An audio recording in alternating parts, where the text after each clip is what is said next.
Hey. You're right. The polls. I'll call them. Yeah. This one came off. Yeah. That's okay. Yeah, no, it's better. Okay. You will walk back here or no, you can Yeah, I think I stand in the middle. It's okay. Yeah. Nothing in my teeth? No. Good.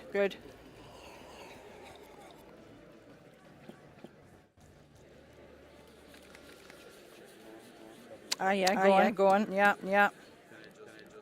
Yeah, of course. Yeah. All right. Okay.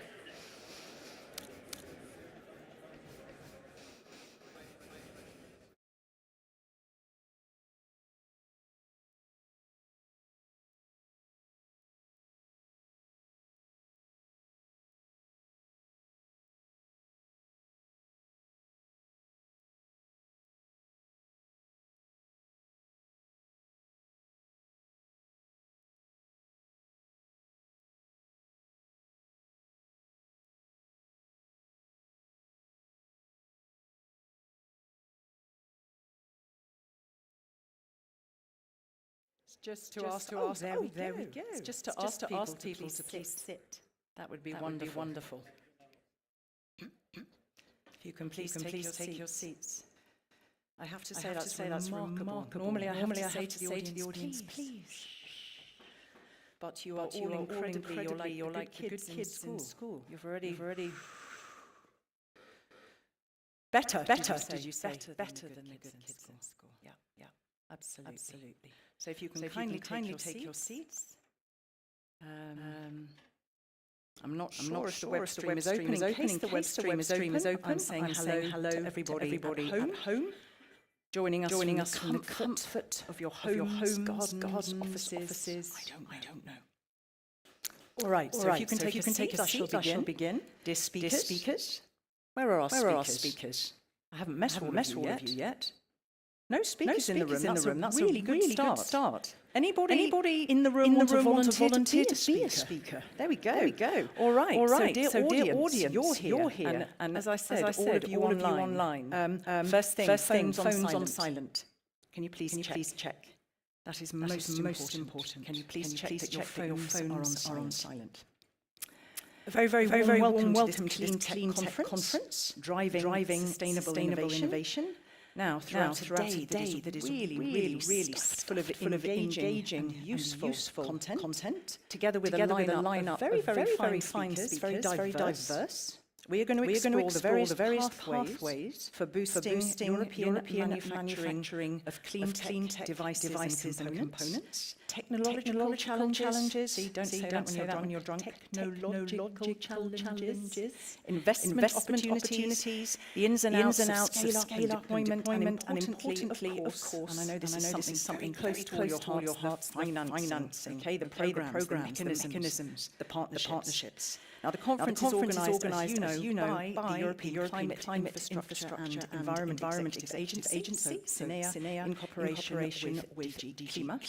Very briefly, because you wouldn't be here if you didn't know it. A little bit of background. A couple of days ago, the 2023 Innovation Fund call for proposals for net zero technologies closed. It had a record-breaking budget of 4 billion euros to support the deployment of innovative clean technologies. Now, mostly for manufacturing.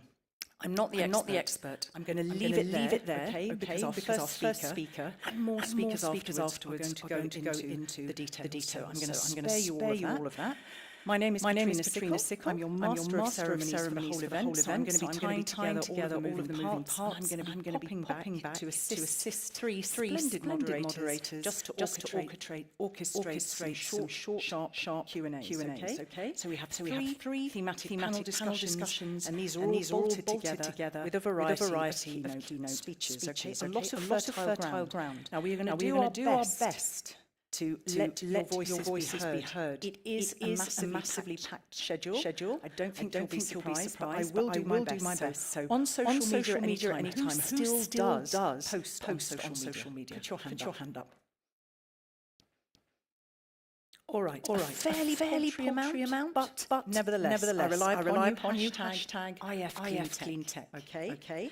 Now, also using the Slido app, we're going to take a few questions through Slido, and I'm going to run a few polls and word clouds. So could we get set up now? Hopefully you'll see it, I think, behind.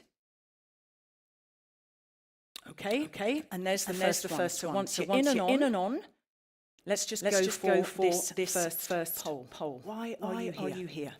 All right, so take your time. When you're in and on, put your hand up. Who is the best kid in school or better? Are you already on? No. Oh, I was relying upon you because you're so nice and you remembered me from another event. Damn. Okay. So I'm attending this conference because is it about networking? Is it about the case studies, the inspiring funded projects? Is it really to find out more about the investment opportunities? Is it because the speakers are dazzling? Or is it because of the lunch? Why are you here? I mean, there are people who do the circuit of events in Brussels also for the lunch, I can tell you. Because I recognise their faces. There are some usual suspects who crop up. So why? So you want to hear from these inspiring funded projects. And you want to network. Generally. That's why you all come together. So let's just see how that settles. The more of you that get online.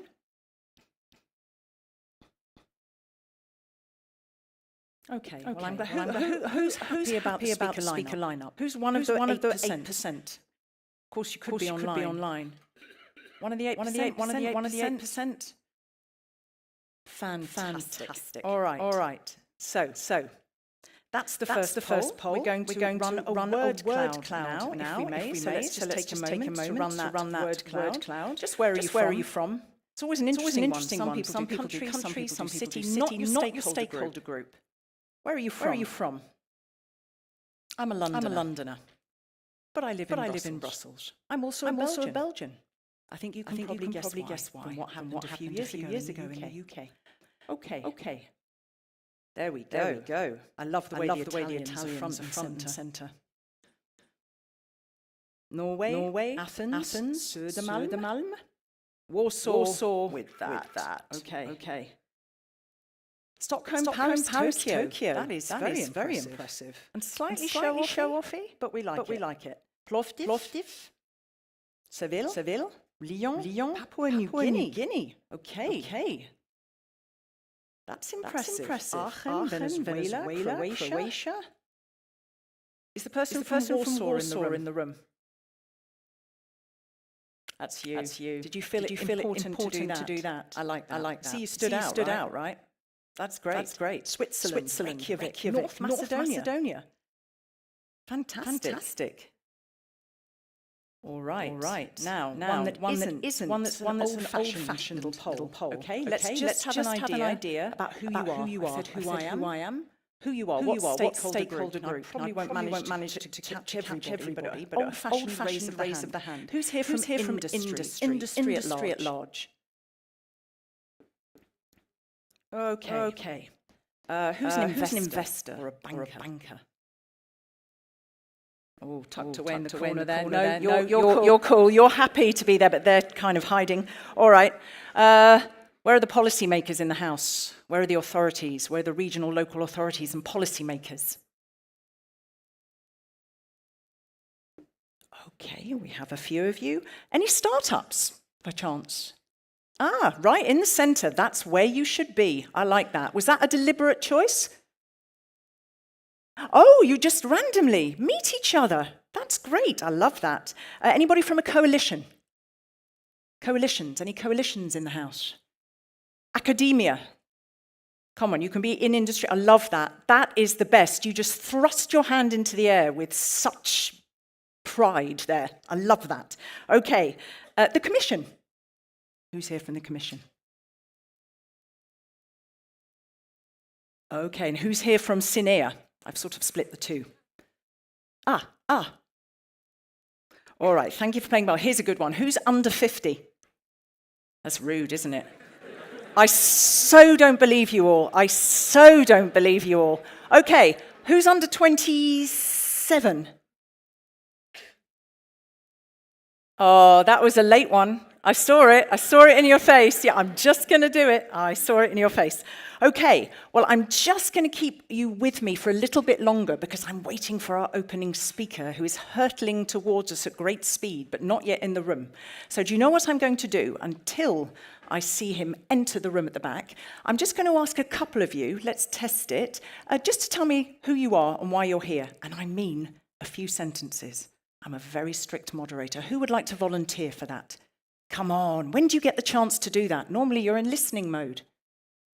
You can see I don't bite. Oh, again, me. Okay, this gentleman. Who are you and why are you here? Hang on a minute, you've got a mic coming from a lovely lady. Go for it. You can stand if you like. Yep. We have a bit of volume. That's it. Can you hear me now? Yeah. Okay. Third time's the charm. I'm Matko Barisic. I'm working with the ABB Marine and Ports. So we are in transport, mobility, and infrastructure, focusing on electrical propulsion, automation, and autonomy. I'll be here all events, so whoever wants to discuss Cleantech applications in maritime traffic and waterborne traffic, I'm very open. Thanks. Thank you. You did my job for me because I was going to ask you exactly that, if you could do a bit of matchmaking. Who might be interested in meeting that gentleman? Or who comes from a similar sector? Even if you're not interested, perfect. Just raise your hand so he doesn't feel so alone, because that's a bit grim. He stood up, he broke the ice. Okay, the lady from academia, the brilliant brain. Okay. Anyone else? Oh, you. Okay, there's somebody over here, please, if you've got the mic. This lady. There we go, in the white cardigan.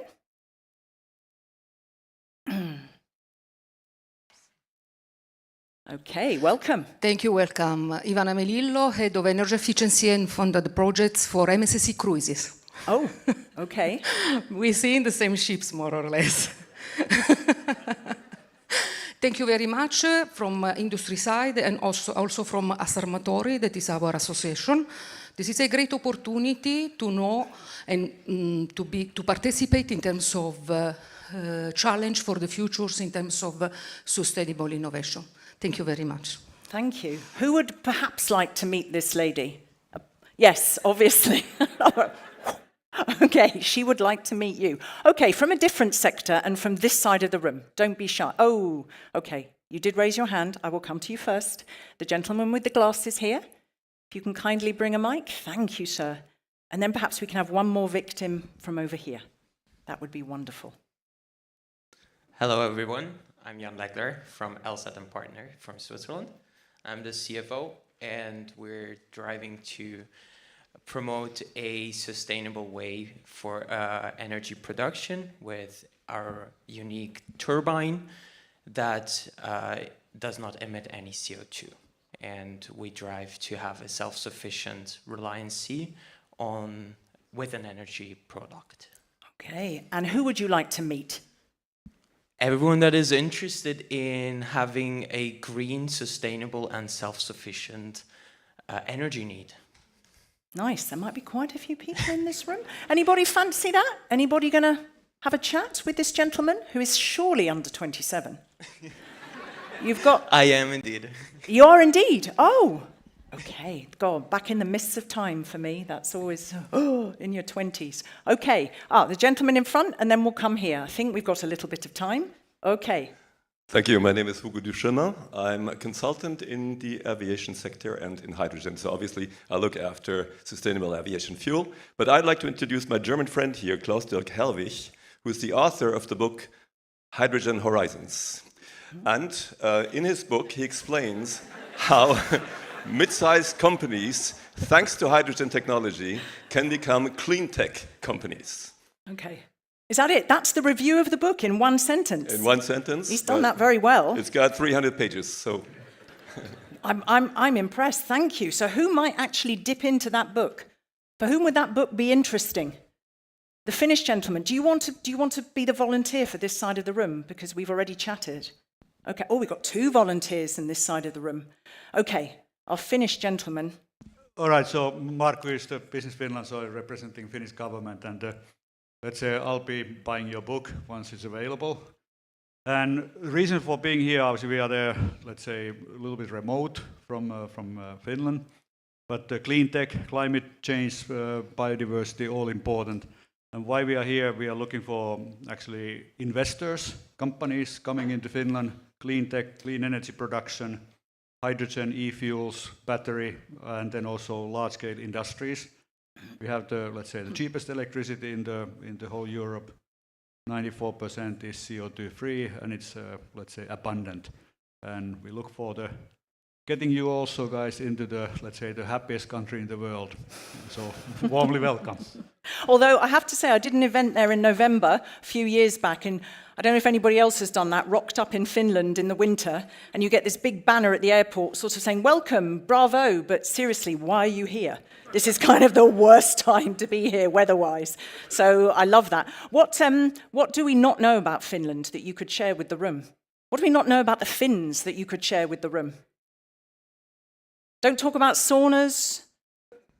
Don't talk about a lack of small talk. Yeah, like I think that what happens in Finland stays in Finland. So that's classified. So you just need to come over there and see it. So thanks. Okay, I like that. That's charming. And we have a last gentleman here on this side. Thank you very much. Hello, my name is Frederik Selhorst from Decarbon, and just to interfere, I was in Finland 2 weeks ago, I can confirm. Decarbon is a scale-up based in Antwerp. We convert CO2 electrified into CO as a feedstock to the chemical industry, but CO can also use to produce methanol, for instance, so that's the space where we are active in. I'm here all day, so if you want, we can discuss. Okay, thank you very much. And that is I do a lot for the chemical and chemical distribution industry, so I've been hearing about some of those fantastic projects. Thank you. Who might be interested in chatting with that gentleman? There you go. You've got some takers back there.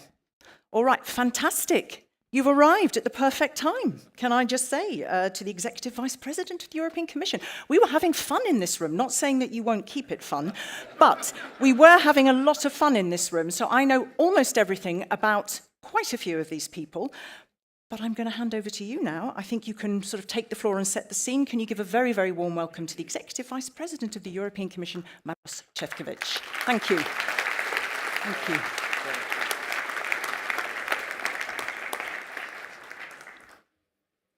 Thank you very much. Thank you very much. Good morning to everyone. So, here I am, and I'm already interrupting the fun. So that's. So I should start with the strong statement. I will do that. That I just would like to tell you that we love you guys. We love Cleantech, and we are very enthusiastic about your strong presence here. And especially, I will present you some figures which been very impressive. I believe not only. For us, but for everyone, how much potential, how much creative energy we have in Europe. And of course, it's up to us to discuss how can we benefit from that potential as much as possible. And of course, I mean, what you will be discussing here today, how to take this creativity, this positive energy and the overall clean tech industry forward. And I know that as in every aspect, what this would require would be even broader cooperation by all stakeholders. And I really would like to thank you for that reassurance of that very clear commitment we felt from the European industry, especially over the last weeks and months when we had this clean transition dialogue, that clearly the European Green Deal is very important for us, and that our journey towards climate neutrality and a healthy nature is a journey which we want to undertake together. And I think that it was very clear outcome of the Antwerp Industrial Summit in February, it was absolutely clear takeaway from every single clean transition dialogues we had over the last few months, and we've been talking to all sectors, including the clean techs, which are the most important or most affected by the green transition. And of course, all these discussions, all these debates, all these summits you have to see in the context of our desire to renew, strengthen and intensify the Commission's engagement with the industry, with the social partners, with the NGOs on all the topics linked and related to the European Green Deal and to the European green transitions. What also has been very apparent in this discussion is that for Europe to remain a leading continent for sustainable industrial innovation, we need to continue to be a continent of industrial production. So we have to fight for the industry because we want you to stay, to thrive, to be super successful here in Europe. And I think now it's clearly one of the most important issues which the European leaders, I'm talking about political level, but also business leaders, are talking at every single summit meeting they have, and of course including us in the Commission. Why is it so important? But if we just take into perspective, especially the clean tech industry, so here the market would be worth of 600 billion euros globally already by 2030, which is three times more than it is right now. So that's the perspective, that's the scale up, and that's I would say the market to be captured, and of course we have to be very important player and partaker in that. So what we need is to scale up existing industrial strength. We need to improve and further strengthen our innovation in the key technologies like wind power, photovoltaics, heat pumps, electrolyzers. I'm sure that you will hear a lot of pitches on even different parts of the clean techs, which is so important to get us not only to the competitivity, but to the ultimate goal to live in climate neutral and healthy, on a healthy continent by the mid of this century. We also need to boost domestic manufacturing capacities in sectors like batteries, electric vehicles, carbon capture, utilization and storage technologies. And all this you would find that we captured under our Net Zero Industry Act, where we also set very ambitious targets of meeting 40% of our clean tech needs domestically by 2030, which would turn the EU into the vibrant clean tech hub. And that's the goal that we have to achieve together. Of course, this presents a challenge. However, as expected, European demand for the clean technology vastly outstrips the predicted expansion in manufacturing capacities, bringing the risk of greater dependence on imports, especially from Asia. And our clean tech sectors face increasingly severe headwinds in the form of unfair competition, production overcapacities, and unlimited subsidies linked with local content requirements of our competitors.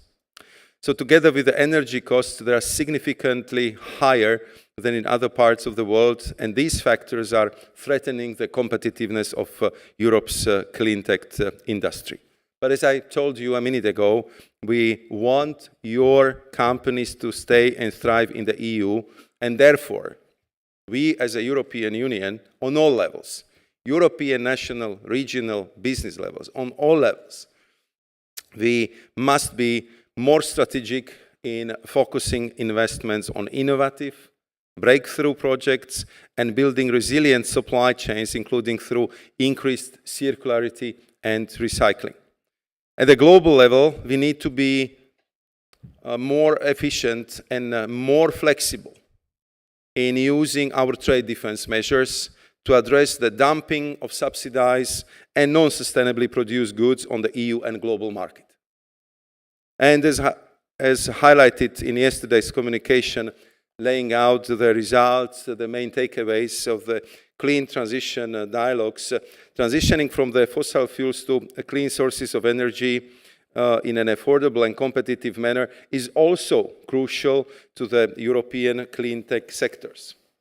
As I was sharing my takeaways with my colleagues commissioners in yesterday's college meeting, I was telling them that, of course, it's remarkable that we managed to stabilize the energy prices and that now they are more or less on a pre-war level. But that's not good enough anymore, because we need to compare our energy prices to what kind of prices for energy the competitors in US and China are paying.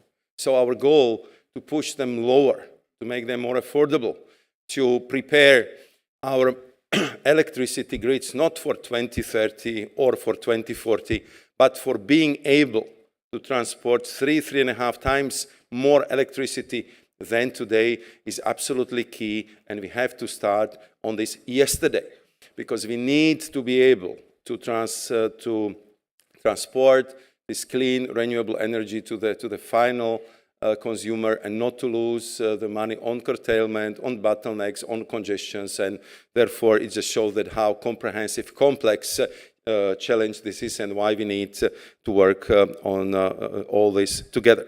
And of course, despite of all these challenges, we also know that we are going through the period where we have a limited possibility for public funding, even though I'm absolutely convinced it will remain to be critical. What we need is to leverage more private financing, which will need to cover the lion's shares of the necessary investment. And it can also help to de-risk innovative projects. Something else which came out of the clean transition dialogue, which I would like to highlight, is also the need to accelerate the EU funding, especially in areas like clean tech, where long lead times of projects mean we need to ensure investments in the short term so they can effectively contribute to our 2030 targets. So I describe it as kind of pre-funding, because if you would go for the traditional way of funding the projects, that at first you have to apply, then you have to do it, and once we check that everything works, then we pay you. It might be too late to get to the level of the clean tech industry output for 2030 as we need. And of course, I'm sure that it would be one of the points for the discussions where the next multi-annual financial framework will be discussed. The Innovation Fund, I'm sure that you will be touching upon it a lot this morning. As you know, it's a flagship instrument in its effort, in this effort, and it's supporting the commercial rollout of the deep decarbonization technologies, including the manufacturing of the clean tech components. The 2023 Innovation Fund call, launched last year, had a dedicated budget envelope for manufacturing projects with 1.4 billion euro allocated to those projects. And now I'm coming to the numbers I was pre-announcing at the beginning of my speech. Just 2 days ago, the call closed with 56 proposals submitted under this topic. And the clean manufacturing projects requested 3.53 billion in funding, exceeding the available budget. And of course, I am very happy to announce that the overall call, which has a budget of 4 billion euros, has attracted 337 proposals seeking more than 24.7 billion euros, which means that, as in previous calls, it is hugely oversubscribed. So we see the potential, we see the huge creativity in the European market, and we have to match it with the financial support. Because unfortunately, the fact that we cannot cover all the projects, it means that we will not be able to support all of the excellent projects which applied for funding. But the Innovation Fund will issue a sovereignty seal to all projects that were evaluated positively but not selected for funding. And as you know, this represents a welcome first step in expanding the impact of Innovation Fund by pulling resources from other programs that share the same objective. And I believe that this sovereignty seal of excellence will also attract private investors, will also attract the financial industry, the banks, the funds, and we simply have to develop the funding coming from these sources as well. As of today, 19 manufacturing projects are already being supported by the Innovation Fund, with more than €1 billion having been committed for projects in the manufacturing of electrolyzers, battery manufacturing and recycling, and the production of solar panels and modules. And these projects are sufficient to meet 17% of production capacity of photovoltaic panels needed under the Net Zero Industry Act by 2030, 11% of electrolyzer manufacturing, and 7% of battery manufacturing, and more will follow in coming years. Beyond its regular calls for proposals, the Innovation Fund is also innovating financial instruments to leverage its funds in the most cost-effective way and reduce administrative burden of applicants. For example, the recently launched auction for renewable hydrogen production. And at the end of 23, I was also pleased to announce that the €3 billion of Innovation Fund support will be provided over the next 3 years to European producers of sustainable batteries. And we are also currently exploring options for such an instrument to ensure it can best support battery manufacturing capacity based on calibrated criteria for resilience and sustainability. And I'm sure that our Director General for CLIMA, Kurt van der Berge, will also explain to you how you can, let's say, link also national funding with the European auctions, as Germany did with a big success in our first auction, because in that case, you increase the scale, you get much better results, and you can share the positive outcome on the European but also national level. And that's clearly also the example.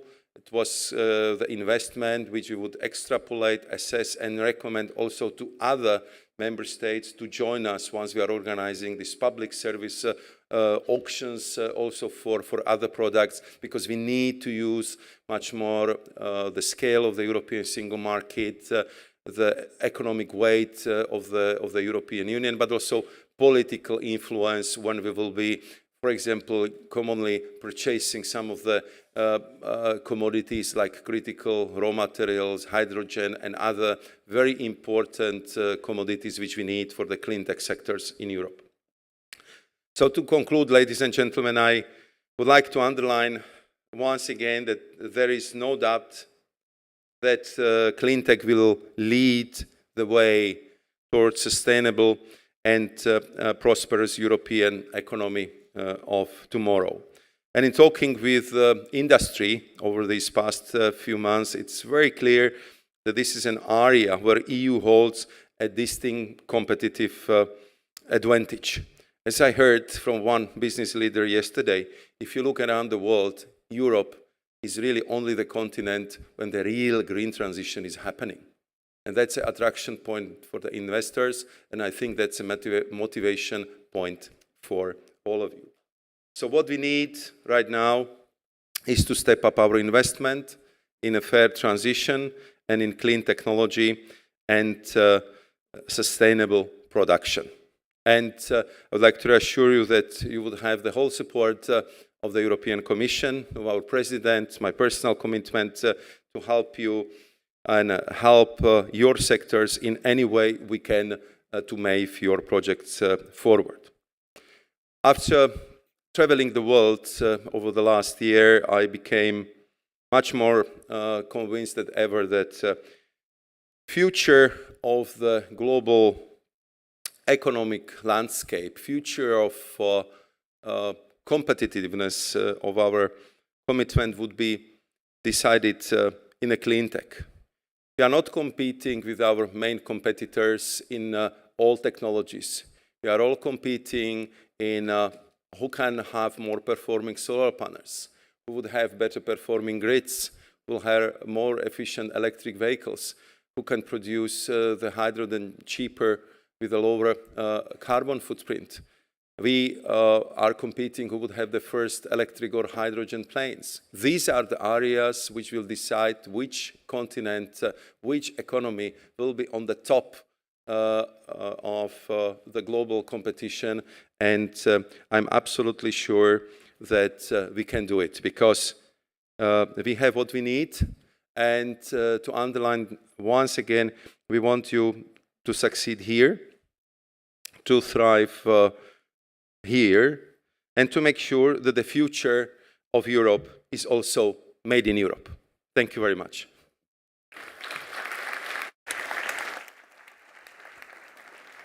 Thank you. Am I allowed to ask you one very easy question? Because I think it's a good starting point and for a nutshell answer to make the most of time. You said there at the end, you know, some of the areas which really, you know, where the economy, it would be decided, you know, very specifically on the global stage. You talked about efficiency, better performance, probably also replicability, cost effectiveness. Because the word innovation is used everywhere and anywhere these days, just curious, in a sentence or two, if you were in front of a bunch of university students and you had to say, this is what I think innovative means, what would you say? At first, as a lawyer, I can afford it. I would tell them to study sciences. I know it's more difficult, but I believe that in this world it's much more rewarding. So all the young people who have digital knowledge, who know physics, who know chemistry, who knows how the computers work, they have absolutely bright future because except the financial support, innovation, global level playing field, what you hear most frequently is shortage of skills and the skilled people. So therefore, that would be my first recommendation for them. And for me, I am also believing that in Europe we are very strong in creating legal frameworks, in developing and creating, I would say, the legal environment. We are very good with regulations, we are very good with directives, and I think we achieved a lot in that regard, and I think our Green Deal framework is considered worldwide as one of the most advanced and most sophisticated in the world. But also when talking to our citizens, I think we are somehow hitting the boundaries how much you can achieve with further regulation. And therefore, I think that once we created that framework, now we have to implement it. But in the end, what will bring us to the climate neutrality would be new clean tech, would be new technology, would be the new ways how to also help the mankind to make also this very important personal transition to move from the way how we live today to the way how we would have to live in the second half of the century to be in a climate neutral world. So the innovation means everything which can modernize our life, which can reduce the carbon footprint, and which can help to scale up use of these new sustainable technologies for the common citizens. Okay, thank you, thank you. And the main point I take from that is don't be a lawyer. There we go. No, sometimes I have a feeling we have too many of them, you know. So thank you so much. Thank you very much for framing today's discussions. Warm thanks to our EVP.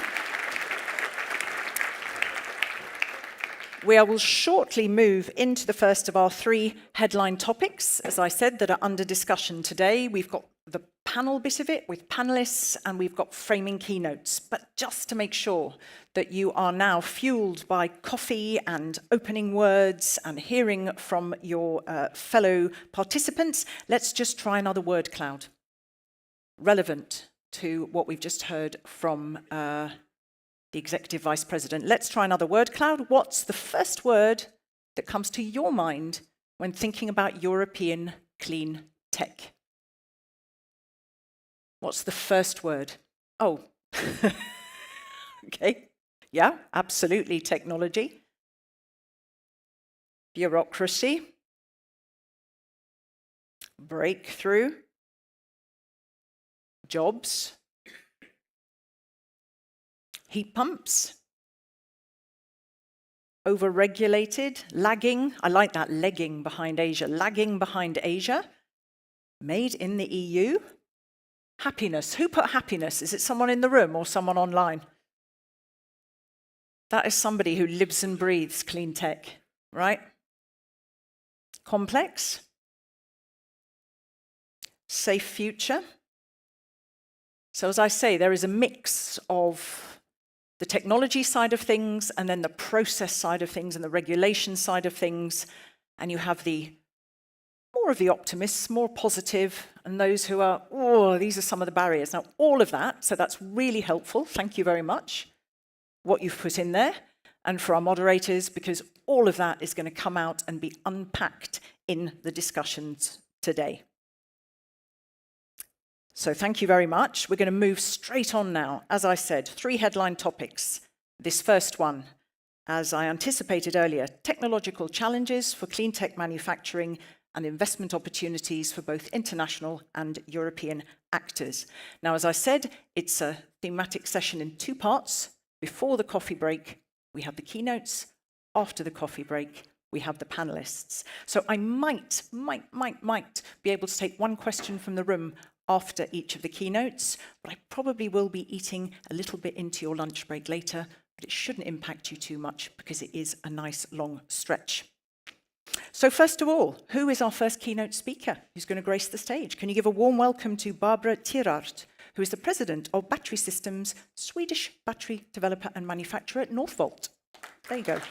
Welcome to you. Thank you very much. All right, now, I like this because this is such a great title because it basically does what it says on the tin, Powering Tomorrow, the case for investing in European battery technology. Fantastic, the floor is yours. Thank you very much. So yes, I'm president of Northvolt System, but I'm also a member of Northvolt. Northvolt is a European company making the greenest battery cells and systems. I'm also the one who actually answered the Tokyo, Paris, and Stockholm on the previous one, the bragging answer. Reason is I spent 20 years in the automotive industry, both in France and Japan, and I joined the battery industry 3 years ago in Sweden. So I'm very delighted to be with you this morning, and thank you for the time and opportunity. And I actually come with 1 question, and hopefully the beginning of an answer. The question is there a case for investing in battery manufacturing in Europe? And you could argue and ask already, is there a case for electrification at all? And many people question that. If we go back to Paris Agreement, we all committed to limit to 1.5 degrees above pre-industrial era. If we do nothing, experts are saying we will reach between 3.7 to 4.8 by the end of the century, with tremendous effect on biodiversity, ecosystem, resources, space for life, and life itself. It is urgent to act.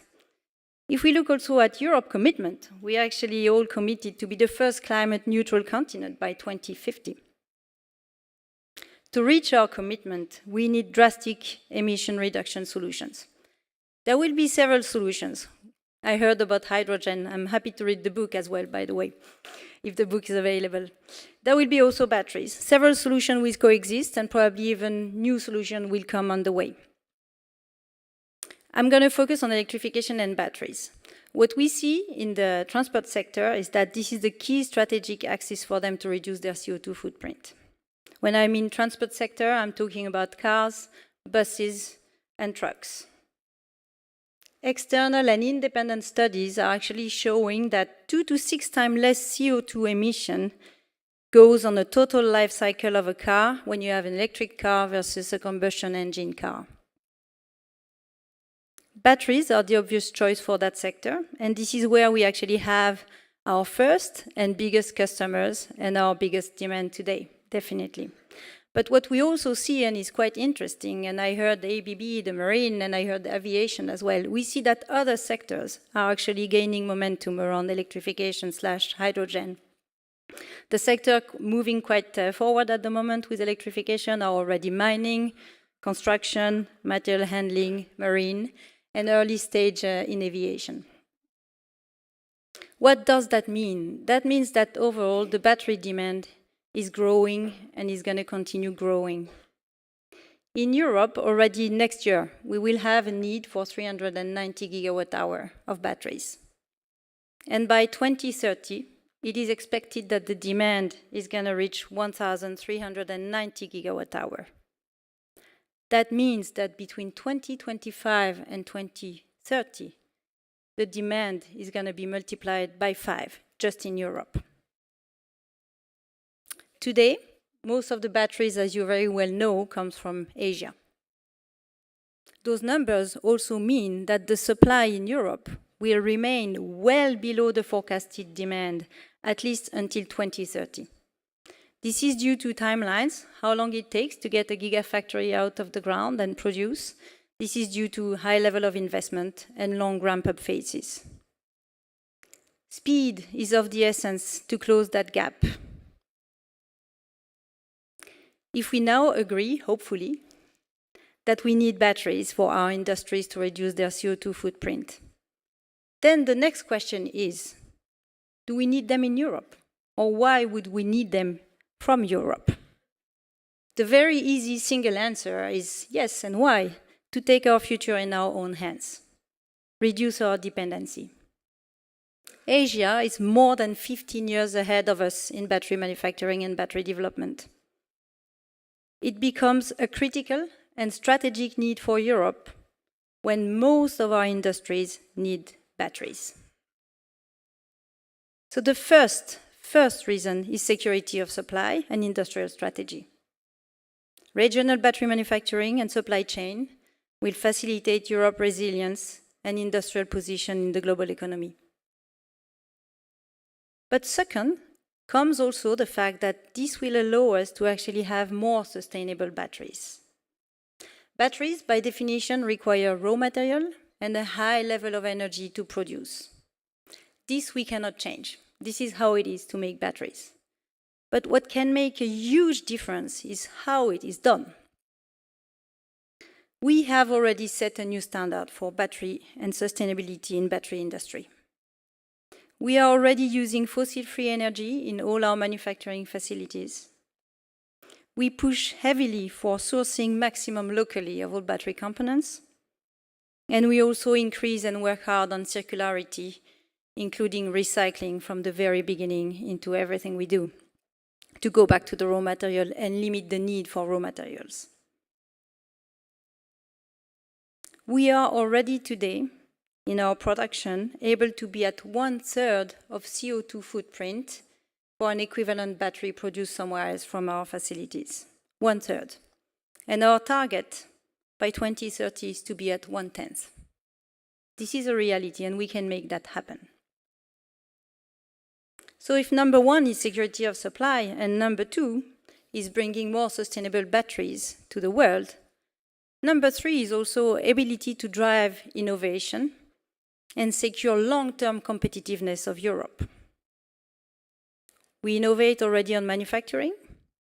We improve the already existing chemistries that you know very well, NMC chemistries, but we also develop new chemistries, more efficient, more energy dense, or even totally innovative chemistries, less dependent on raw material. You may have heard about sodium ion, for example. And last but not least, number four, this is about securing and keeping our jobs for tomorrow. So with all those stakes in mind, security of supply, more sustainable batteries, innovation and competitiveness, and jobs, it is clear that Europe definitely can and must be a powerful player in the battery industry. So if we agree, hopefully, that we need batteries and that we need them from Europe, then the next question is, how? What do we need to make this happen? What do we need to achieve that? I have one good news for you. We started already. We started already that journey. For Northvolt as a company, that was more than 6 years ago, and many others I've joined on the journey. In that sense, here, Innovation Fund has played a great role to support the beginnings of battery industry, as well as the European Battery Alliance. But we need to realize that battery production in Europe is still in its infancy, if I may say. To succeed, it requires enough production capacities, very demanding in investment and long ramp-up phases. And it also requires key specific skills and experience.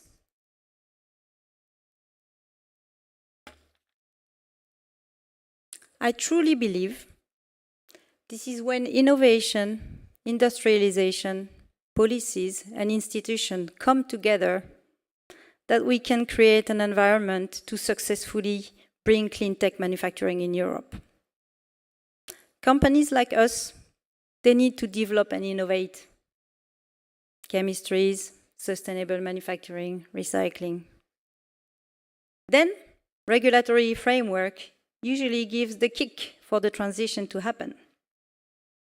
Support competitiveness during the transition, rewarding local content, for example, or even incentivizing sustainable production, or the battery regulation that is now measuring actually CO2 footprint. This is very helpful. But then comes the phase where we need to scale up. Battery is a volume industry. It becomes economically viable once you've reached the volume you need to produce. So the phase of the ramp-up is a very critical phase where companies are meeting financial gaps. This is where support is still needed in the battery industry. Finally, I want to mention also institutions like university. They need to help us preparing the skills for the future, preparing the right programs, the skill for today actually already, but also for the future.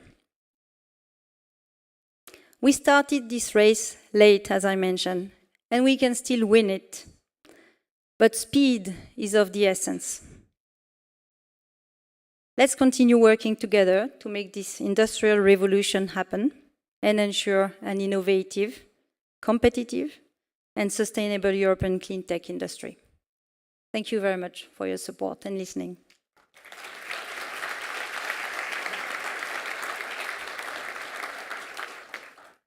Thank you. Can I pick up on one thing and then we'll see if we have a question just from the room, and I'm going to just try and make up a little bit of the time. So, you said Europe can and must be a powerful player in the battery industry.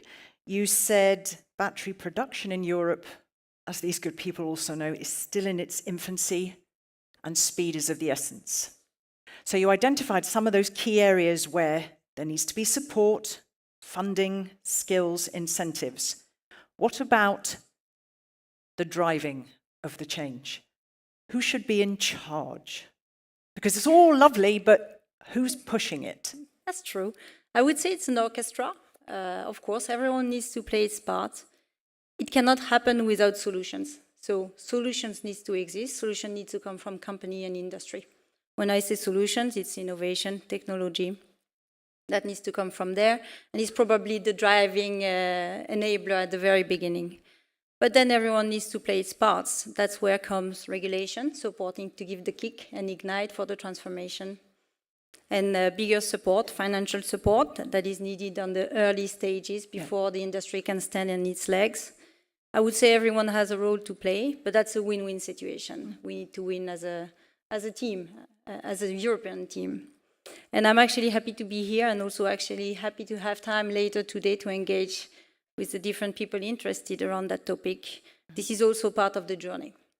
Are there people in the room who would be interested in having a chat about? There we go. Okay, so you can already see. And a quick one. What makes Northvolt innovative? You've obviously been around in lots of different sectors. What's innovative about Maybe Northvolt? I would say one thing is that already 7 years ago, the first vision of Northvolt was already the same as today, meaning very early, when very few people were focusing on that, Northvolt wanted to make the greenest batteries on Earth. So the sustainability at the core of it, making sure to use green energy in the production, taking recyclability and recycling from the very early stage was very rare and was very innovative. So from the beginning, we played almost on the full value chain, and that made us very different from others. I would say now everyone is looking at the same, so that gap has closed. What keeps us innovative at the moment is the way we are working really on the new chemistries to try to reduce also dependencies on raw material, and then continue innovating on manufacturing and sourcing. So probably Cefcovic's words there resonated when he said, if I was addressing, you know, those who would play a critical part in the future, we need those chemists, we need those scientists, we need those to be part of that innovation ecosystem. Anything we haven't touched on for the briefest of, it's got to be 2 sentences. Can you adhere to that? No, it's got to be 4, okay? It's got to be 4 super clear sentences. Thank you.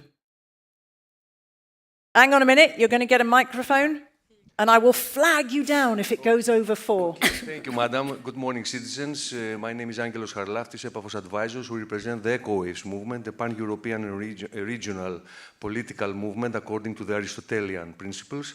We are based in direct democracy, in science and societies of knowledge, and ecology and arts. We have a big doubt about the current administration's directions about the batteries, because we think one sentence now. What's the question? It's very important. Yeah, no, I'm going to be super strict, and I know you, sir. Because we don't you know believe me. on the future of the ion lithium batteries, which have a lot of defects. They have raw materials which they are not near to our continent, and also we have to face environmental and human problems when we are digging them. At the Nordics, you are producing already very good quality industrial batteries, which they are not related to ion lithium. Why don't you promote? Just round off, please. Why don't you promote this? Okay, perfect. Thank you. That's what we want to do. We want to do more of this, exactly. There we go. Actually, that sort of balanced out your question and our speaker's answer. Okay. Because to do more of these, I mean, I can develop if I have 30 seconds, but I totally agree. We make much better batteries and greener batteries, and also by recycling, we allow to have recyclability and full cycle with the material, so this is very important. To make more of these, we just need to grow. We need to scale up, we need to ramp up, we need to accelerate the speed we are able to bring the plants out of the ground and the lines running at the right speed. That's what we need to do. Work, focus, we do that quite a lot, and then get the support. Thank you. With your good permission, I'm going to round that off because we have another keynote. Thank you so much. Are you around the whole of the day? Should anyone wish to engage you, or I'm most around of the day? until after lunch. Until after lunch. Happy to engage. Okay, so you have ample time if you wish to engage Barbara in conversation. Thank you so much. Thank you very much. Thank you. Warm thanks.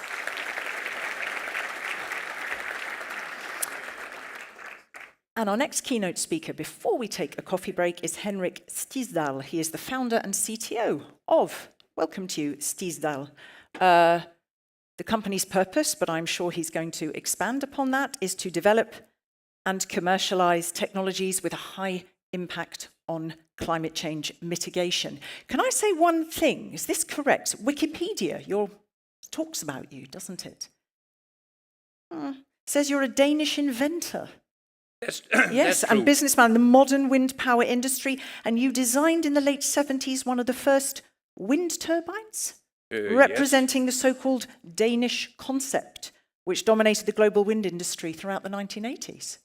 So impressive. Now, your presentation is called Made in Europe, How to Build a Successful Manufacturing Business in the EU. Sounds brilliant. Everybody can just leave after this, right? In theory. That's the whole idea. Okay, the floor is yours, sir. Thank you very much. Thanks a lot. Yes, I'm a wind person, and in that way, if I'm a man with a hammer, and everything looks like the wind industry. That's just how it is. So I'll speak a little with that as a, could I have the next slide, please? How to build a successful manufacturing business. And I'm not going to go into any details about how you actually do that, because the businesses are way too different for that. So I look at it starting from a semantic point of view and say, what does this mean as sustainable manufacturing business? If you take the object, what is it that the business does? Is fairly clear. It's about products that help reduce our emissions, that help improve our environment, and the products themselves obviously should not be harmful to the environment or to people or to anything, to the extent it is at all possible. That's straightforward. But the subject of this is that the business itself must be sustainable. And how do we make that happen? Well, you need to make sure that you can stay alive. And of course, you also need to be sustainable in the broader sense of shall we say, acting ethically correct, being a responsible member of society. But all of this doesn't help if you are not economically viable. That is what it's all about. So how do we create that? Now comes the man with the hammer. How did we do that in the wind industry? And this was not something that the industry did per se. This was something that society did that helped create this business. It is a 45-year-old industry. It got established around 1979 in Denmark. It's a big business in Denmark. 1 out of 10 industrial employees are employed in the wind turbine manufacturers, in the developers, in supporting industries. It has been sustainable. It has lived for 45 years. It has sometimes been a little hit by circumstances like the inflation and so on, but it can be said only to be sustainable. How did that happen? And it happened due to 4 factors. I know that because as a player in the wind industry, I gave tens, if not hundreds, of interviews about how did this actually happen. It was a very hot research topic in the late 80s, early 90s, when people said, wow, how did that just be? And I came to the conclusion myself that there are 4 factors that really mattered. 2 of them are preconditions. Without them, it wouldn't happen. And 2 of them are facilitators. They made it happen faster or better. The 2 that made it happen as conditions was that the government wanted it to happen. From the late 70s, the Danish government has always promoted wind power. If they had been against, it would never have happened. Okay, digital, 1-0, black, white. They wanted it, it happened. If not, it wouldn't have happened. And then we have this second thing. They created long-term frame conditions. That is the word I hope you will remember out of my little speech here. Long-term frame conditions. And what they did was that they created a market with a pull from customers. That is how you build businesses. It is having a market that creates a pull on the manufacturing industry. And the way it was done was by having investment subsidies, by instructing the power companies to give a fair tariff, by instructing the power companies to actually permit connection of wind turbines to the grid. Before 1979, a Danish utility could have said when you came there with your application, oh, building a wind turbine, wow, that must be fun and interesting. Oh, by the way, just so that you know, we don't want the power. But after 79, they couldn't. There was a mandate, you have to connect it, subject to certain technical conditions. And then the government looked at obstacles on the way and helped them go away. Oh, wind turbines can make noise and we don't know how to measure it. Well, then create a noise regulation that describes how to measure and quantify, and here's acceptable or not acceptable.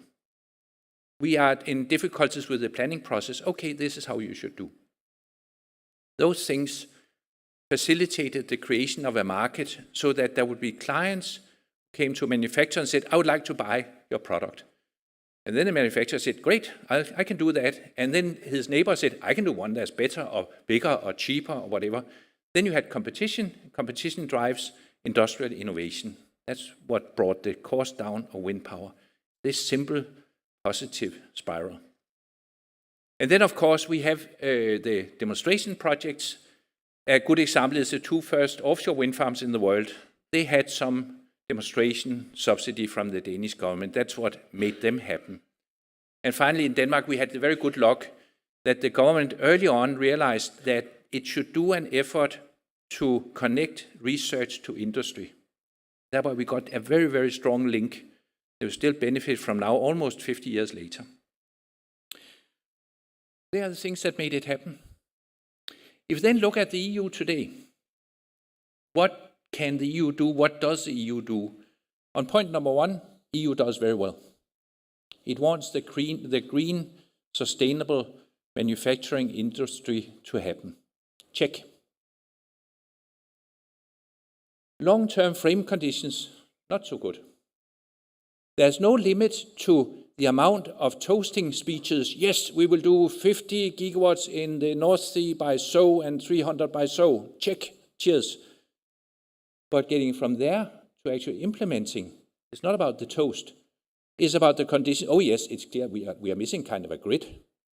Or the planning processes have become cumbersome like you wouldn't believe it since we started in offshore wind 30 odd years ago.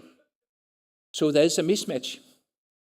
And then of course we have the geopolitical challenges.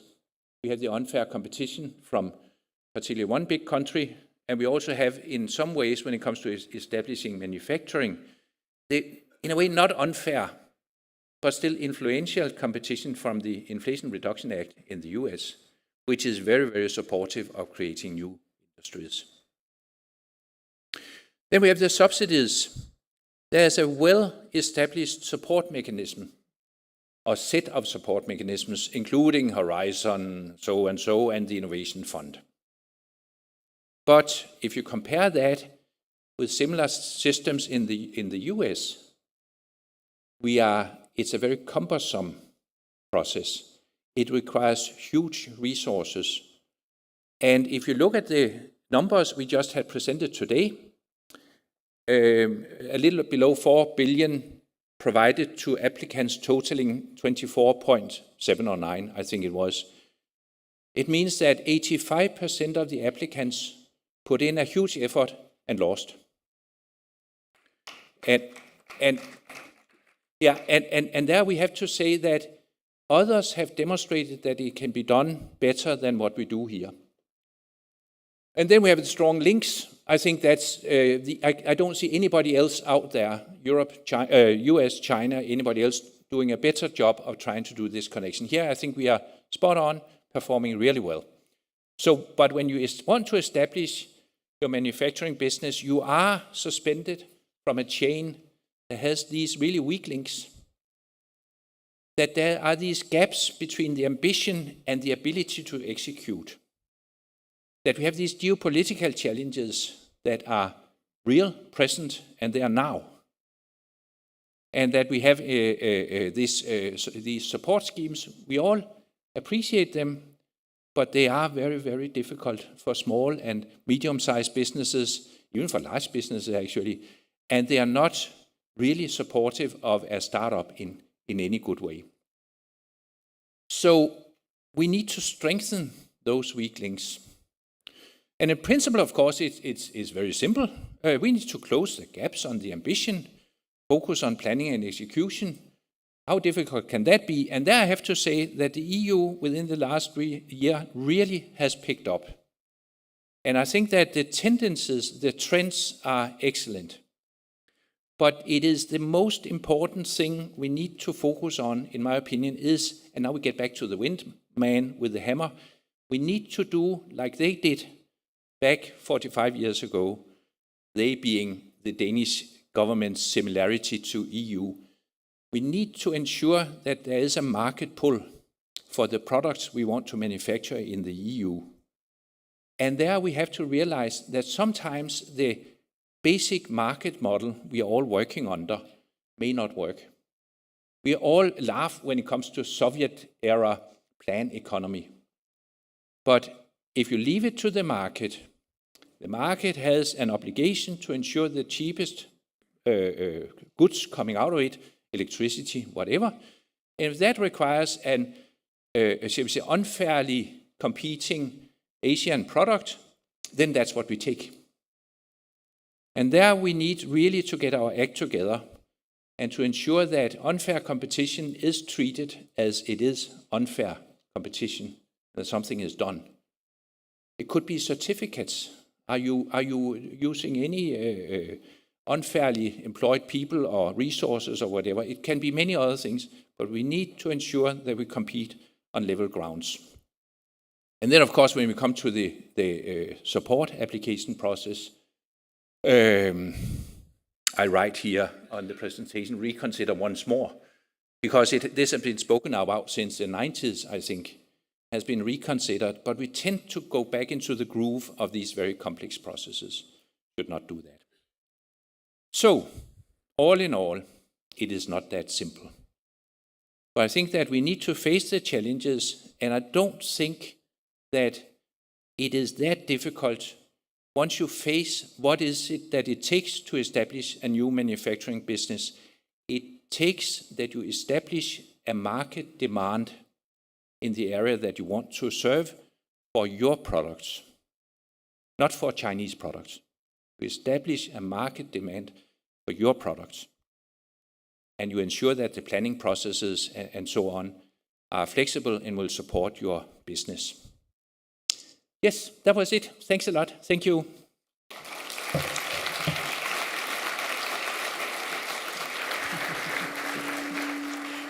Thank you. You may stand that. That was the best end of a presentation ever. I was like, yep, that's it then. That was a fabulous presentation. Who enjoyed that? Clearly, you hit a nerve there, did you not? Because you got a spontaneous applause when you said, yeah, but what about all of those people who spent all of those resources and they're getting this seal of excellence, but they're not actually getting what they want? You were very clear about the challenges, and, you know, obviously the model in Denmark, and I've had the privilege of actually moderating many times on district heating, which the Danes are splendid at. So it's a member state, obviously. You have a particular relationship, as I understand it, between government and citizen. It's a member state. Here it's the EU. So, of course, a lot of these challenges are felt and known by those in our audience. Trickier because it's a group of member states, it's not a member state. Much trickier. Yeah, and in that, what sort of would be your approach to one or two of those challenges? What else would you want to say to tackle them, to mitigate them? Yeah, as I wrote on the last content slide, it sounds trivial. It is not trivial. I think that, as always, the sort of headline level is actually not difficult. The first thing is to realize what is it about, and there I actually think that my man with the hammer approach is the right one. If you want a sustainable manufacturing business in Europe, it needs to be based on a long-term market demand. Mm-hmm. That is what will drive it. Otherwise, it will not be sustainable, and you will not invest. Because why should you invest if you don't know if your money is lost 2.5 years down the line? Mm-hmm. So the strategy work is, this is where we'd like to go, that our manufacturing businesses have this long-term market that they can serve. All right, where are we? We want to get there. What are the obstacles? We state loud. We are honest. That's always the trick. You need to be honest. You cannot play games and say, oh yes, but it's kind of a little shameful that this or that is, we know it's an obstacle, but we can't say it loud. Say it loud. What are the issues? And then you tackle them one by one. Many years ago, just a little detour, I heard a young project manager who was operating one of the project of one of the big American satellites that explore space. And she was interviewed, and she looked really young. She was interviewed in a television program. You see the interviewer, he looked at her, and she is like 14 years old. He didn't say that. She wasn't. But and then he said, and he thought, how do you do that? He didn't say you look young, but he said, how do you? And then she said, and this is really what all these things are about. Yeah, of course, I'm doing something nobody ever did before, like what the EU will be doing here. And what you do is that you break it down and break it down and break it down until a person or a little team can do it, and then the rest is follow-up. Mm-hmm. That is what project management is about. You should regard this as a project and then do that thing. Where is it we want to go? Where are we now? what does it take to get there? And you are optimistic that the EU in its current form has the flexibility to do that? It's very, very easy to fall into the trap of considering the EU less dynamic than the US or China, where they have completely different handles to pull.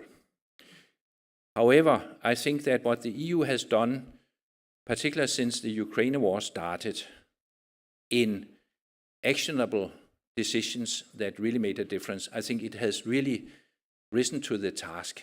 And I think that if it wants, and I'm sure it will rise to this task also. Thank you very much. Stay with me a moment. Is there any question from the floor? Any comment from the floor? Anything that particularly resonated for anybody in the room? Or you are all... Nothing that came in? I didn't check via Slido. I hadn't asked to come in via Slido. I think all of these good people are desperate for... I'm so rude. I always say what passes for coffee in this building, which is incredibly rude. I know that, but I have long experience. There is a question. Let's just take one before we go for a break. The gentleman, just wait for that mic. That would be fantastic. And do say who you are and beautifully short and don't rush. Thank you. Good morning, everyone. My name is Marc Isabelle. I'm the founder and director of a consultancy that supports companies to raise public funding for their strategic projects, including in clean tech manufacturing. My question to you is the ongoing situation vis-à-vis the competition of Chinese products floating into Europe is very tough. How do you see the short to medium-term situation in that respect? Thank you. I see the short to medium situation in that respect as very, very difficult. I think that the threat from unfair competition is super high, and I think that the Chinese government has made no secret of its desire to completely dominate clean tech manufacturing in the future. One of the strongest economies in the world having that position. And that's why I say that as with the climate itself, so with the manufacturing industry in Europe, time is of the essence. So I see it as a really serious problem we need to tackle head on right now. I think he was hoping you'd give him a paragraph of a perfect crystal answer to that problem. I jest. Yes, but I mean that kind of your answer even more provides ballast for your comment that you need to break it down. It's not enough. Say what it is. Don't, oh, there's an obstacle. Yes. Put it out there, unpack it, break it down. Yes. There is no other way. All good? Anything else that popped into anybody's head? One last one? Yep. We'll just take from... There we go. Beautifully concise. Thank you. Hi, I'm from DG RTD in the Commission, and I wanted to ask from the industry perspective, what is the potential for creating a market for circularity in the wind blades? I think that there is a market, and it has been looked at for decades. Pyrolysis of wind blades, where this mix of fiberglass and resin, epoxy or polyester, was turned into insulation material, and the plastics became fuel, was around in the 1990s. So far, there has not been a market. And that's why, again, we are a little bit, you know, if there's no push from authorities, I think it's difficult to create that market because the money side of it doesn't work. It's simply easier to shred the blades and use them as fill-in roads or in cement. You can create it, but it would require the contribution of the EU to say, we want this to happen. So here, like in so many other places, this thing about the government, as I say it with a Danish reference, the authority in the field needs to say, I want this to happen. And as long as you make a set of conditions, then there will be competition, and then it will happen. Thank you very much. I will, with those words, I'm going to release everybody, including all of you good people online. First of all, forgive me, stay with me, a warm round of applause, please. Warm thanks for you, Henrik. Stay with me as I instruct these good people and your good self. There's a 20-minute coffee break, okay? So just very, very critical, for those of you who are here in the Charlemagne building, you cannot fail to have noticed there is an exhibition outside. Hey, You must have been there yourselves, manning a stand valiantly throughout the day. You want people to come and talk to you. Could you please do the honour of browsing that exhibition, coffee in hand, have a chat, because you've got the EIB there, you've got CINEA there, you've got EIT, Energy. They're there to answer your questions, and there's also some screens dotted around where you can that are showcasing projects awarded under the 2022 call for proposals. So that's my instructions. Grab a coffee, browse the stalls, and for those of you, put your hands up. IF Cleantech, do put something glorious out there online. See you promptly back at it has to be just before 11:40. Okay? Thank you so very much. See you then. Thank you. Thank you.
speak, just remember to close to the mic.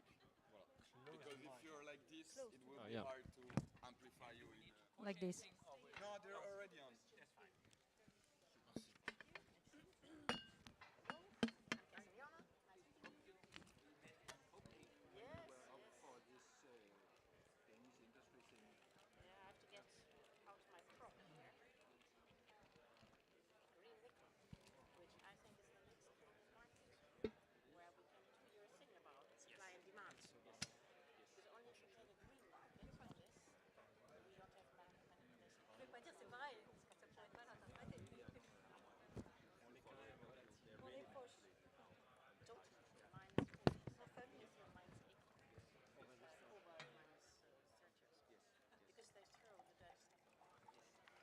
Alors comment se passe la compétition? C'est Northvolt, hein.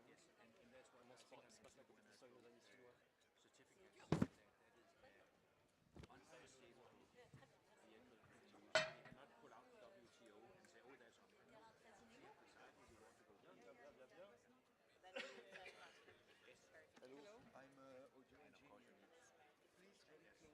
Very close, like this, like this, like this.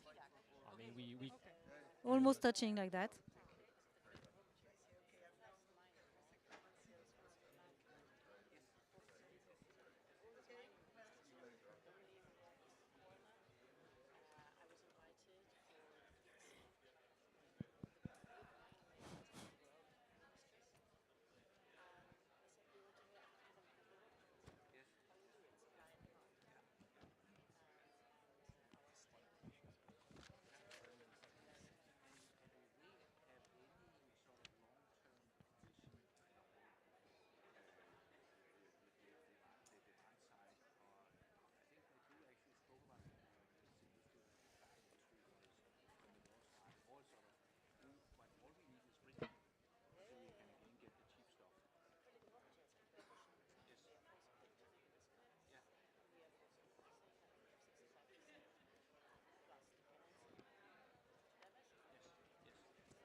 We should introduce ourselves, that's what you were saying? So, just explain also to Henrik, sorry.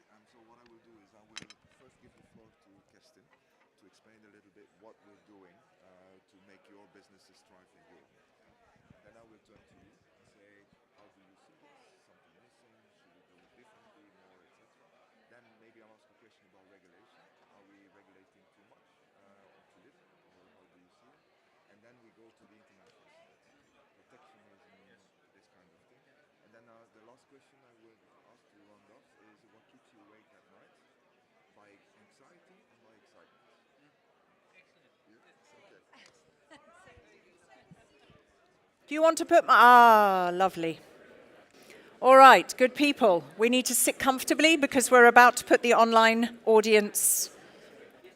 They're going to be able to see you. So, may you settle. In fact, I'm going to begin before you've settled. Please walk in silence like ninjas. Thank you. Shh. We are going to begin If you don't want a lunch break in 12.5 minutes, you need to come and sit down. Welcome. Welcome back to all of you. Welcome to all of you online to this still Cleantech Conference. If you're just joining, my name is Katrina Sickle. I am the MC for the day. And we are about to launch into the second part of this first thematic discussion. We're looking at technological challenges and investment opportunities for clean tech manufacturing of components and more. I'm not going to introduce this lovely lineup of speakers because that is for your moderator, and your moderator is going to do a better job than I. He's the Director General of DG CLIMA. Here he is, I'm coming behind, who is Kurt Vandenberger. So he will be the moderator. My quick question to you, I'm looming rather, why this session as a starting point? Why have we chosen this? I'm quite excited about this panel. We have a panel of captains of industry that incarnate the future of Europe, a clean, innovative, competitive industry. We have a man with a legendary hammer, and we have a top policymaker who is doing every effort to make this business thrive in Europe. So we can learn a lot from them. And the only thing that can go wrong, Kat, is that we will run massively over time. Yes, but you know, I will fly through, well, I won't fly through the air because I've actually got a herniated disc, which is why I'm slightly walking like a small garden gnome, but I will fly through the air and bring it to a close. The one thing to say is, if you have a question, can you stick it in Slido, keep it unbelievably short and to the point, and we'll try and take a couple right at the end, but I don't want to rain on your parade, so I'll leave it to you. Thank you. Thank you very much, Kat. Colleagues, ladies and gentlemen, you heard our Executive Vice President Šefčovič this morning. The commitment from the European Commission is there. You have also heard what our understanding is of the current situation and where we need to go. We are very encouraged by the huge round of applications to the latest call for the Innovation Fund, and I really want to thank you all for this, because this means a lot to us. It means that there is the competence, the commitment, the drive to make the clean tech manufacturing work in Europe. I will not repeat the figures, but they are overwhelming. But I assure you we will use them in the budget discussions that are slowly starting now for the future budget of the European Union. Now, it's clear that every technology, every sector has its own specificities, its challenges, its opportunities, and it's also a very dynamic situation which is evolving very quickly. The wind sector was, until recently, the poster child of Europe's future economy. Doing very well.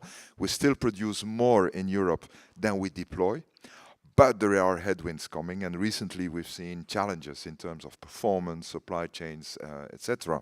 On the other hand, the battery sector, for a long time, we were afraid that we would see the same trend as with solar PV, relocating to Asia. But we see recently that there are new market entrants in Europe that have chosen Europe as a place to do the investment. We've been very active under the leadership of Vice President Šefčovič with European Battery Alliance, for example.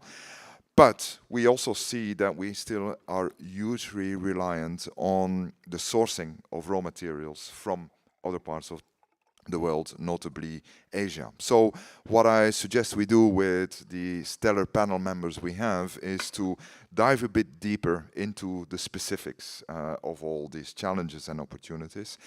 What do we need to do to make sure that we, as President van der Leyen has said, we write the future of clean tech manufacturing in Europe? What can we do to make the business case? We have now, as Vice President Šefčovič said, we have made the regulatory case.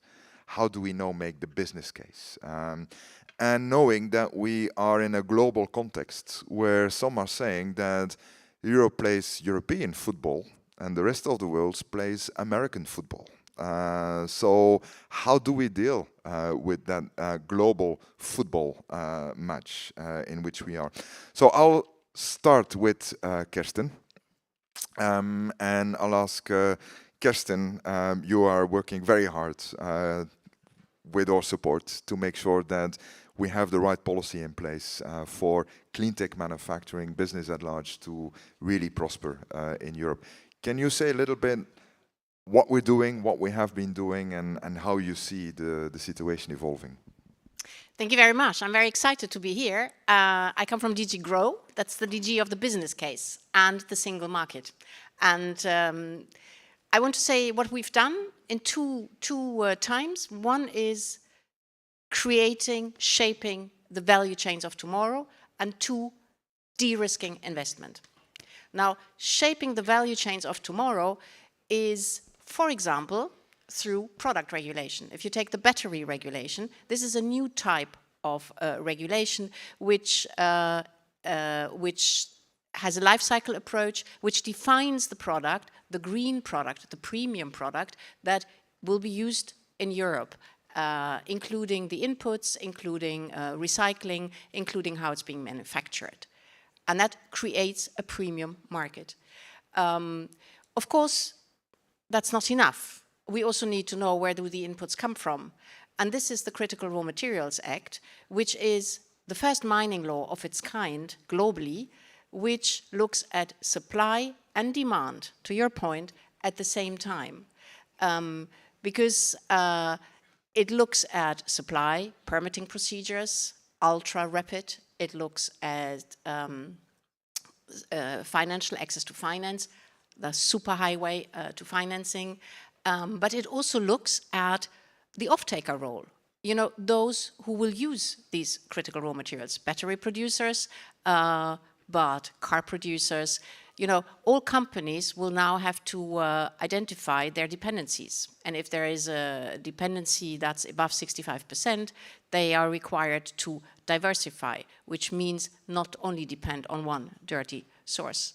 We're also looking at strategic projects to support the new business case of green supply, green extraction, green recycling, green and green refining in Europe. And then, if you want to produce clean tech, you may have another issue for your business case. It takes ages until you get a permit to scale. On batteries, we're looking at 600 gigawatt by 2030. That means many gigawatt factories, but they were all drawn down, back, investors not coming because it took so long, unpredictable. So we have the Net Zero Industry Act that actually says, again, business case, access to land, super rapid permitting, and with a clear deadline. You may get a no at the end, but at least as an investor, you know.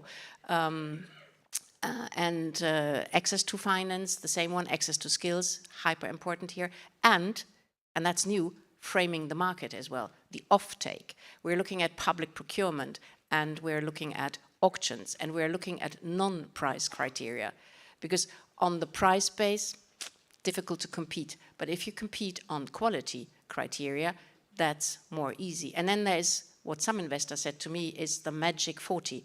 The magic 40 that says 40% of our demand should be produced and sourced in Europe. So that creates the pull, the market for these new products. And then the de-risking. Transformation, of course, means new technologies, new products. And when you say new products, that means risk from an investor point of view. Risk, does this technology actually work? And risk, is anybody buying, will buy these new things? And here we work with our investment tools, our guarantee. We've identified that in all our EU budget, but also in the member states' budget, there's a lot of money on research, 30%, and development. There's a lot of money on kind of buying stuff, you know, down the value chain, but there's not support for manufacturing. Now, very creatively, we're trying to fill that space as best as we can, because our budget is not huge. One example, the counter guarantee that we developed with the EIB and InvestEU to support the wind industry, who was not able to bid for further auctions because their balance sheet did not look good enough, so no bank would give a guarantee. Now, EIB helped by the InvestEU, gives a counter guarantee.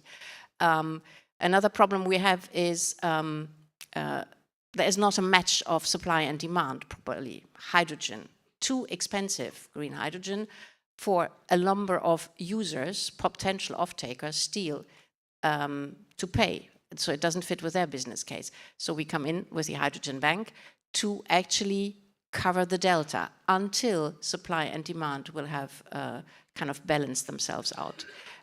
We are looking, we also have the industrial alliances, which give a lot of predictability about the whole value chain. Take hydrogen, it's everything, production, transport, offtake.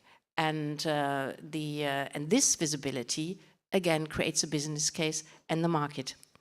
And I want to stop with showing you this. This is green nickel, tiny amount. But if we were able to create a green nickel market, a green nickel premium market, because we use it for batteries, you know, not too much, but we use it also for steel, for stainless steel, which goes into machines, which we export, which goes into cars, which we export, which goes into electrolyzers, which we use for the green transition. We are a very meaningful market. So the ambition we have at the moment, and this to your thing, you know, would they actually dare to do something they never did before? Yes, we dare, is to bring together the off-takers to have long-term purchasing agreements for this type of nickel, work together in the Mineral Security Partnership, but in other fora as well, with countries like Australia, Canada, who produce. And if we create this premium market, this market will not suffer from what we see today, 40%, 80% down on raw materials, because there is such an amount thrown onto the market by the elephant in the room. And that's why investors say, well, with this volatility, I'll never invest in raw materials extraction. And that would create a problem. But if we pull this off, and we have maybe, my dream is that it would be traded as green nickel rather than other nickel. If we pull this off, we have a market that is a solid investment case. And that's in the end what it's about, the business case. Thank you. Thank you very much, Kerstin. So clearly there's no silver bullet. We work on a systemic approach, which speaks to your framework conditions, Henrik, and we try to take a value chain approach as well in this. So I'd now like to turn to the captains of industry we have in our panel and ask you, knowing all this and considering the challenges and opportunities you see in your sector, how do you look at this? Are we doing too much? Too little? Should we do it differently? Very keen to hear your perspective. Maybe I'll start with François and then Sonia, and if you kindly briefly introduce who you represent so that we also know who you are. And then I'll turn to Barbara and Henrik to complete. They don't need any presentation anymore because you've had the keynote speeches. And in the next round, we'll go to the global outlook, the big elephant in the room. How do we deal with that? But let's first talk about Europe. François. Thank you very much, and glad to be here. So we are the Renewable Hydrogen Coalition. We are an industry-led organization that tries to speed up what we've been trying to do here in Europe. And I must praise the work of the European Commission on launching a market here in Europe. We are the first in terms of innovation. We are the first in terms of policy. So congratulations on the job done so far. And indeed, taking this approach of a value chain, supporting the supply with robust production rules for renewable hydrogen to keep the integrity of the market. This cannot be stressed enough. We have those rules and these need to be implemented. And then the demand side, you know, mandating priority sectors to go for renewable hydrogen. But of course comes the reality check. And it can be a painful one sometimes. So we're very also happy with the activities of Executive Vice President Šefčovič for opening this frank conversation. And clearly, what we see is that the business case is missing. We face key challenges at the moment. There is uncertainty on the demand. Clearly, we have the targets. This is the easiest part of the job. Setting targets we can all do. Making sure that the targets are met is another challenge. One key aspect of projects not going ahead with final investment decisions is the lack of funding. We see increasing pressures from financial markets, inflation, interest rates going up. This is increasing the cost of capital. This is one issue. We talked about the issue of financial communities being reluctant to go ahead and support more risky projects. We need to tackle that as well. And public authorities, what do they do to de-risk? Clearly, we see that for the electrolyzer sector. What's more is that all the tools that are meant to address some of these issues are not there. The funding gap is not being bridged at the moment. We are not allowing off-takers to buy renewable hydrogen at the price of grey hydrogen. The firing power of money hasn't been there so far. We've got a Ferrari, which is the hydrogen bank, but we miss the engine. Let's be frank about it. So we need to make sure we bridge that cost gap with a new way of seeing how funding can be developed. Let me also say one thing. We can come back to the hydrogen bank later. Two things. We in Europe face higher costs. Higher cost of raw materials, higher cost of renewable electricity. Labor cost is also higher, but this is for good. We are ensuring good living conditions with that. So this is one of the aspects electrolyzer manufacturers face. But there is one pressing concern that we have. This question of competition, where we see more and more players coming to the market with heavily subsidized products in order to go for European auctions and bid at a very low price. And we need to look into this, because there is a competition concern. We want to have a fair competition. We want to make sure we have a resilient industry here in Europe on the basis of that. But it's quite hard to compete fairly on price when heavily subsidized companies come in and they lower the price. It's quite hard when certain companies set up partnerships in China and import some of the key components here in Europe, and they claim this is made in Europe.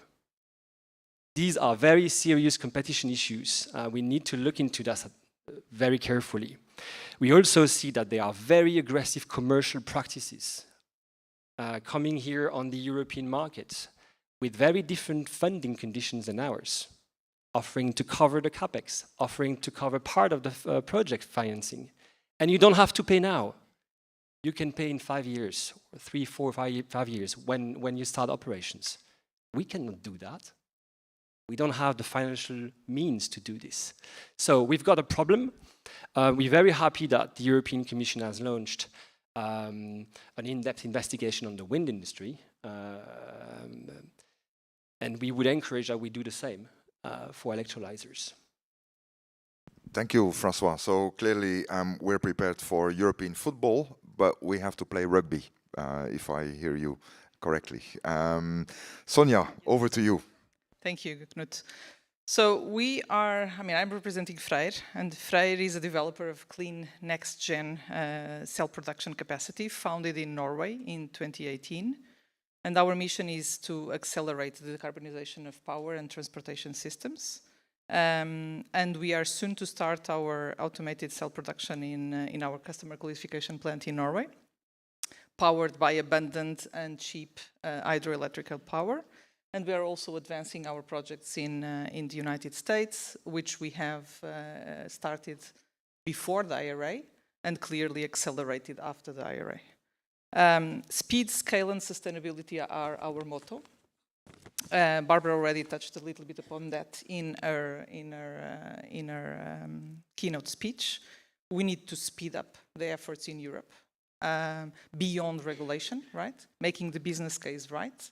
And Henrik very well said that we have to produce in Europe, but then who is buying, right? So I think a key point for us is really who is going to buy the batteries, sustainable batteries produced in Europe, right? There is a key point. when China is flooding the market with very cheap products. So I think, as I think about Europe now, what we see is an unbalanced global playing field, right? We have European competitiveness under pressure right now. This is, as Barbara also said, this is a nascent, battery manufacturing in Europe is a nascent industry, right? It's capital intensive. There are long lead times. And I think we need to distinguish between, of course, investments and government investment to support de-risking of business cases is fundamental. But going back to the demand, there is a huge difference between building a gigafactory and then selling commercial competitive products. So we can build gigafactories, but we need to make sure that we connect the dots between the market. And there are customers willing to pay the price for sustainable European-produced batteries. So of course, I mean, we talked about it. China has a head start of about 2 decades, right? Heavily subsidized, low-cost supply chains. So how do we tackle this? And I think we need to tackle this on regulation, of course. So we need to create regulation. For me is creating a level playing field, making sure that these, and of course remove externalities, CO2 or labor, low-cost labor, and all of that needs to be catered in. And then we need to develop the business case, right, for battery sectors in Europe. But I really would like to stress the point that building a gigafactory is one step. Selling commercial competitive products in Europe is another step. And we need to be able to do both, right? So create the demand. Barbara, maybe turn to you. We've heard you in the keynote speech. You've heard Kirsten explain what we do. We do a lot. There's a lot of talk now about the next commission having to do an industrial deal. Yeah. Having heard all this, what would you recommend as part of this industrial deal to help your sector? It's interesting, and everything that Sonia said very much resonate. I would just add in between getting the gigafactory out of the ground and then having the commercial long-term viability. What is also very critical is in the middle, when you are in the manufacturing and then you are in the ramp-up phase. And this is where it is still capital intensive. You're not in the innovation part anymore. The innovation part and R&D is very much well supported. And this is how we get the project out of the ground. Then we need to go and stand on our legs. Any industry has to do that. There is no business without that. But in the middle, there is a phase that is still quite capital intensive. And I think this is where the industry, when it's still in its very early days, still needs support. So it's definitely something around manufacturing and ramping up production. Henrik, can we do a little thought experiment? We have not rehearsed this, but imagine Prime Minister Frederiksen calls you and says, Henrik, I want you to become European Commissioner for a green industrial deal. Oh. Given your long-time experience, what would you hammer on the European Commission in terms of what we need to do to make sure that we succeed in this clean tech race in Europe? First of all, I would give my good friend Mette the advice to team up with you and Kerstin and have some good sparring partners. It is this, you know, in a way, boomer thing that once you have learned something, you can't get rid of it at my age. And it is about what happened before that worked. If we can replicate that, then we don't need to reinvent the wheel. And here we speak about, in many ways, a situation where there is actually a demand, but where the demand is on a purely capitalist market sense better served by somebody that comes in with a subsidized, government-funded, blah, blah, blah product, and where the European manufacturing industry is therefore faced with a challenge it quite honestly shouldn't have been. And we have so that's one example. We have another example that we all know and shouldn't kind of forget, which is different, but it is, how did it happen that solar and wind is now cheaper than fossils? In the beginning, we had actually a situation that's completely similar to the one we are discussing here, which is that renewables were a lot more expensive than fossils.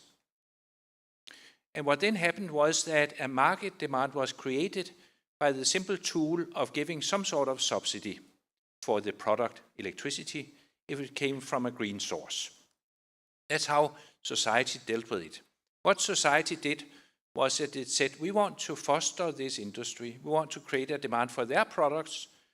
The actual market is not going to go that way because it's cheaper to buy coal-fired electricity. Therefore, we create a mechanism by which it becomes a market. It may not be competitive with coal, but we at least create a mechanism for that. The end result of that was scale, innovation, cost reductions that mean that now renewables are cheaper than coal. Fantastic success. It's the same thing we need to do here. It is no more different than that. It is to ensure that there is a demand for the European manufactured products. Of course, they are not competing with a different technology. They are competing with somebody coming in with an unfairly subsidized same technology. But the overall line is the same, and the overall, what shall we say, potential outcome is the same. We will not compete, of course, in Africa or wherever with a heavily subsidized Chinese finance supported, you don't pay until after 5 years product. But at least when you look at it for the greater good on renewables, it was about pollution and climate. In the early years, it was actually about energy independence, environment, and later on came the climate. Nowadays, it's about the climate and energy independence. That was our motivation there. Our motivation now is we would like to have manufacturing in Europe. And we would also actually like not to be in the claw of an outside body when it comes to critical infrastructure. That's not a safe place to be. And then you do the same as what we did with renewables versus coal. You create a system whereby a market is established and there's a pull from the market. And then besides that, you need to ensure that, yes, there's a pull for the market, but the market can't actually take it because there's no grid or there's no planning permission. You need also to solve that. But I would say that having heard Kerstin speak about all those moves, the headline we have up there on the screen, innovation, is actually here executed. I think we should not forget to mention by the EU, because what you're doing here is indeed innovation on a process level. Innovation is not just about products, it's also about processes. And there I think we can be proud as Europeans about how the Commission is stepping up to the task. Thank you very much for this, Henrik. But I think what permeates in all comments is this big elephant in the room, indeed. There are economists, I'm not an economist, so I don't belong to them, but there are economists who say that why shouldn't we benefit from the low-cost equipment that we can get from China, notably? If we don't do that, it will make the whole green transition in Europe much more expensive. So what's the problem? So I maybe would like to hear from everyone how we deal with this, because having sourcing equipment products from China will make it much more cheap for us. At the same time, we are also a very open economy. We rely on imports and exports. So what would you recommend, Sonia? I can start with that one. I think it's a very interesting question. I mean, at the same time, as you said, Europe is behind, right? So we need to learn. So I think the interesting question we need to ask ourselves is the partnerships we want to make in this sector in order to speed our learning as well. We need to make them right? So it's really about the framework of all the partnerships we do, the business structures we engage with.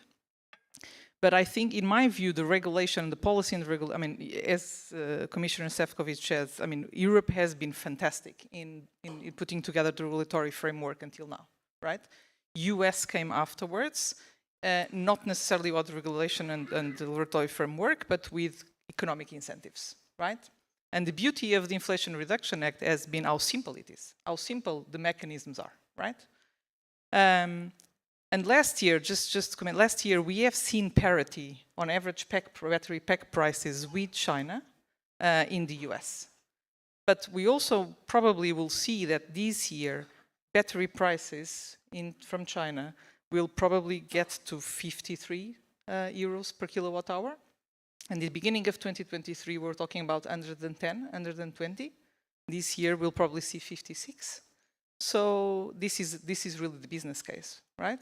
So I think the role of regulation, we need to remove these externalities, plus the cybersecurity, the data security, the labor rights, all of these we need to remove with regulation, right? And we have the mechanisms in place. We have the battery passport framework, we have the CBAM, right? Regulation in place. So we need to make that active. But I also think that we need to learn these skills with already manufacturers already, right? In China or in other parts. We need to be smart in the way we learn in Europe, and that we speed up our learnings in the battery space. Ultimately, as Barbara said, this is about our jobs and our energy security. So we cannot forget that at the end of the game. Thank you, Sonia. François? Happy to take this one as well. I'm an economist, and I went out of university in 2008 when the financial crisis burst. And what I learned is that everything I learned over the past 5 years was basically wrong. That markets can fail, that countries can fail. This narrative of going cheap is very dangerous because this is a short-term approach and this is following the flow of money, which is driving the world. Fair enough. But we are in a very different world today than 20 years ago when it was okay to outsource manufacturing. The current geopolitical context is very delicate. We have 2 wars at the door of Europe, and tensions are increasing, not easing, with China. What happens when China invades Taiwan, if it happens? I mean, if we are outsourcing all the manufacturing of key technologies to China, we let them control our sovereignty. This is one key thing. So the short-term approach and finance a cheap approach is problematic in this respect because it doesn't look at the broader picture. Then we need to look at the medium-term and long-term benefits. This is about making sure we have strategic autonomy in the technologies that we need for the transition, but also for the job of the next generations, us. And you need to tell people, how are you using European money to subsidize jobs elsewhere in the world, especially in China? How can you justify that? When we have youth here that is there keen on taking those jobs in Europe, we've got to fuel the learning loop as well here in Europe. That is what will make Europe a place where investors, European but also non-European, invest. This is because we have these skills, this knowledge here in Europe. If we let that go to others, Europe will not be the place to invest in. So, and last point, if we set the rules for competition, open market again in this new world, which is no longer so open, we are the only ones doing this, we shoot ourselves in the foot. This is red carpet for subsidized technologies to come here and enjoy the nice money we have to spend. So I think we've got to really look seriously at what we are trying to do here. Are we happy with what happened with the solar industry? Can we name one very big industrial success where Europe is leading in terms of scale and meeting the world demand? I mean, we need to ask those questions. What's great with the electrolyzer sector is that we are currently meeting more than 90%, 95% of the current demand in Europe. How do we keep that? 9 out of 15 European leading electrolyzer manufacturers are European. How do we make sure we maintain this? So being, and forgive me for the word, naive about openness on markets, I think doesn't look into the reality of the world we are in at the moment. It's probably going to be very complicated. We're not going to have friends, but there are other markets in which we can team in order to pool the firing power we need. I'm thinking of the US and making sure we have EU transatlantic market with the US. That can really much allow for having the power in order to be a good competitor on China. May I just give one number? Sure. you know, China is year light ahead of us, and we don't grasp this. And this is happening right now with electrolyzers. Just 2 years ago, they had 10% of the global manufacturing shares. Today, they are at 40%, and next year, projection shows that they will hold 62%. Europe, presently 25%. US, 20%. We face the risk of getting the market flooded with cheap electrolyzers. This is good for the transition. Is it good for Europe? In a multipolarized world, I'll let you answer the question. Are we willing to pay for our future? That's really the question. We have Barbara, anything to add shortly? I think that's a very good summary. Do we want cheap or do we want good? I think that's the question here. I would just want to come back to the fact that we're not playing on the same field. I think that this is a major issue we have, at least in the short term. And you're talking about the cost of batteries from China. I truly believe also we are facing, I would say, a short-term overcapacity in China, which makes a lot of battery available even at loss for them. And it's still better to sell at loss than not selling at all. So I think we are in a very, very tricky situation in the very short term. Coming back to good versus cheap, I think we have the demand for batteries exists, that's clear. Then how do we manage to avoid that people choose cheap versus good, right, is also the question. I think what you have been working on, and battery regulation is a very powerful one in my opinion, when you want to ensure CO2 footprint, which is driving sustainable manufacturing, which is also driving local content, and trying to actually make that visible and incentivize for that, or even at some point probably come to a ban of the unclean or non-clean batteries. I think this is a very, very strong driver, at least at the beginning. And then to go to the next step, when you are in that market and you want to stay competitive, because that needs to happen, it needs to come through innovation. That needs to come from the companies. You need to start building, you need to start selling, and then you need to put all your effort to remain the best one. Best chemistries, new manufacturing, innovation. That needs to come from the companies as a last step, so that we are really competitive. Thank you, Barbara. A brief comment from Henrik, and then I'll turn to Kirsten. Yes, we are back to the boomer days. Exactly the same economist could have asked exactly the same by saying, why do you want wind power or solar power? It's much cheaper with coal. End of story. If we had stuck to that, where would we be today? So it is really very, very simple. There was a desire to do different than the simple market mechanism for the greater good. End of story. Same thing here. Here the greater good is not about pollution. It is all about the green agenda, of course, but it's also about European jobs, but also about European resilience to situations arising where, for example, we could be forced to start embargoing China. Where would that leave us? So here, it's no different than coal against wind. There's a greater good wish. We need to act on that. Kirsten, I thought we needed to get ready for rugby. It looks more like a boxing match, increasingly to me. How do you view all this? Well, actually, I go back to basics. Single market. When we, 30 years ago, invented it, Mr. Delors, he started with regulation, you know, creating a framework, creating scale. But we realized that is not enough. And what we see at the moment in all the discussions, and I'm really proud of how the cursor has been shifting, that we need to reload the single market. Regulation, yes, to frame the scale, the speed with our permitting, but we also need to look at our industrial policy, at the manufacturing base. Because in the days of, you know, we make the rules, there were people who said, what do we care about industry? We just keep the services. That's fallacy. Because, you know, in every product produced, 2 points, half of it at least is a service. So it's the whole value creation. And then came this. I want to show you.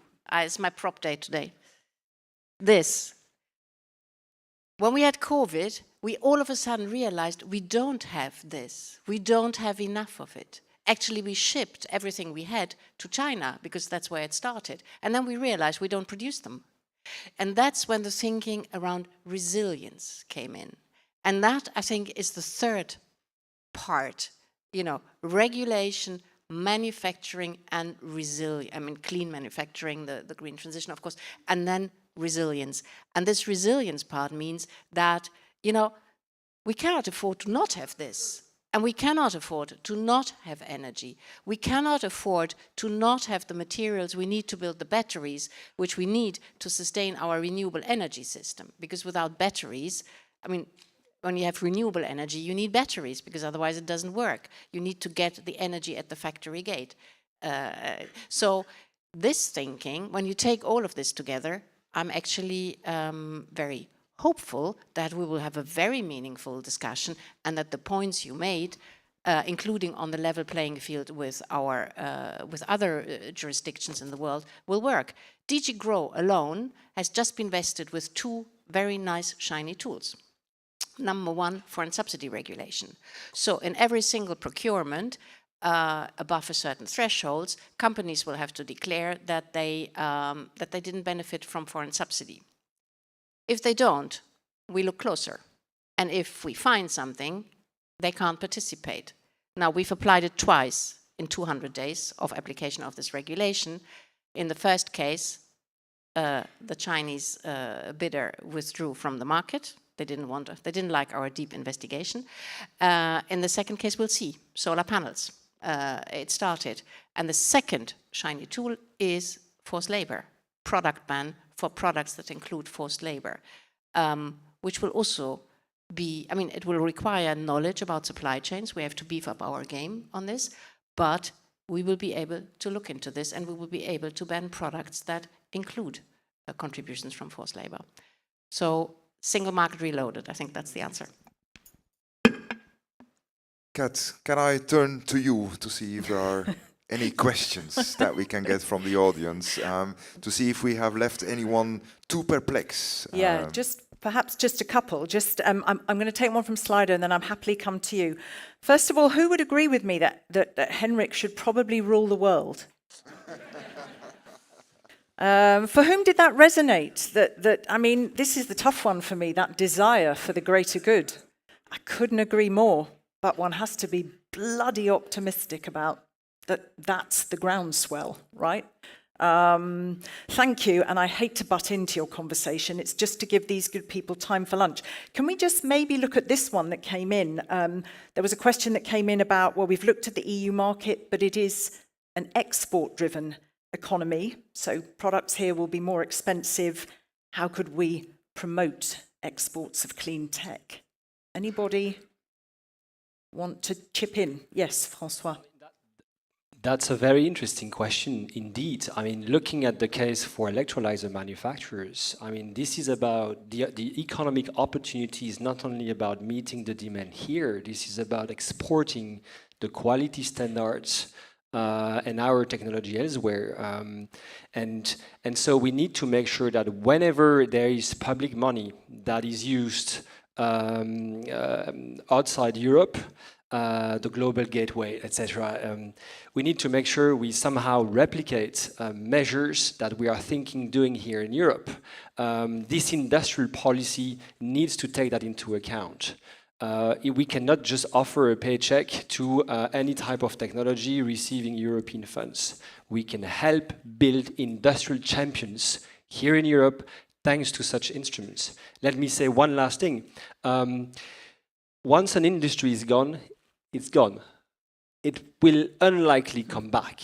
It's cheaper, and these are not my words, it's cheaper to keep an industry as it is here than trying to reshore it. So let's make sure we design the rules properly in order to get there. Should we take the question from the floor? Beautifully concise, please. It's a room equipped full of desk microphones and none of them work. So there we go. Hi, thank you. Karim Hassan from the Catalonia government. Thank you for the very interesting panel. Out of curiosity to the Nordics, because even though you're not all from the north, clean tech is driven by pioneers in the north. Are you expecting or are you seeing maybe a tipping point for the adoption in your markets that is, or you're still driving it, or when will it happen? So what I mean is the wave tipping, getting over the wave, so that what you are selling, there'll be more demand and natural demand coming from the market rather than driven top-bottom. Thank you. I can maybe start from Norway, which is, I mean, I mentioned the ESS space, but as you know, I mean, Norway, we have a head start in EV penetration, right? We started 10, 15 years ago. And we started by incentivizing the demand, customers, to buy EVs, right?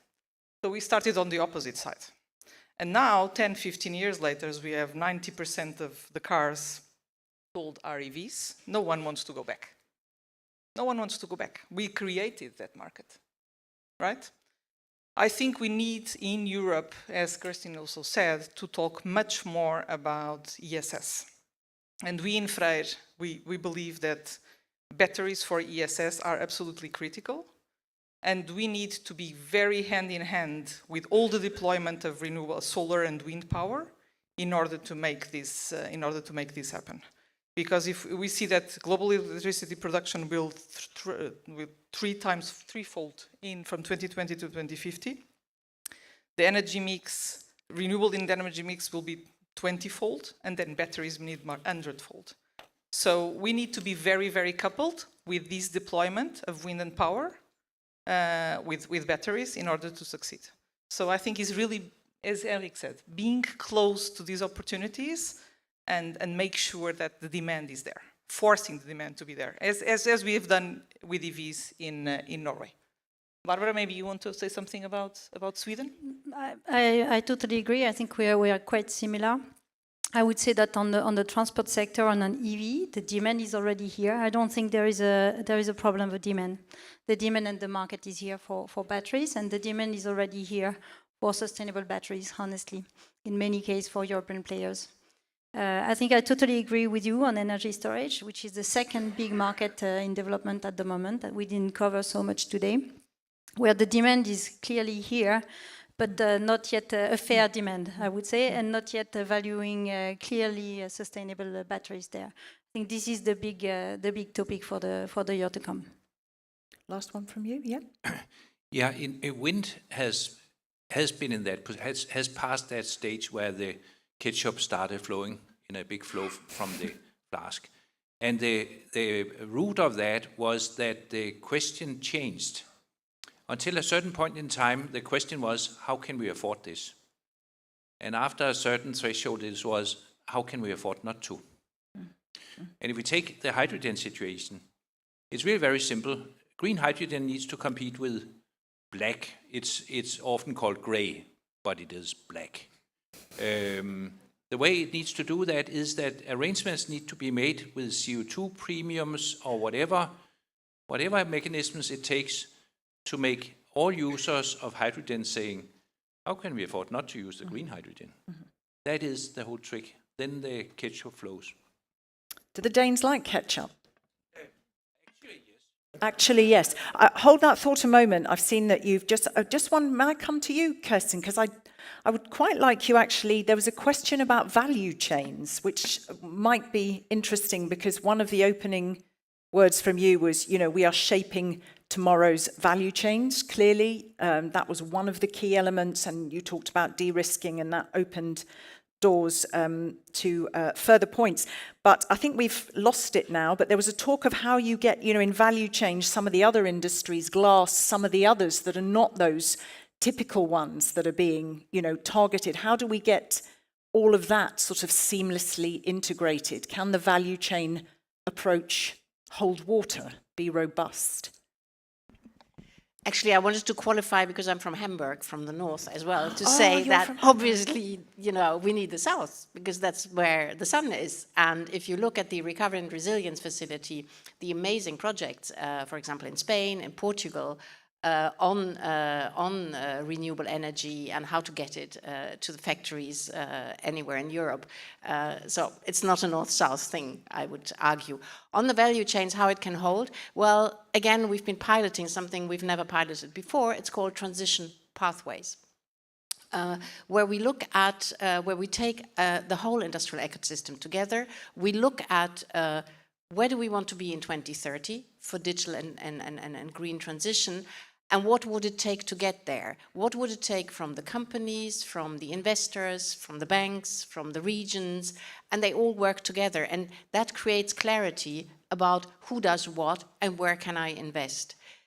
Funnily, the ones with the services sector work best, retail and tourism. We have enormous amount, I mean, many pledges of different actors to do this or that and to follow, you know, the kind of the steps that were identified in the transition pathway.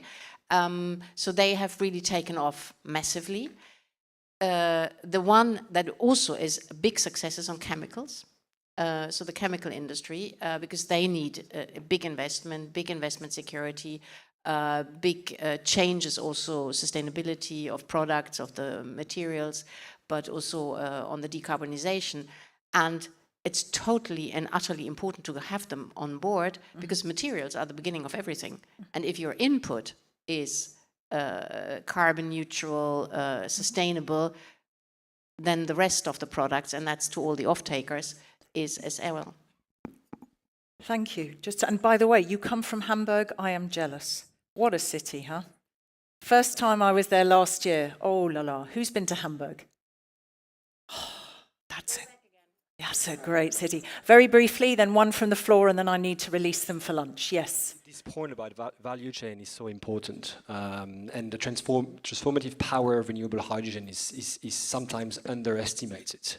This is about reshaping the way products are being manufactured, removing completely the fossil element in there, the carbon element in there, and then indeed manufacturing the key products that our dishwasher, our car, everything basically we manufacture with greener input.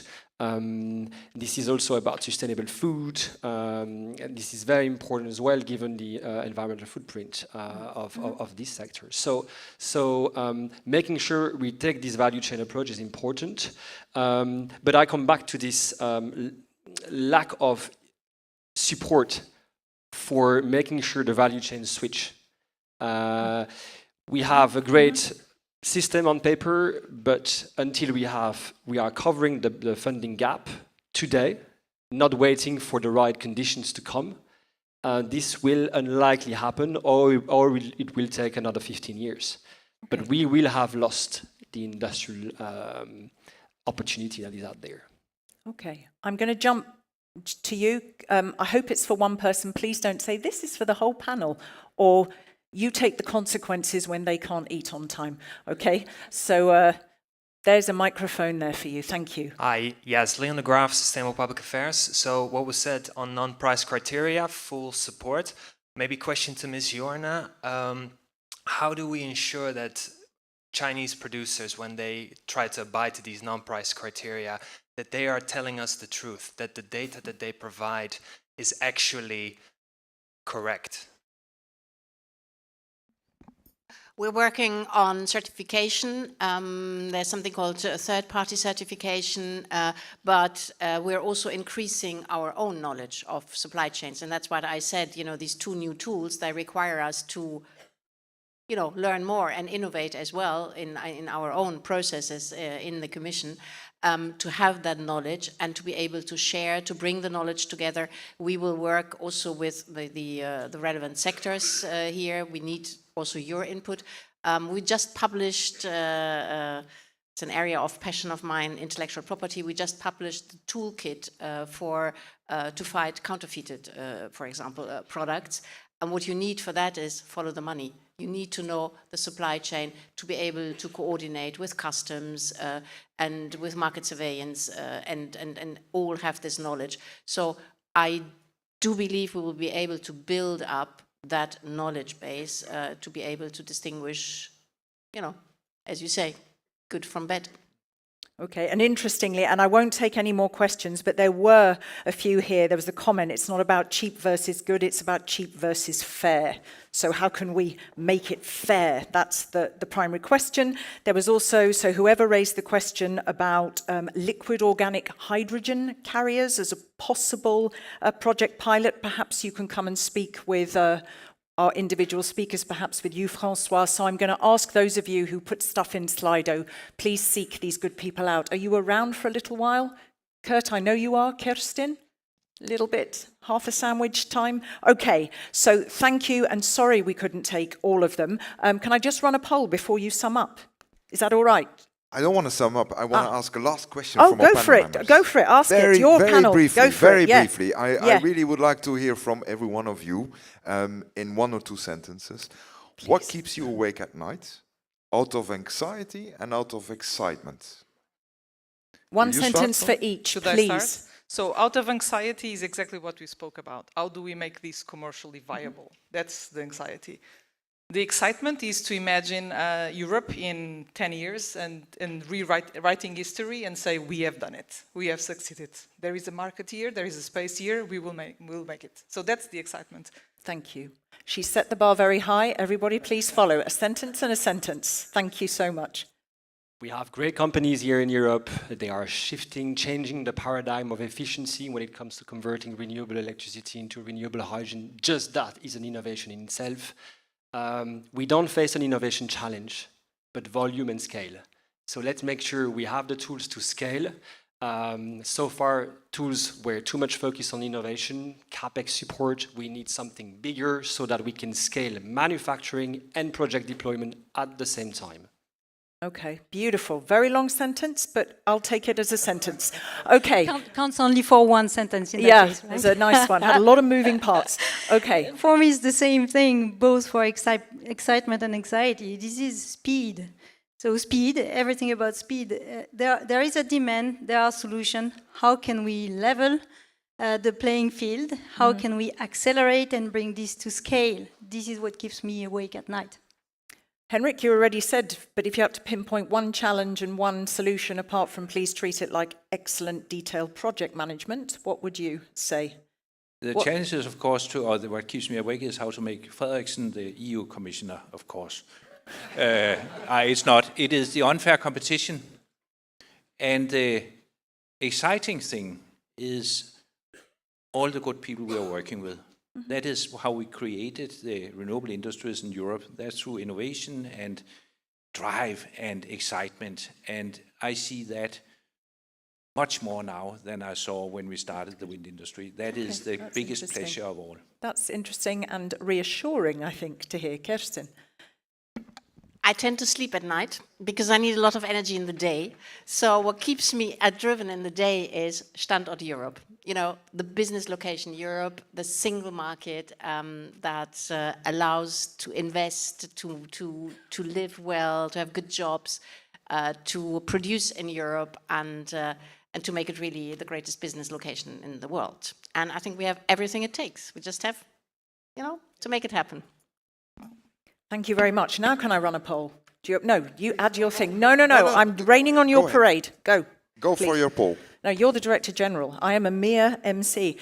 Go on, please. No, I just wanted to round up by saying thank you to the panel members. This was very insightful. I learned a lot. Thank you also to the audience, not only for your interest, but also your enthusiasm.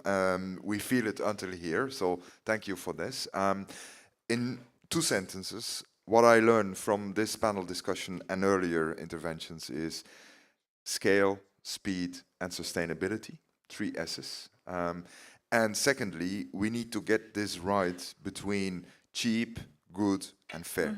That's probably where we will need to come up with the right policy approaches. Cheap, good, and fair. How do we square that circle? Thank you very much. Triangle even. Okay. Okay, quick poll. Go on then, let's just do that before the close. And please, as I said, if there's a question there, please find these speakers before they leave. There was a question with critical raw materials. There was a question on circular economy and that at the heart of resilience. So please find these good speakers mid-sandwich. or food and have a chat. To increase European manufacturing competitiveness, we need to invest more in what? What has this discussion made you think, or perhaps this is your opinion even prior to these discussions? Scale up, connecting actors, R&D, or knowledge and data sharing. Does that surprise you? No? Would that be what you would have answered? Yep. There you go. You all get a gold star. All right. So thank you so much to all of you and to you, Kurt, for this very nice, very interesting discussion, we can say.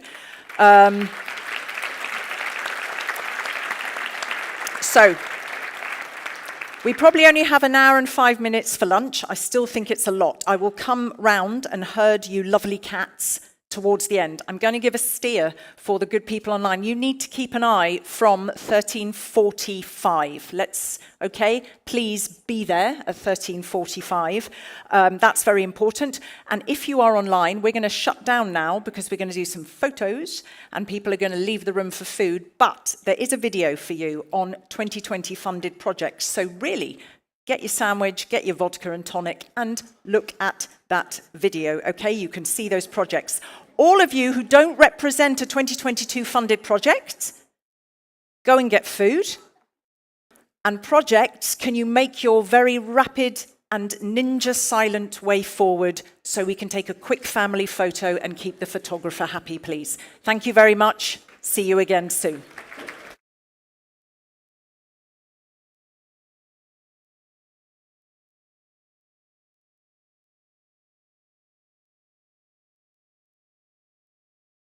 By the EU emissions trading system, the Innovation Fund is the EU initiative that supports the deployment of net zero and innovative technologies. Recently, the fund signed the grant agreements with large-scale projects from the 2022 call for proposals. Let's meet them. Hydrogen projects. Asturias H2 Valley in Spain. The project aims to develop a renewable hydrogen plant with 150 megawatts of electrolysis capacity. Overall, the project plans to avoid absolute greenhouse gas emissions of 1.3 million tons of CO2 equivalent over the first 10 years of operation. THYNET. The project aims to deploy a first-of-a-kind European large-scale, 150 megawatts capacity, alkaline electrolyzer at Repsol Petroleo site in Tarragona. The project plans to achieve an absolute greenhouse gas emissions avoidance of 1.4 million tons of CO2 equivalent over the first 10 years of implementation. Green H2 La Robla. The project envisages the commissioning of one of the largest renewably powered green hydrogen production plants in Europe. The project plans to achieve an absolute greenhouse gas emissions avoidance of 1.2 million tons of CO2 emissions over the first 10 years of implementation. Moving on to the Netherlands, there's the Carbonate Fuel Cells Pilot for Carbon Capture and Storage, CFC Pilot 4 CCS. The project aims to develop an innovative decarbonization solution by using carbonate fuel cells, CFCs, to capture CO2 from dilute industrial streams. The project aims to achieve absolute greenhouse gas emissions avoidance of 45,689 tons of CO2 equivalent over the first 10 years of implementation. Energiechoice. The project plans to produce clean hydrogen with a 300 megawatts electrolyzer, located in the Vlissingen area, the Netherlands. The project plans to achieve an absolute greenhouse gas emissions avoidance of 2.1 million tons of CO2 equivalent over the first 10 years of implementation. Columbus. The project will demonstrate a first-of-its-kind industrial-scale process of e-methane production in Wallonia, Belgium. The project plans to achieve an absolute greenhouse gas emissions avoidance of 1.8 million tons of CO2 emissions over the first 10 years of implementation. Green H2 Atlantic will develop, install and operate a first-of-a-kind 100 megawatts electrolyzer in CINEA, Portugal. The project plans to avoid 842,979 tons of CO2 equivalent over the first 10 years of operation. The Hydroxy project aims to develop, build, and operate an innovative, large-scale polymer electrolyte membrane, PEM, electrolyzer in Duisburg-Walsum, Germany. The project plans to achieve an absolute greenhouse gas emissions avoidance of 1.3 million tons of CO2 equivalent over the first 10 years of implementation. Increase. The project's objective is to upscale the hydrogen production capacity for innovative clean tech equipment. The project plans to achieve an absolute greenhouse gas emissions avoidance of 3.9 million tons of CO2 equivalent over the first 10 years of implementation. Carbon capture and storage projects. Gesieck Zero Emissions Project plans to build a new second-generation oxyfuel kiln on a cement plant in North Rhine-Westphalia. The project plans to achieve an absolute greenhouse gas emissions avoidance of 7.3 million tons of CO2 emissions over the first 10 years of implementation. The GO40 project aims to put into operation an innovative pollutant-free and carbon-negative clinker kiln in the Holcim-Oberg plant located in Wallonia, Belgium. The project plans to achieve an absolute greenhouse gas emissions avoidance of 10 million tons of CO2 emissions over the first 10 years of implementation.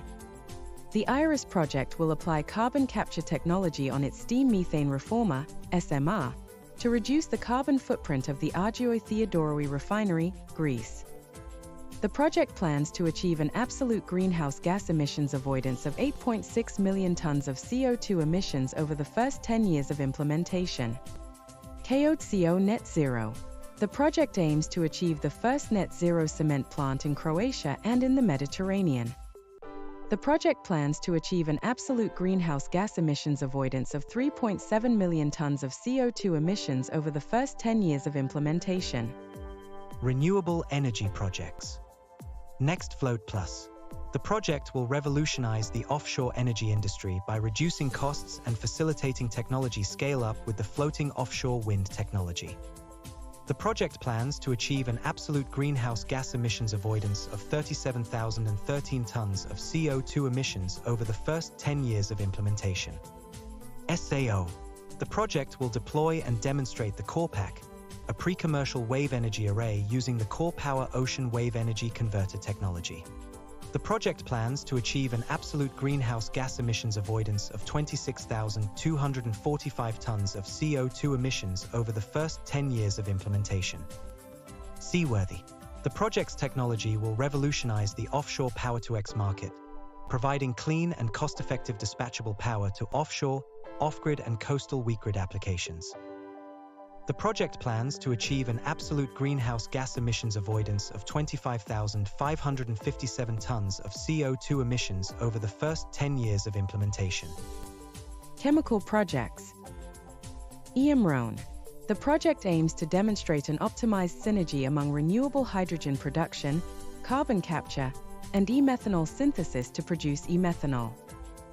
The project plans to achieve an absolute greenhouse gas emissions avoidance of 2.3 million tons of CO2 emissions over the first 10 years of implementation. GAP. The green ammonia production project will lead the way in green ammonia production for Europe, from the large-scale plant in Norway. The project plans to achieve an absolute greenhouse gas emissions avoidance of 3.5 million tons of CO2 emissions over the first 10 years of implementation. Green ammonia lines. Gramley. The project will produce renewable hydrogen to be used in the production of renewable ammonia to decarbonize industrial processes.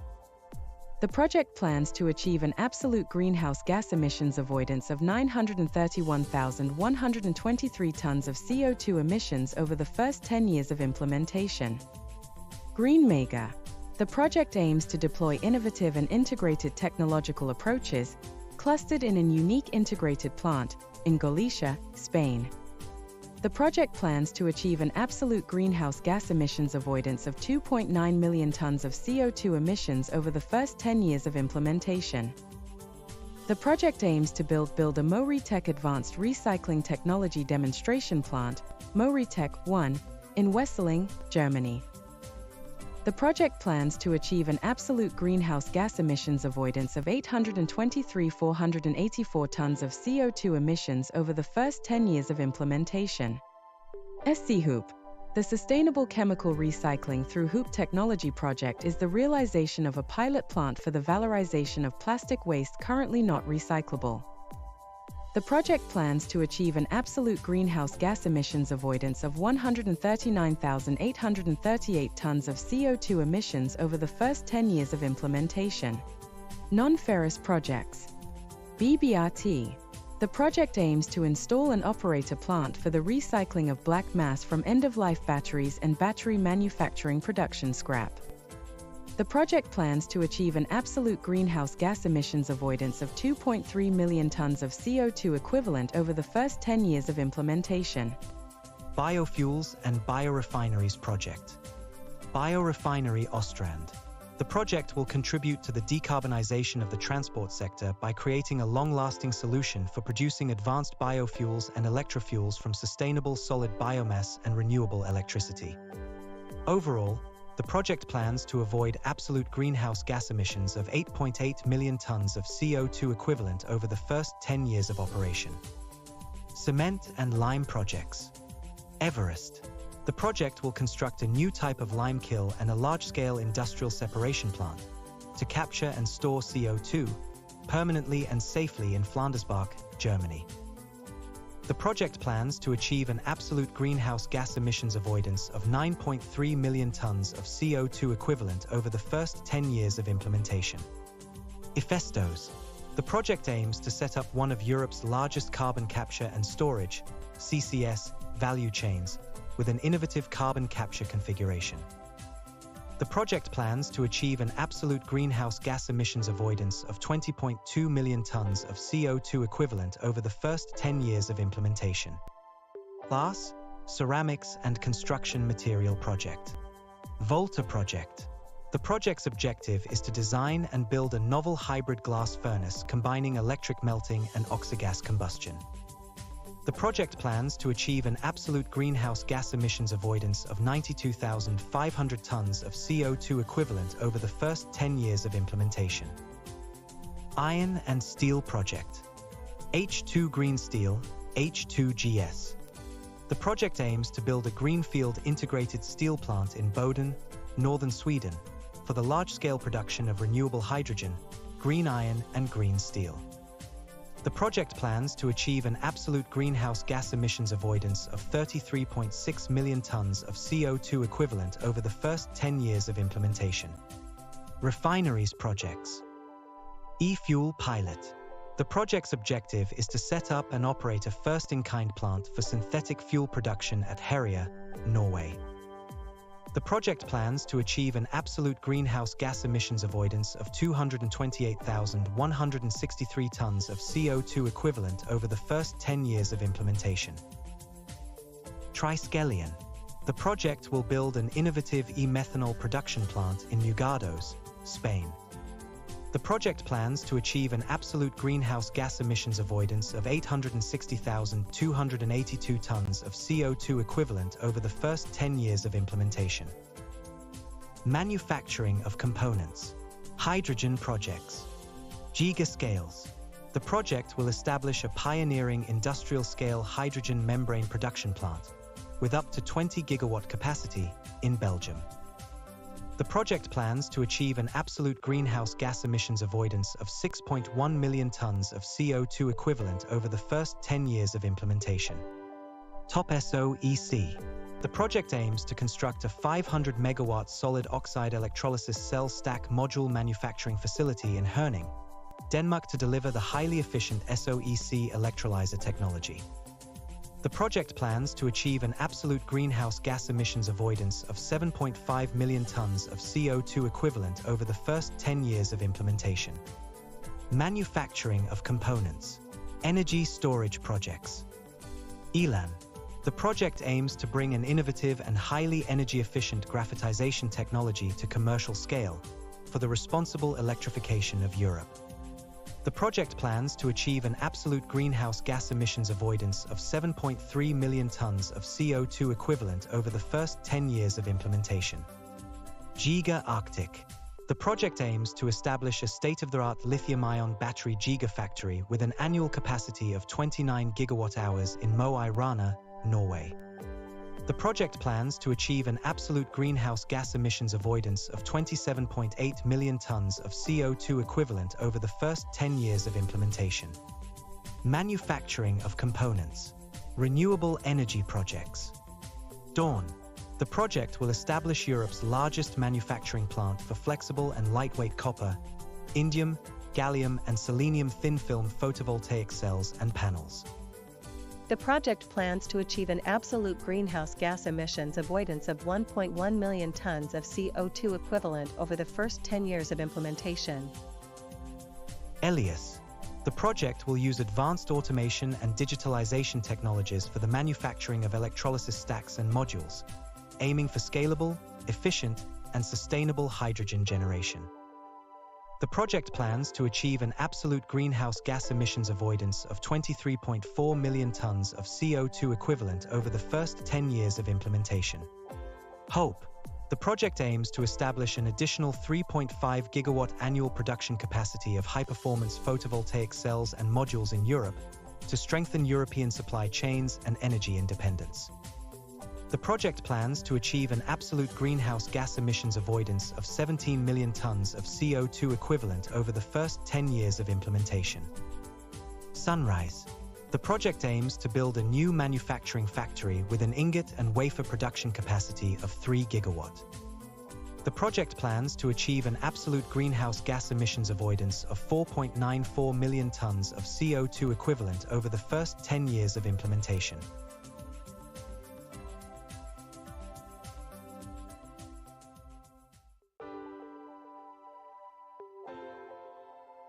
Did you know that the Innovation Fund is one of the world's largest funding programs for low-carbon technologies?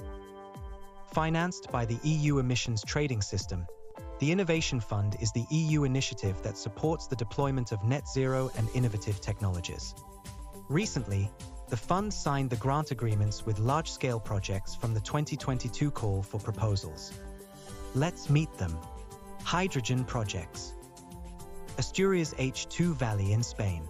The project aims to develop a renewable hydrogen plant with 150 megawatts of electrolysis capacity.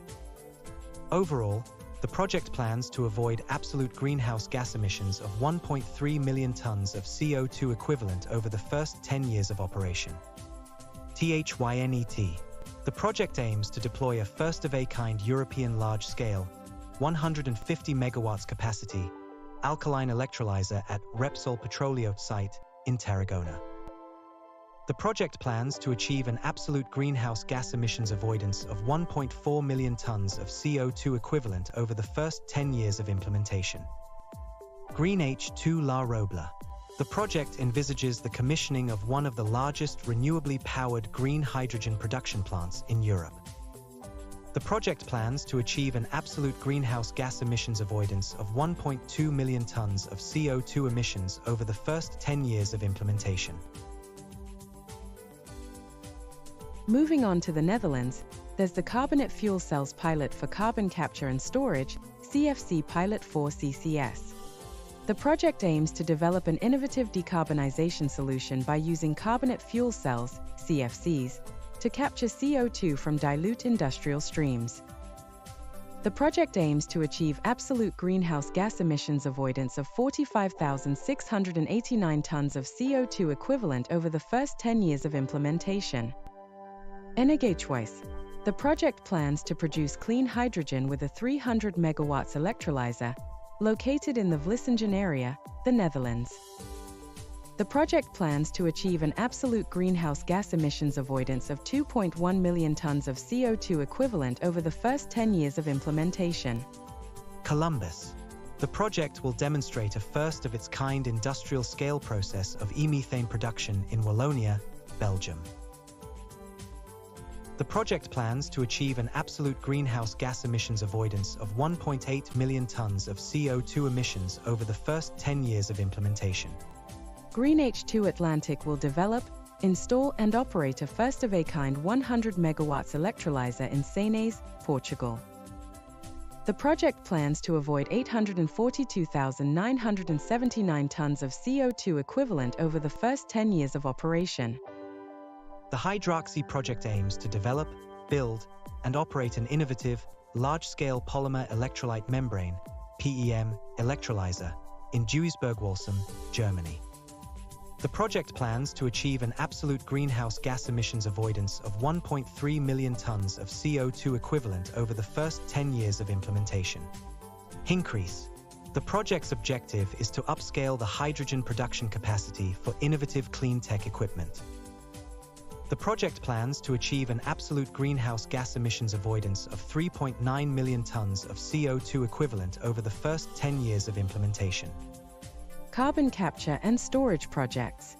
Gaseek Zero Emissions Project plans to build a new second-generation oxyfuel kiln on a cement plant in North Rhine-Westphalia.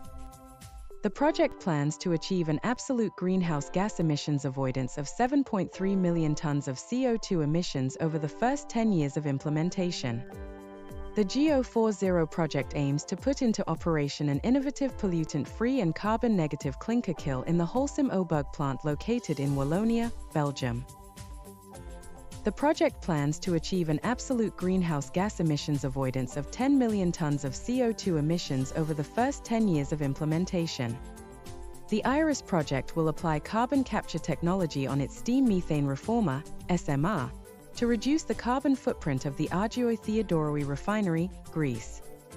The project plans to achieve an absolute greenhouse gas emissions avoidance of 8.6 million tons of CO2 emissions over the first 10 years of implementation. Garrote Net Zero. The project aims to achieve the first net zero cement plant in Croatia and in the Mediterranean. The project plans to achieve an absolute greenhouse gas emissions avoidance of 3.7 million tons of CO2 emissions over the first 10 years of implementation. Renewable energy projects. Next Float Plus. The project will revolutionize the offshore energy industry by reducing costs and facilitating technology scale-up with the floating offshore wind technology. The project plans to achieve an absolute greenhouse gas emissions avoidance of 37,013 tons of CO2 emissions over the first 10 years of implementation. SAO. The project will deploy and demonstrate the CorePack, a pre-commercial wave energy array using the CorePower Ocean Wave Energy Converter technology. The project plans to achieve an absolute greenhouse gas emissions avoidance of 26,245 tons of CO2 emissions over the first 10 years of implementation.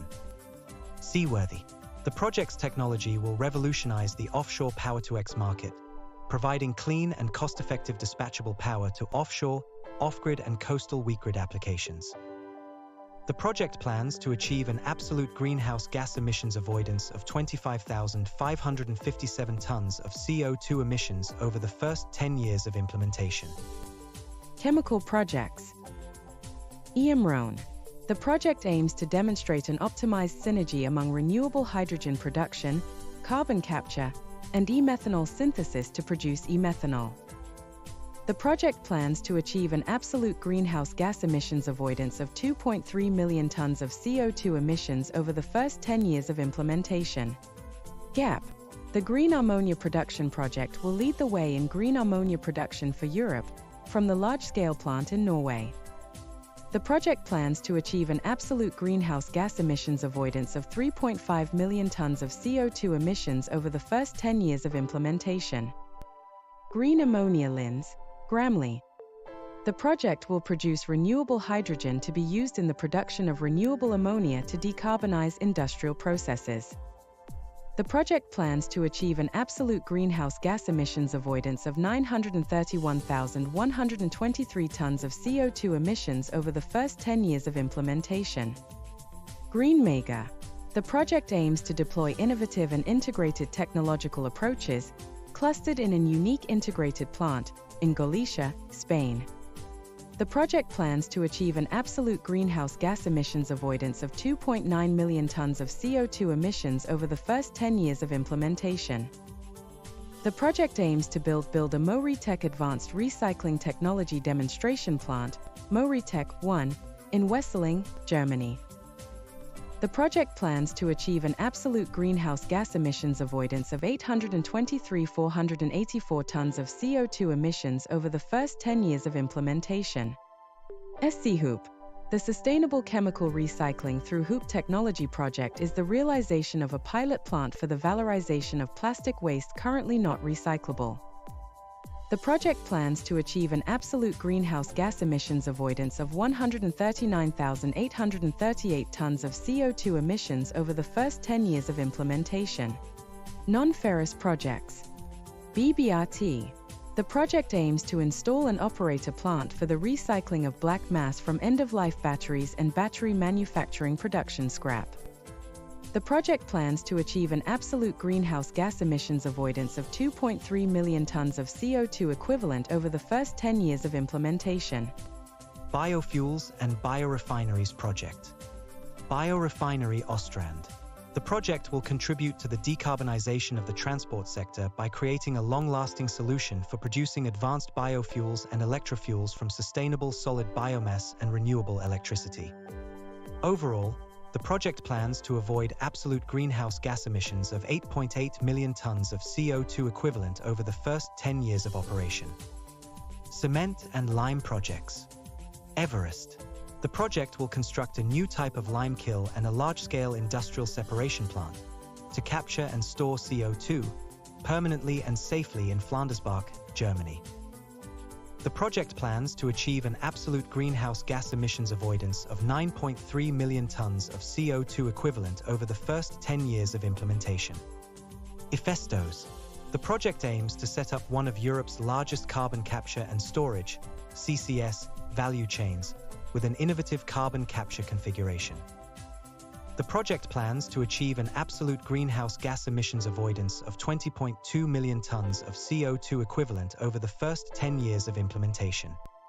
Glass, Ceramics and Construction Material Project. Volta Project. The project's objective is to design and build a novel hybrid glass furnace combining electric melting and oxygas combustion. The project plans to achieve an absolute greenhouse gas emissions avoidance of 92,500 tons of CO2 equivalent over the first 10 years of implementation. Iron and Steel Project. H2 Green Steel, H2GS. The project aims to build a greenfield integrated steel plant in Boden, northern Sweden, for the large-scale production of renewable hydrogen, green iron and green steel.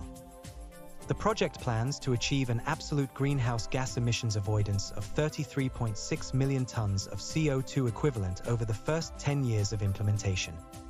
Refineries projects. E-Fuel Pilot. The project's objective is to set up and operate a first-in-kind plant for synthetic fuel production at Herøya, Norway. The project plans to achieve an absolute greenhouse gas emissions avoidance of 228,163 tons of CO2 equivalent over the first 10 years of implementation. Triskelion. The project will build an innovative e-methanol production plant in Mugados, Spain. The project plans to achieve an absolute greenhouse gas emissions avoidance of 860,282 tons of CO2 equivalent over the first 10 years of implementation. Manufacturing of components. Hydrogen projects. Gigascales. The project will establish a pioneering industrial-scale hydrogen membrane production plant with up to 20 gigawatt capacity in Belgium. The project plans to achieve an absolute greenhouse gas emissions avoidance of 6.1 million tons of CO2 equivalent over the first 10 years of implementation. TOP-SOEC. The project aims to construct a 500 megawatt solid oxide electrolysis cell stack module manufacturing facility in Herning, Denmark to deliver the highly efficient SOEC electrolyzer technology. The project plans to achieve an absolute greenhouse gas emissions avoidance of 7.5 million tons of CO2 equivalent over the first 10 years of implementation. Manufacturing of components. Energy storage projects. ELAN. The project aims to bring an innovative and highly energy-efficient graphitization technology to commercial scale for the responsible electrification of Europe. The project plans to achieve an absolute greenhouse gas emissions avoidance of 7.3 million tons of CO2 equivalent over the first 10 years of implementation. Giga Arctic. The project aims to establish a state-of-the-art lithium-ion battery gigafactory with an annual capacity of 29 gigawatt-hours in Mo i Rana, Norway. The project plans to achieve an absolute greenhouse gas emissions avoidance of 27.8 million tons of CO2 equivalent over the first 10 years of implementation. Manufacturing of components. Renewable energy projects. Dawn. The project will establish Europe's largest manufacturing plant for flexible and lightweight copper, indium, gallium and selenium thin-film photovoltaic cells and panels. The project plans to achieve an absolute greenhouse gas emissions avoidance of 1.1 million tons of CO2 equivalent over the first 10 years of implementation. Elias. The project will use advanced automation and digitalization technologies for the manufacturing of electrolysis stacks and modules, aiming for scalable, efficient, and sustainable hydrogen generation. The project plans to achieve an absolute greenhouse gas emissions avoidance of 23.4 million tons of CO2 equivalent over the first 10 years of implementation. Hope.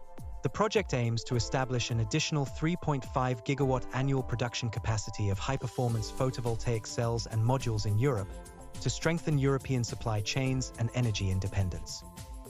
The project plans to achieve an absolute greenhouse gas emissions avoidance of 17 million tons of CO2 equivalent over the first 10 years of implementation. Sunrise. The project aims to build a new manufacturing factory with an ingot and wafer production capacity of 3 gigawatt. The project plans to achieve an absolute greenhouse gas emissions avoidance of 4.94 million tons of CO2 equivalent over the first 10 years of implementation.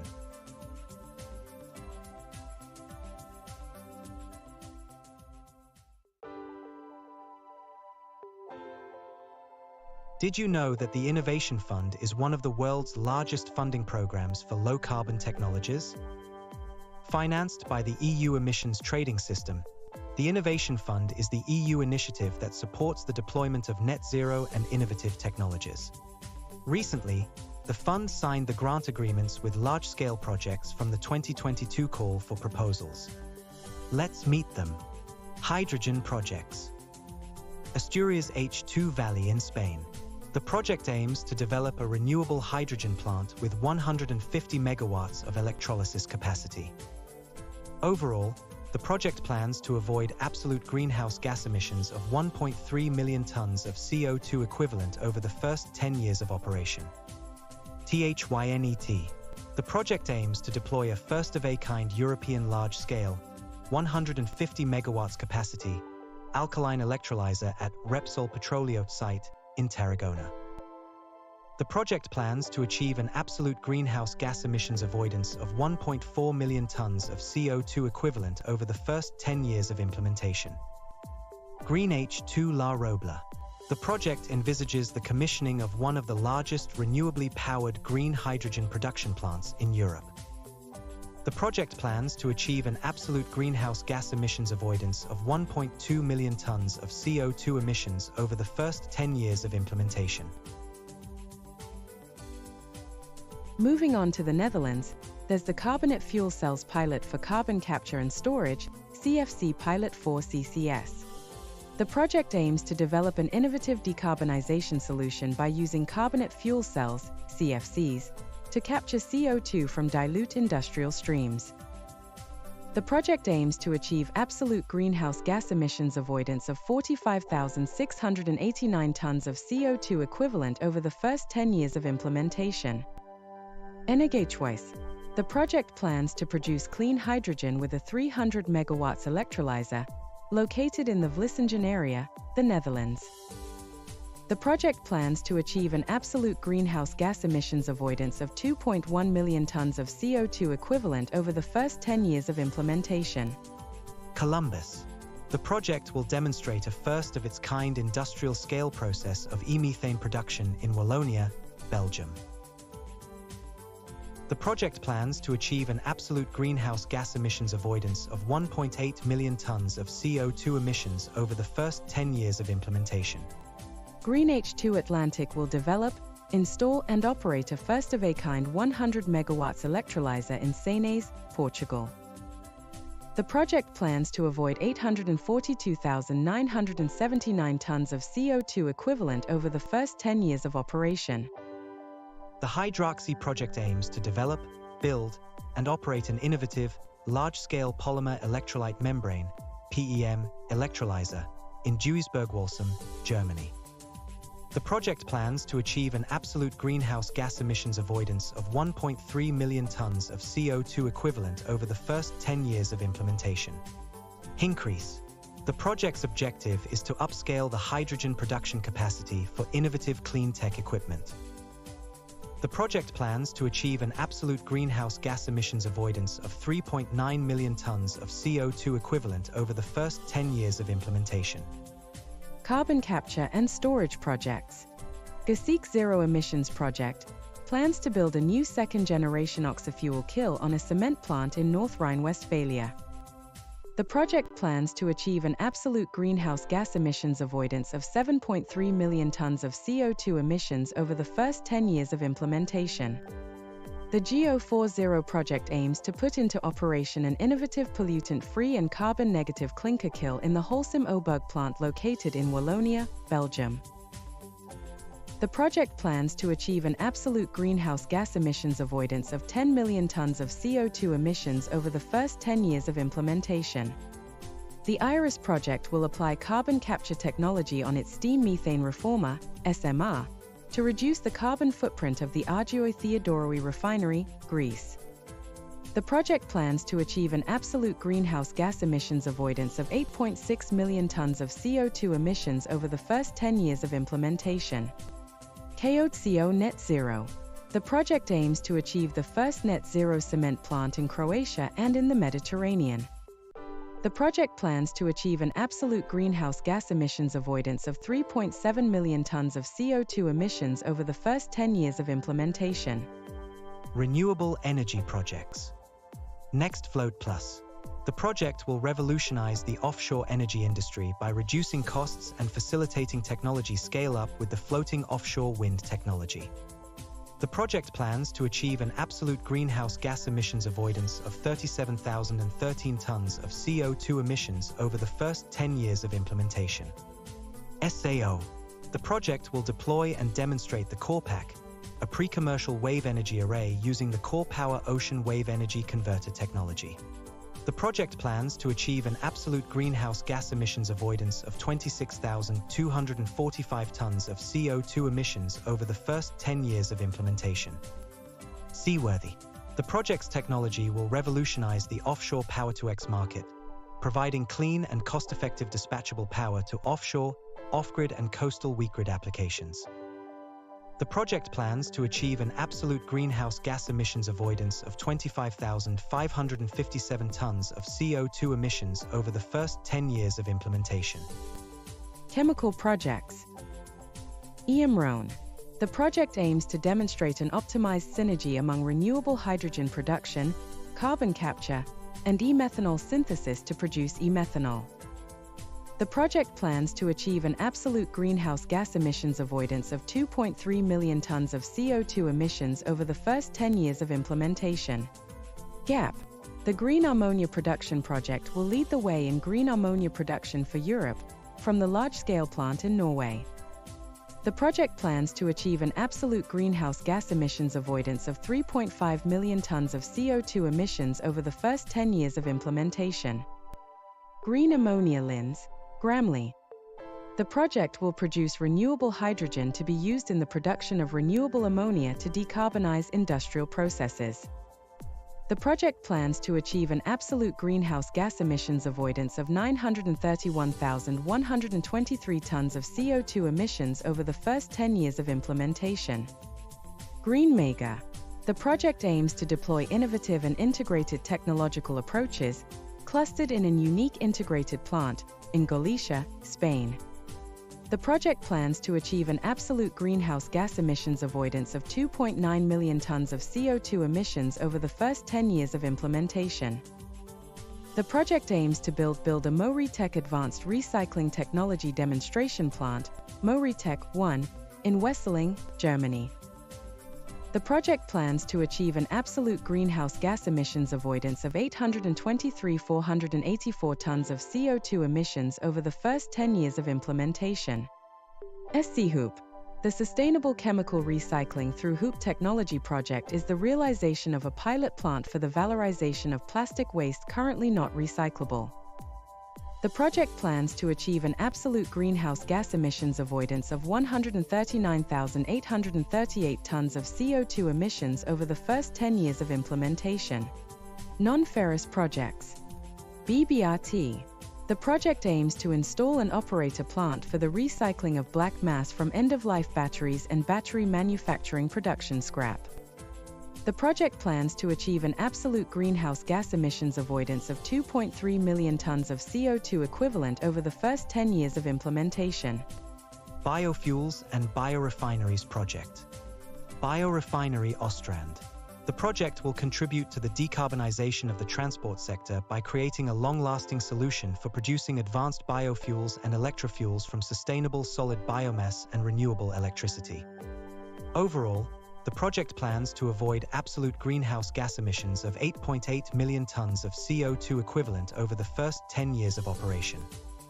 Cement and lime projects. Everest. The project will construct a new type of lime kiln and a large-scale industrial separation plant to capture and store CO2 permanently and safely in Flandersbach, Germany. The project plans to achieve an absolute greenhouse gas emissions avoidance of 9.3 million tons of CO2 equivalent over the first 10 years of implementation. Ifestos. The project aims to set up one of Europe's largest carbon capture and storage, CCS, value chains, with an innovative carbon capture configuration. The project plans to achieve an absolute greenhouse gas emissions avoidance of 20.2 million tons of CO2 equivalent over the first 10 years of implementation. Glass, Ceramics and Construction Material Project. Volta Project. The project's objective is to design and build a novel hybrid glass furnace combining electric melting and oxygas combustion. The project plans to achieve an absolute greenhouse gas emissions avoidance of 92,500 tons of CO2 equivalent over the first 10 years of implementation. Iron and Steel Project. H2 Green Steel, H2GS. The project aims to build a greenfield integrated steel plant in Boden, northern Sweden, for the large-scale production of renewable hydrogen, green iron and green steel. The project plans to achieve an absolute greenhouse gas emissions avoidance of 33.6 million tons of CO2 equivalent over the first 10 years of implementation. Refineries projects. E-fuel pilot. The project's objective is to set up and operate a first-in-kind plant for synthetic fuel production at Herøya, Norway. The project plans to achieve an absolute greenhouse gas emissions avoidance of 228,163 tons of CO2 equivalent over the first 10 years of implementation. Triskelion. The project will build an innovative e-methanol production plant in Mugados, Spain. The project plans to achieve an absolute greenhouse gas emissions avoidance of 860,282 tons of CO2 equivalent over the first 10 years of implementation. Manufacturing of components. Hydrogen projects. Gigascales. The project will establish a pioneering industrial-scale hydrogen membrane production plant with up to 20 gigawatt capacity in Belgium. The project plans to achieve an absolute greenhouse gas emissions avoidance of 6.1 million tons of CO2 equivalent over the first 10 years of implementation. TOP-SOEC. The project aims to construct a 500 megawatt solid oxide electrolysis cell stack module manufacturing facility in Herning, Denmark to deliver the highly efficient SOEC electrolyzer technology. The project plans to achieve an absolute greenhouse gas emissions avoidance of 7.5 million tons of CO2 equivalent over the first 10 years of implementation.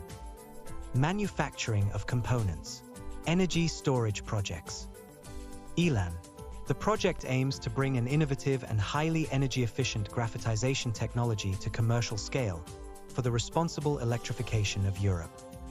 The project plans to achieve an absolute greenhouse gas emissions avoidance of 7.3 million tons of CO2 equivalent over the first 10 years of implementation. Giga Arctic. The project aims to establish a state-of-the-art lithium-ion battery gigafactory with an annual capacity of 29 gigawatt-hours in Mo i Rana, Norway. The project plans to achieve an absolute greenhouse gas emissions avoidance of 27.8 million tons of CO2 equivalent over the first 10 years of implementation. Manufacturing of components. Renewable energy projects. Dawn. The project will establish Europe's largest manufacturing plant for flexible and lightweight copper, indium, gallium and selenium thin-film photovoltaic cells and panels. The project plans to achieve an absolute greenhouse gas emissions avoidance of 1.1 million tons of CO2 equivalent over the first 10 years of implementation. Elias.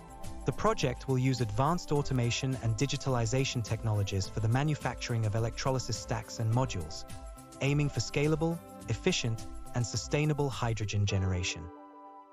The project plans to achieve an absolute greenhouse gas emissions avoidance of 23.4 million tons of CO2 equivalent over the first 10 years of implementation. Hope.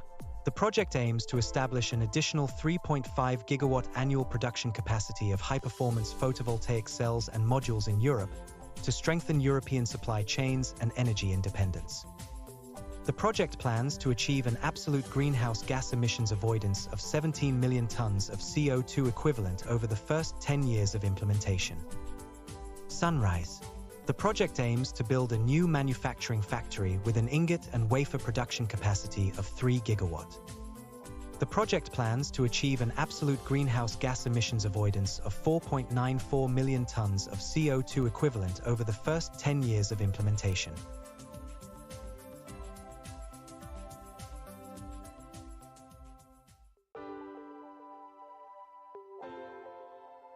Did you know that the Innovation Fund is one of the world's largest funding programs for low-carbon technologies? Financed by the EU Emissions Trading System, the Innovation Fund is the EU initiative that supports the deployment of net zero and innovative technologies. Recently, the fund signed the grant agreements with large-scale projects from the 2022 call for proposals. Let's meet them. Hydrogen projects. Asturias H2 Valley in Spain. The project aims to develop a renewable hydrogen plant with 150 megawatts of electrolysis capacity. Overall, the project plans to avoid absolute greenhouse gas emissions of 1.3 million tons of CO2 equivalent over the first 10 years of operation. THYNET. The project aims to deploy a first-of-a-kind European large-scale, 150 megawatts capacity, alkaline electrolyzer at Repsol Petroleum site in Tarragona. The project plans to achieve an absolute greenhouse gas emissions avoidance of 1.4 million tons of CO2 equivalent over the first 10 years of implementation. Green H2 La Robla. The project envisages the commissioning of one of the largest renewably powered green hydrogen production plants in Europe. The project plans to achieve an absolute greenhouse gas emissions avoidance of 1.2 million tons of CO2 emissions over the first 10 years of implementation. Moving on to the Netherlands, there's the Carbonate Fuel Cells Pilot for Carbon Capture and Storage, CFC Pilot 4 CCS. The project aims to develop an innovative decarbonization solution by using carbonate fuel cells, CFCs, to capture CO2 from dilute industrial streams.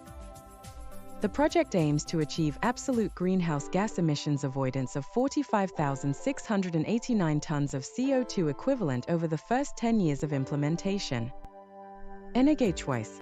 The project plans to produce clean hydrogen with a 300 megawatts electrolyzer, located in the Vlissingen area, the Netherlands. The project plans to achieve an absolute greenhouse gas emissions avoidance of 2.1 million tons of CO2 equivalent over the first 10 years of implementation. Columbus. The project will demonstrate a first-of-its-kind industrial-scale process of e-methane production in Wallonia, Belgium. The project plans to achieve an absolute greenhouse gas emissions avoidance of 1.8 million tons of CO2 emissions over the first 10 years of implementation. Green H2 Atlantic will develop, install and operate a first-of-a-kind 100 megawatts electrolyzer in CINEA, Portugal. The project plans to avoid 842,979 tons of CO2 equivalent over the first 10 years of operation. The Hydroxy project aims to develop, build, and operate an innovative, large-scale polymer electrolyte membrane (PEM) electrolyzer in Duisburg-Walsum, Germany. The project plans to achieve an absolute greenhouse gas emissions avoidance of 1.3 million tons of CO2 equivalent over the first 10 years of implementation. Increase. The project's objective is to upscale the hydrogen production capacity for innovative clean tech equipment. The project plans to achieve an absolute greenhouse gas emissions avoidance of 3.9 million tons of CO2 equivalent over the first 10 years of implementation. Carbon capture and storage projects.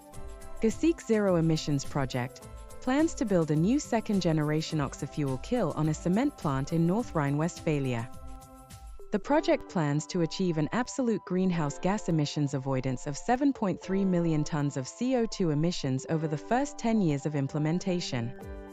The GO40 project aims to put into operation an innovative pollutant-free and carbon-negative clinker kiln in the Holcim Oberg plant located in Wallonia, Belgium. The project plans to achieve an absolute greenhouse gas emissions avoidance of 10 million tons of CO2 emissions over the first 10 years of implementation. The IRIS project will apply carbon capture technology on its steam methane reformer, SMR, to reduce the carbon footprint of the Argioi Theodoroi refinery, Greece. The project plans to achieve an absolute greenhouse gas emissions avoidance of 8.6 million tons of CO2 emissions over the first 10 years of implementation. Garrote Net Zero. The project aims to achieve the first net zero cement plant in Croatia and in the Mediterranean. The project plans to achieve an absolute greenhouse gas emissions avoidance of 3.7 million tons of CO2 emissions over the first 10 years of implementation. Renewable energy projects. Next Float Plus. The project will revolutionize the offshore energy industry by reducing costs and facilitating technology scale-up with the floating offshore wind technology. The project plans to achieve an absolute greenhouse gas emissions avoidance of 37,013 tons of CO2 emissions over the first 10 years of implementation. SAO. The project will deploy and demonstrate the CorePack, a pre-commercial wave energy array using the CorePower Ocean Wave Energy Converter technology. The project plans to achieve an absolute greenhouse gas emissions avoidance of 26,245 tons of CO2 emissions over the first 10 years of implementation. Seaworthy. The project's technology will revolutionize the offshore Power-to-X market, providing clean and cost-effective dispatchable power to offshore, off-grid and coastal weak grid applications. The project plans to achieve an absolute greenhouse gas emissions avoidance of 25,557 tons of CO2 emissions over the first 10 years of implementation. Chemical projects. EMRONE. The project aims to demonstrate an optimized synergy among renewable hydrogen production, carbon capture, and e-methanol synthesis to produce e-methanol. The project plans to achieve an absolute greenhouse gas emissions avoidance of 2.3 million tons of CO2 emissions over the first 10 years of implementation. GAP. The green ammonia production project will lead the way in green ammonia production for Europe, from the large-scale plant in Norway. The project plans to achieve an absolute greenhouse gas emissions avoidance of 3.5 million tons of CO2 emissions over the first 10 years of implementation. Green ammonia lines. Gramley. The project will produce renewable hydrogen to be used in the production of renewable ammonia to decarbonize industrial processes. The project plans to achieve an absolute greenhouse gas emissions avoidance of 931,123 tons of CO2 emissions over the first 10 years of implementation. Green Mega. The project aims to deploy innovative and integrated technological approaches, clustered in a unique integrated plant, in Galicia, Spain. The project plans to achieve an absolute greenhouse gas emissions avoidance of 2.9 million tons of CO2 emissions over the first 10 years of implementation. The project aims to build a MoReTech Advanced Recycling Technology Demonstration Plant, MoReTech 1, in Wesseling, Germany. The project plans to achieve an absolute greenhouse gas emissions avoidance of 823,484 tons of CO2 emissions over the first 10 years of implementation. SCHOOP. The Sustainable Chemical Recycling through Hoop Technology project is the realization of a pilot plant for the valorization of plastic waste currently not recyclable. The project plans to achieve an absolute greenhouse gas emissions avoidance of 139,838 tons of CO2 emissions over the first 10 years of implementation. Non-ferrous projects. BBRT.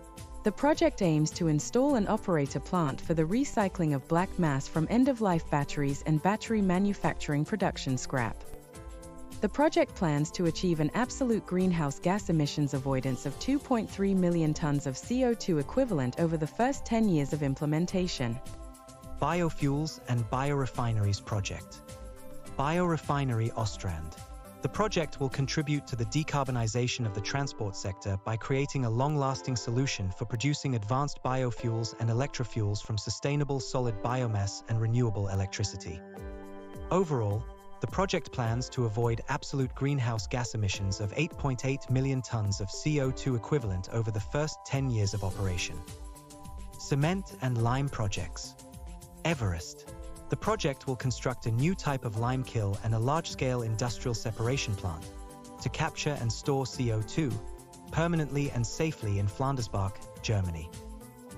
The project plans to achieve an absolute greenhouse gas emissions avoidance of 9.3 million tons of CO2 equivalent over the first 10 years of implementation. Hephaestos. The project aims to set up one of Europe's largest carbon capture and storage, CCS, value chains, with an innovative carbon capture configuration. The project plans to achieve an absolute greenhouse gas emissions avoidance of 20.2 million tons of CO2 equivalent over the first 10 years of implementation. Glass, Ceramics and Construction Material Project. Volta Project. The project's objective is to design and build a novel hybrid glass furnace combining electric melting and oxygas combustion. The project plans to achieve an absolute greenhouse gas emissions avoidance of 92,500 tons of CO2 equivalent over the first 10 years of implementation. Iron and Steel Project. H2 Green Steel, H2GS. The project aims to build a greenfield integrated steel plant in Boden, northern Sweden, for the large-scale production of renewable hydrogen, green iron and green steel. The project plans to achieve an absolute greenhouse gas emissions avoidance of 33.6 million tons of CO2 equivalent over the first 10 years of implementation. Refineries Projects. E-Fuel Pilot. The project's objective is to set up and operate a first-in-kind plant for synthetic fuel production at Herøya, Norway. The project plans to achieve an absolute greenhouse gas emissions avoidance of 228,163 tons of CO2 equivalent over the first 10 years of implementation. Triskelion. The project will build an innovative e-methanol production plant in Mugados, Spain. The project plans to achieve an absolute greenhouse gas emissions avoidance of 860,282 tons of CO2 equivalent over the first 10 years of implementation. Manufacturing of components. Hydrogen projects. Gigascales. The project will establish a pioneering industrial-scale hydrogen membrane production plant with up to 20 gigawatt capacity in Belgium. The project plans to achieve an absolute greenhouse gas emissions avoidance of 6.1 million tons of CO2 equivalent over the first 10 years of implementation. Top SOEC. The project aims to construct a 500 megawatt solid oxide electrolysis cell stack module manufacturing facility in Herning, Denmark to deliver the highly efficient SOEC electrolyzer technology. The project plans to achieve an absolute greenhouse gas emissions avoidance of 7.5 million tons of CO2 equivalent over the first 10 years of implementation. Manufacturing of components. Energy storage projects. ELAN. The project aims to bring an innovative and highly energy-efficient graphitization technology to commercial scale for the responsible electrification of Europe. The project plans to achieve an absolute greenhouse gas emissions avoidance of 7.3 million tons of CO2 equivalent over the first 10 years of implementation. Giga Arctic. The project aims to establish a state-of-the-art lithium-ion battery gigafactory with an annual capacity of 29 gigawatt-hours in Mo i Rana, Norway. The project plans to achieve an absolute greenhouse gas emissions avoidance of 27.8 million tons of CO2 equivalent over the first 10 years of implementation. Manufacturing of components. Renewable energy projects. Dawn. The project will establish Europe's largest manufacturing plant for flexible and lightweight copper, indium, gallium, and selenium thin-film photovoltaic cells and panels. The project plans to achieve an absolute greenhouse gas emissions avoidance of 1.1 million tons of CO2 equivalent over the first 10 years of implementation. Elias. The project will use advanced automation and digitalization technologies for the manufacturing of electrolysis stacks and modules, aiming for scalable, efficient, and sustainable hydrogen generation. The project plans to achieve an absolute greenhouse gas emissions avoidance of 23.4 million tons of CO2 equivalent over the first 10 years of implementation. Hope. The project aims to establish an additional 3.5 gigawatt annual production capacity of high-performance photovoltaic cells and modules in Europe to strengthen European supply chains and energy independence. The project plans to achieve an absolute greenhouse gas emissions avoidance of 17 million tons of CO2 equivalent over the first 10 years of implementation. Sunrise. The project aims to build a new manufacturing factory with an ingot and wafer production capacity of 3 gigawatt. The project plans to achieve an absolute greenhouse gas emissions avoidance of 4.94 million tons of CO2 equivalent over the first 10 years of implementation.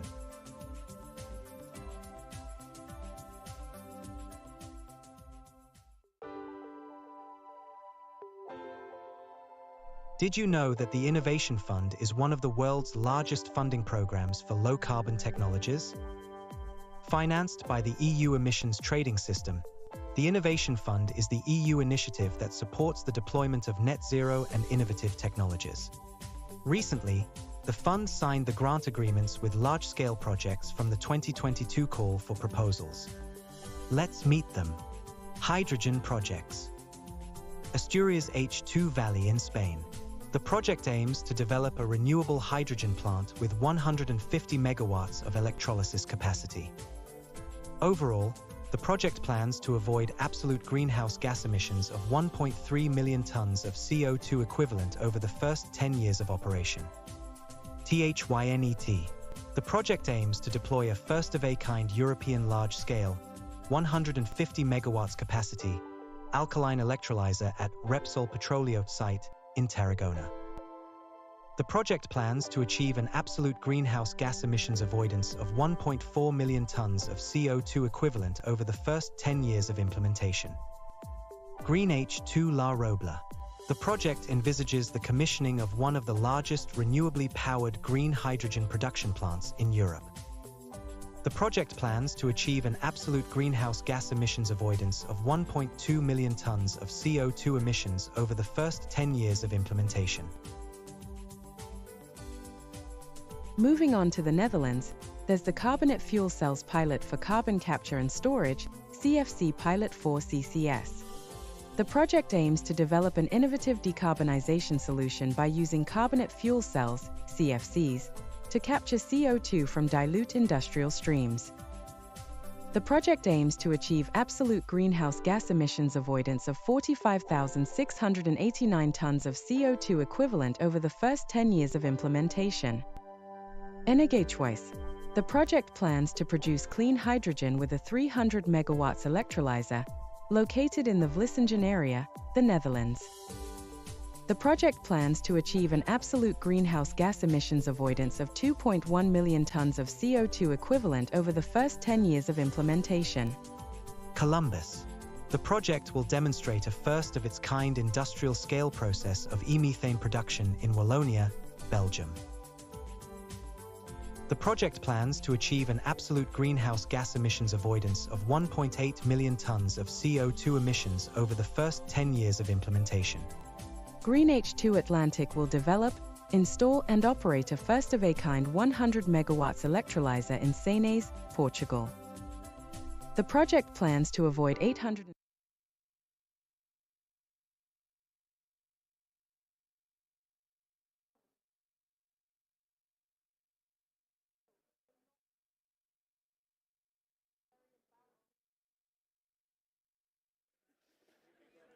Don't do it.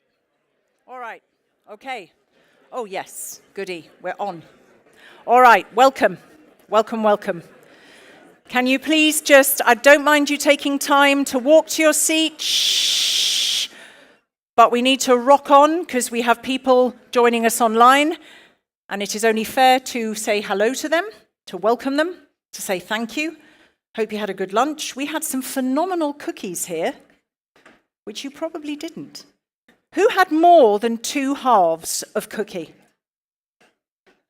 I love it. People are so proud. There's only one person in the room, but she is proud. Okay. Anybody do some networking? Bit of chatting? Okay. Can you just check if for any reason your phones are back on, off silent? Can you put them on silent? All right, so here we are. For those of you who may be joining for the first time, this is the Cleantech Conference, Driving Sustainable Innovation. My name is Katrina Sickle, and I have the privilege of being your Master of Ceremonies until the close of the event at 4:45. This is now the second of 3 thematic sessions. I think it plays to one of the concerns that has come up again and again and again, the challenges, deployment and scale up of clean tech manufacturing. So we're going to hear from some projects who will present pathways and some solutions to supporting this transition. Before we meet those panelists and your moderator, we have 2 keynotes, and before the keynotes, we have a poll to check that you haven't eaten so much sugar, you are almost horizontal. So let's do that, if we could. Let's do that poll that should be coming up in the system. It's all about manufacturing competitiveness in Europe. Might we have it? I don't see it here. Maybe we don't. I will just have a little glance. There it is. To increase European manufacturing competitiveness. We had that one, didn't we? Oh, that's really bad. Is it my fault? I'll take it that it's my fault. What's the next one? Should we see? Is there another one in the system? There we go. Let's do that. Which clean tech manufacturing sector holds the greatest potential in Europe? I think that's just because everybody loves Henrik, first of all, the thing that came up. I think he's going to worry that I'm going to become a secret stalker, actually.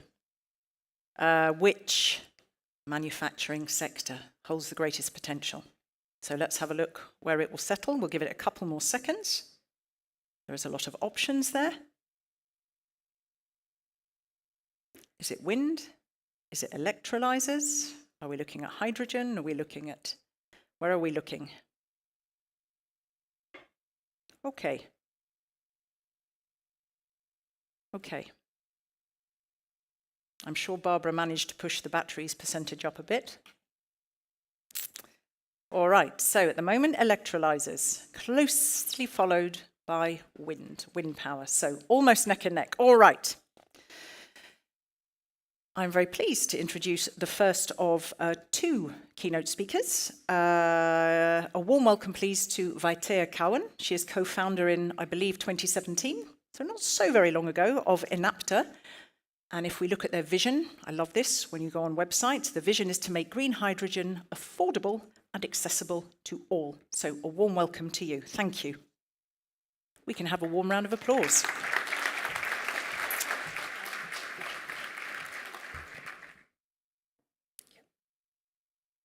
Quick question. Voila. Why hydrogen? Why did you found Enapter? What charms you about green hydrogen in a nutshell? I think it's its capacity to connect so many sectors to renewables. And the fact that we cannot electrify everything, electrifying will play a huge role, but we also need other solutions, including hydrogen, for sectors that require molecule. Okay, thank you very much. The floor is yours. And I'll try and take a question from the floor afterwards. Hello, everyone. Thank you very much for this opportunity to present a keynote. I have to say it's the first one I've given, so I think it's going to be fun. And I've also acknowledged that we're all coming back from lunch and we're digesting these lovely cookies. So I thought I'd start off with the positives and thought I'd start off by catching you up on all the great things that Enapter has done over the last 6.5 years. So take that boost of positivity as your espresso shot, because shortly after we will be diving into what your European technology champions need the European Commission to do as we advance in this defining decade. I'll also be echoing a lot of the points that were made in the panel before myself, and I hope you allow me to deep dive a little bit more into the topic of being an electrolyzer manufacturer and what we require. So as just mentioned, in 2014, starting off really with this why, and straight out of university, wide-eye, I came across hydrogen for the very first time. And I read about this solar hydrogen microgrid that was being built in northern Thailand. And I'd never heard about hydrogen, but the more I looked into what it can do, the more I searched the internet, the more I wondered, can it do everything that the internet says it can? And so we co-founded Enapter in 2017 with Sebastian and Jan, with that mission to drive down the cost of renewable hydrogen, to compete with fossil fuels, and to make green hydrogen affordable and accessible for everyone. We started off with a first base in Italy. Some of you may know you have some fantastic electrochemists in Italy. They developed and built the AM technology, an ion exchange membrane technology, with the strengths to adapt flexibly to renewables and use materials that are widely available today, further lowering the cost of renewable hydrogen. So we had a base in Italy, and we opened an office in Berlin because we knew that soon in the future, we would be building a factory in Germany, location TBD. And in the last 6 years, we have grown the company from a team of 11 to 240 employees today. We have expanded our small-like garage, production and R&D hall in Pisa to 4 fully utilized buildings. And last year, we completed the construction of our Enapter campus. And this currently has an R&D and a production hall. And from the very beginning, the vision was, we want this to be the first off-grid electrolyzer production site. And to this date, all of the power that is supplied into this site is coming from locally produced renewables. We have evolved our small-scale product, our single-core electrolyzer, a handful of time, making it cheaper, lighter, more compact, and as of today, we have more than 5,000 of these units running around the world producing renewable hydrogen. They provide backup power for manufacturers in France. They're providing hydrogen for refueling vehicles in Germany and the Czech Republic. And they're also supporting industrial players in the Netherlands or Portugal to decarbonize.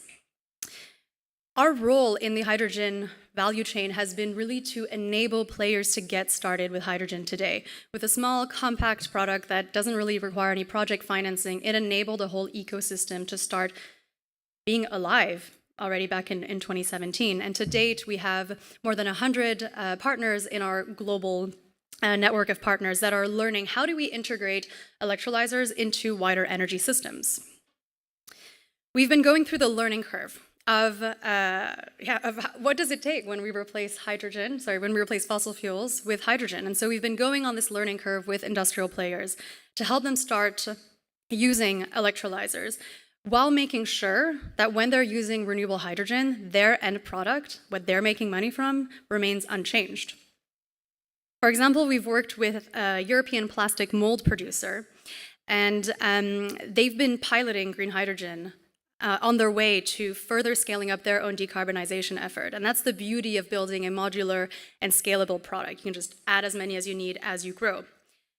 And as we've moved forward and deployed so many of these 2.4 kilowatt units, we've also been building and have been commissioning over the last year our medium-sized 120 kilowatt system and our 1 megawatt electrolyzer last year. And just last week, we have a lot of fresh news that I'm bringing in today. Last week, we announced our largest single European order to date for megawatt range electrolyzers. So these numbers might not represent the great potential of everything that we still need to do in terms of hydrogen, but it is a big milestone for us. We are working with an Italian, again, Italy, very strong in hydrogen, Italian logistics company called CFFT, who purchased 3 1-megawatt electrolyzers for a fueling station that will be next to Rome in a harbor.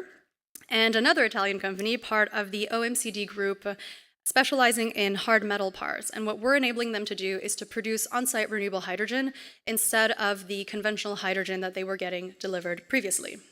So I could go on in all the examples that, and all the beautiful use cases in Europe, from a Czech Republic player that is producing cement, to an airport research center or brake manufacturer in Germany that have been choosing our systems to produce decentralized hydrogen. But I hope that you're all very well awake now. And the last point is that we firmly believe in hydrogen, and we firmly believe that we can also do it here, because when we look at our pipeline and we look at the customer inquiry backlog, it's pretty good. It's looking good. You know, we have 1.6 billion euros in that backlog. So what really is missing for us to take that next step?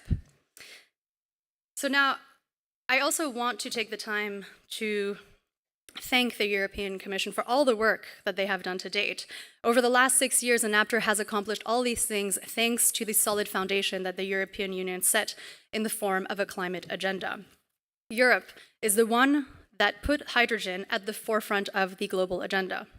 And we can attribute all of the credit to the EU for positioning hydrogen as a solution for climate change since the mid-2010s, and also as a solution for the energy transition in 2019 with the Green Deal. And we've also heard in the panel previously all the great initiatives that are coming up that Kirsten Jorna shared with us. So over the last years, Europe woke up the rest of the world on climate change and the urgency to address it. But now the whole world is awake, and they're moving very, very fast. So the EU led the pack over the last decade. So where are we now? Are we turning a page in the industrialization story of Europe? Or are we repeating a familiar story? So to start off, in the EU, we are very good at setting regulations, maybe even too good. And they work well when the world spins smoothly. In this ideal world where the weather outlook in April in Berlin is 9 degrees and sunny, the grid is decarbonized, and a lot of renewables are installed, and the government has a lot of money, very deep pockets. However, it was above 17 degrees average temperatures this Monday in Berlin. In Europe, the grid is not fully renewable-based, and renewables today are very expensive in Europe. To place it into hydrogen terms, it costs 70 to 120 euros per megawatt hours today. Well, we know that the price needs to drop to 30 euros per megawatt hours for renewable hydrogen to have a business case. And at the rate that we are going, we're on track to wait another 10 to 20 years. When we ask our European partners and customers, what's holding back your project from reaching FID? When are you pressing by now? Well, it's the same answer that we've been hearing over the last 3 years. The regulatory roadblocks, the high cost of renewables, and trying to navigate this patchwork of EU support packages to get funding. Regulations have been slowing down the rollout of hydrogen in Europe. Admittedly, we are getting better on some aspects, as we've heard, with permitting and with the help of the Net Zero Industry Act. But it is quite clear what we need to do. First, we need to build way more renewables. And second, we need to maintain our ability to manufacture electrolyzers. The rest of the world is wide awake on this second point. The US is driving investments in clean technologies with a broad tax incentives with its IRA. China, last year, was the country with the fastest growth of hydrogen patents, and analysts project that there will be more than 40 gigawatts of electrolyzer manufacture capacity by the end of this year. So what will Europe do? We've experienced what happens when we outsource our manufacturing and supply chain. Kirsten Jorna rightfully so, wave the mask that we couldn't even make here in Europe when COVID came. So first with COVID, we experienced what happens when supply chains are outsourced. We had global supply chain disruptions, but also when we talk about energy, more recently with the invasion of Ukraine. In both cases, each of us experienced this. What used to be cheap, artificially cheap, what we took for granted, suddenly became very expensive. When we let our industries go overseas, we lose job creation, opportunities, and entire supply chains that operate around it. As we mentioned in the panel, it's a choice between cheap, short-term gains or investing today for the medium and long-term gains of a resilient local supply chain. By boosting our industrial capacity, we are not only building the economic case for clean energy, we are making the case for domestic production as a defense strategy. It does not matter who started the race. What matters is who is leading it. Today, in Europe, we have on the one side the US attracting fresh electrolyzer production capacity with its IRA and bailing out its manufacturers to keep them afloat. And on the other side, we have China, aggressively selling globally, selling electrolyzers at a super low cost, and offering financing solutions. How the heck is anyone supposed to compete with that? And if it wasn't already hard enough to compete with fossil fuels on an unequal playing field, because they are still subsidized today and artificially low priced, European players also need to compete with international players on an unequal playing field. The hydrogen industry is growing globally and fast. We see sales cycles in the US take less than half a year. Meanwhile, oftentimes they take over a year in Europe. In China, when a copycat threat pops up, you better protect your IP. And a local partner in the form of a JV can support. While Enapter has two sites, R&D and production in Europe, market forces have encouraged us to put into action an internationalization strategy. Our rationale for this is quite simple. We are going where we can deploy projects and sell units. Europe has a demand and scaling problem, and for those making decisions on the European Commission, this is your wake-up call. We see opportunities as Enapter of growing abroad, and some domestically too. But while waiting for one market to materialize, we are moving forward where we can realize our scale-up potential. But we see a clear appetite for our product and for the renewable hydrogen industry to grow. Just today, we announced an order intake value of 9.3 million euros. Most of it was coming from Europe. And when we look at our performance in Q1 last year and this year, we've increased by 730%. So obviously, the market is growing. But when I mentioned this customer inquiry backlog amounting up to 1.6 billion euros, sounds great. But we don't have the balance sheet to actually fulfill all these orders. We need more of these de-risking instruments. The industry itself requires those to really scale up. And so we've heard of the de-risking instruments and the financial mechanisms that are starting to come up in the EU that François alluded to, that Kirsten Jonah also mentioned. But these financial instruments need to scale up fast, much faster, be greater, and much easier. Please make it simple. Because that alone is the magic of the IRA. It is not a genius idea. It is just very easy and simple. And while some may be able to afford 3 full-time staff hired to navigate all these financial instruments and to understand how can they actually use them to deploy their projects, this should not be a standard.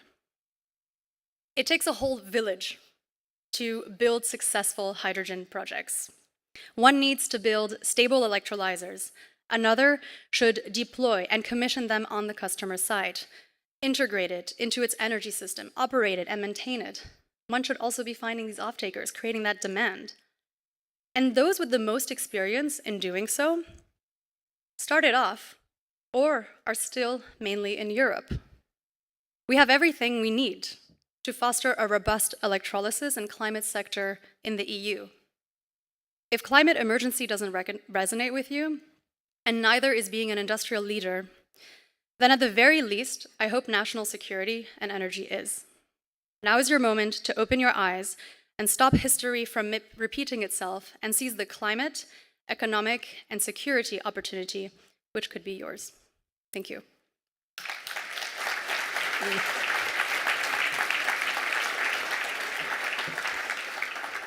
Thank you. 10 out of 10 for a first keynote, I would say. 12 out of 10, even. Thank you very much. So you underscored there, you know, so many of the issues that have come up thus far. I mean, I am not obsessed with Henrik. I know I seem like I am, so I'm sorry if he's still in the room. But he did talk about unpicking some of these areas. You know, so maybe we need to reconsider the countermeasures to the IRA. We all know that it's tricky. Reconsider the unfair industrial competition and the application process. If you sort of had to look at one of those, looking at a more solution-oriented, what would you pick? What do you think is worth focusing on as a pain point to improve? Yeah, I mean, I think it's really the demand and scale topic, right? We need to create more demand-side incentives for hydrogen to really pick up. I mean, the European electrolyzer factories aren't working at full capacity simply because all of these projects are being held back, they're being delayed, and so until they reach FID, then the factories aren't running at full capacity, and we're not necessarily reaching those economies of scale that we all have the potential to as electrolyzer manufacturers. So I really address it on the demand and scale topic. Anything from the audience? Any question you would have? Who else is in hydrogen here? For whom did that resonate? Yes? Is that just it resonated, or you wish to ask a question? You're fine. You've terrified people with your brilliance, I think, into absolutely not saying anything. I mean, I'm just looking, I mean, I know, and we joked, and I think I'm allowed to say it because it's in the public domain, you were a 30 under 30, you've just hit 30. To what degree? I mean, you know, there is silos, and there's silos everywhere in every single sector, and not least sort of generationally. Do you see a mindset silo in general to sort of, I mean, you made this call at the end, you know, be part of this history, or do you feel it is kind of all hands on deck? Because I get very worried about this siloing between the young and those who are pushing us, and then sort of middle-aged people like me who don't need reminding and have a teenage daughter. So, I mean, yeah, how do you see that mindset? I think more and more the youth is making themselves heard in all kinds of creative ways to make sure that their voices are being represented, because, you know, even if we might become the leaders and will become the leaders of tomorrow, what kind of world are we going to inherit? So I think that at the heart of the climate crisis is a leadership crisis, and I think there is a lot of fear to make mistakes, but I think we need to have less fear and start making bolder decisions. Okay. Thank you very much.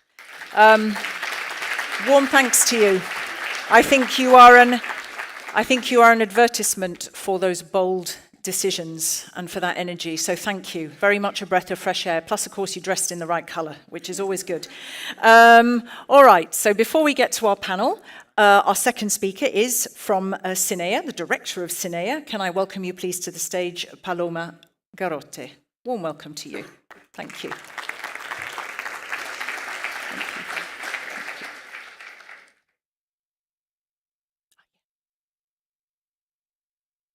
Well, good afternoon. Thank you, Katrina. And what can I say, you know, after what you have said now? Thank you very much for your inspiring story. I can see how next generations, you know, you could be my daughter, can do for the manufacturing industry in Europe. And you have also very well framed, you know, the obstacles that Europe are facing in the current period, you know.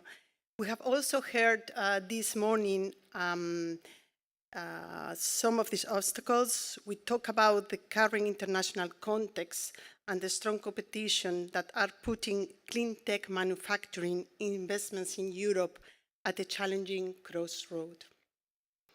And we need to address them. A thriving manufacturing industry is essential to maintain Europe's leading position in the world. Manufacturing plays a key role in promoting circularity, facilitating decarbonization, and driving forward competitiveness in Europe. And this is how we can also achieve the objectives of the European Green Deal. And, you know, we have talked a lot about regulation. Yes, the European Union tries to support manufacturing not only through legislation, but also through the funding programs, such as, for example, Horizon Europe and the Innovation Fund, which are both managed by CINEA. Horizon Europe, as many of you already know, is the European Union's ambition and innovation program for 2021-2027, and which has a budget of nearly 100 billion. And thanks to its support, many projects drive forward the transition towards a more sustainable manufacturing sector while remaining competitive. We support clean tech manufacturing in many sectors, such as the wind and photovoltaic in the field of renewable production, as well as batteries and other energy storage solutions. In the renewable energy industry, our funded projects are developing highly performing new technologies, leading to environmentally friendly products at significant lower cost in the competitive environment. But besides enhancing the European Union competitiveness, these projects also reinforce our global technological leadership and contribute to a greener Europe. Let me give you a concrete example. The Ampere project. This project successfully contributed to solar cell technology development by designing and producing new solar cell panels that capture light both from the front and the back side. And it resulted in more energy production and lower production costs. But beyond research, the industry also needs support for the implementation and scaling up of their innovations. And this is where the Innovation Fund comes in. And as we heard already this morning, you know, the Innovation Fund is one of the world's largest funding programs for the commercial development of innovative low-carbon technologies. Subject to the evolution of the carbon price, it will invest around 40 billion euros until 2030. And this fund is already supporting over 100 projects in 22 countries. And following the recent EU policies, priorities such as the REPowerEU Plan, the European Hydrogen Bank, the Green Deal Industrial Plan, and the Net Zero Industry Act, the Innovation Fund has strengthened its support to the manufacturing industry by creating dedicated topics in the recent calls for proposals. Today, the portfolio already counts close to 20 clean tech manufacturing projects, which have received a funding of about 1 billion euros in critical sectors such as hydrogen production technologies with innovative and more efficient electrolyzer systems, energy storage technologies such as the battery components manufacturing or new battery recycling lines, and manufacturing of renewable energy technologies such as innovative solutions in the wind or solar energy sectors. We have seen the video that were here before, and we have many projects there, but I would like just to mention, for example, the Elias project, which will contribute to the upscaling of renewable hydrogen production in the European Union by manufacturing flexible and modular electrolyzers that can serve a wide range of industrial needs. And projects like this one are key for achieving sustainable carbon neutral economy, while equipping the European Union industry with European Union-made technologies such as electrolyzers. But there are, of course, many more inspiring projects, and many of which are represented here today. Despite the many challenges you might face, I am quite optimistic about the future of clean tech manufacturing in Europe. The Innovation Fund already walks the talk. By developing and supporting the best clean tech projects in Europe, we are building together a strong low-carbon investment pipeline that helps business flourish. So, in this regard, I'm very proud of the increased interest in the Innovation Fund calls. As already mentioned this morning, the latest innovation call, which was launched in 2023, closed 2 days ago and received 337 proposals, of which 56 on the manufacturing of components. With a budget of 4 billion euros, this was the largest call for proposals launched so far. So you can count on the European Commission and also on CINEA's support to help you shaping the future of sustainable manufacturing. So thank you very much, and thank you, Vaitea, again, for your very inspiring words.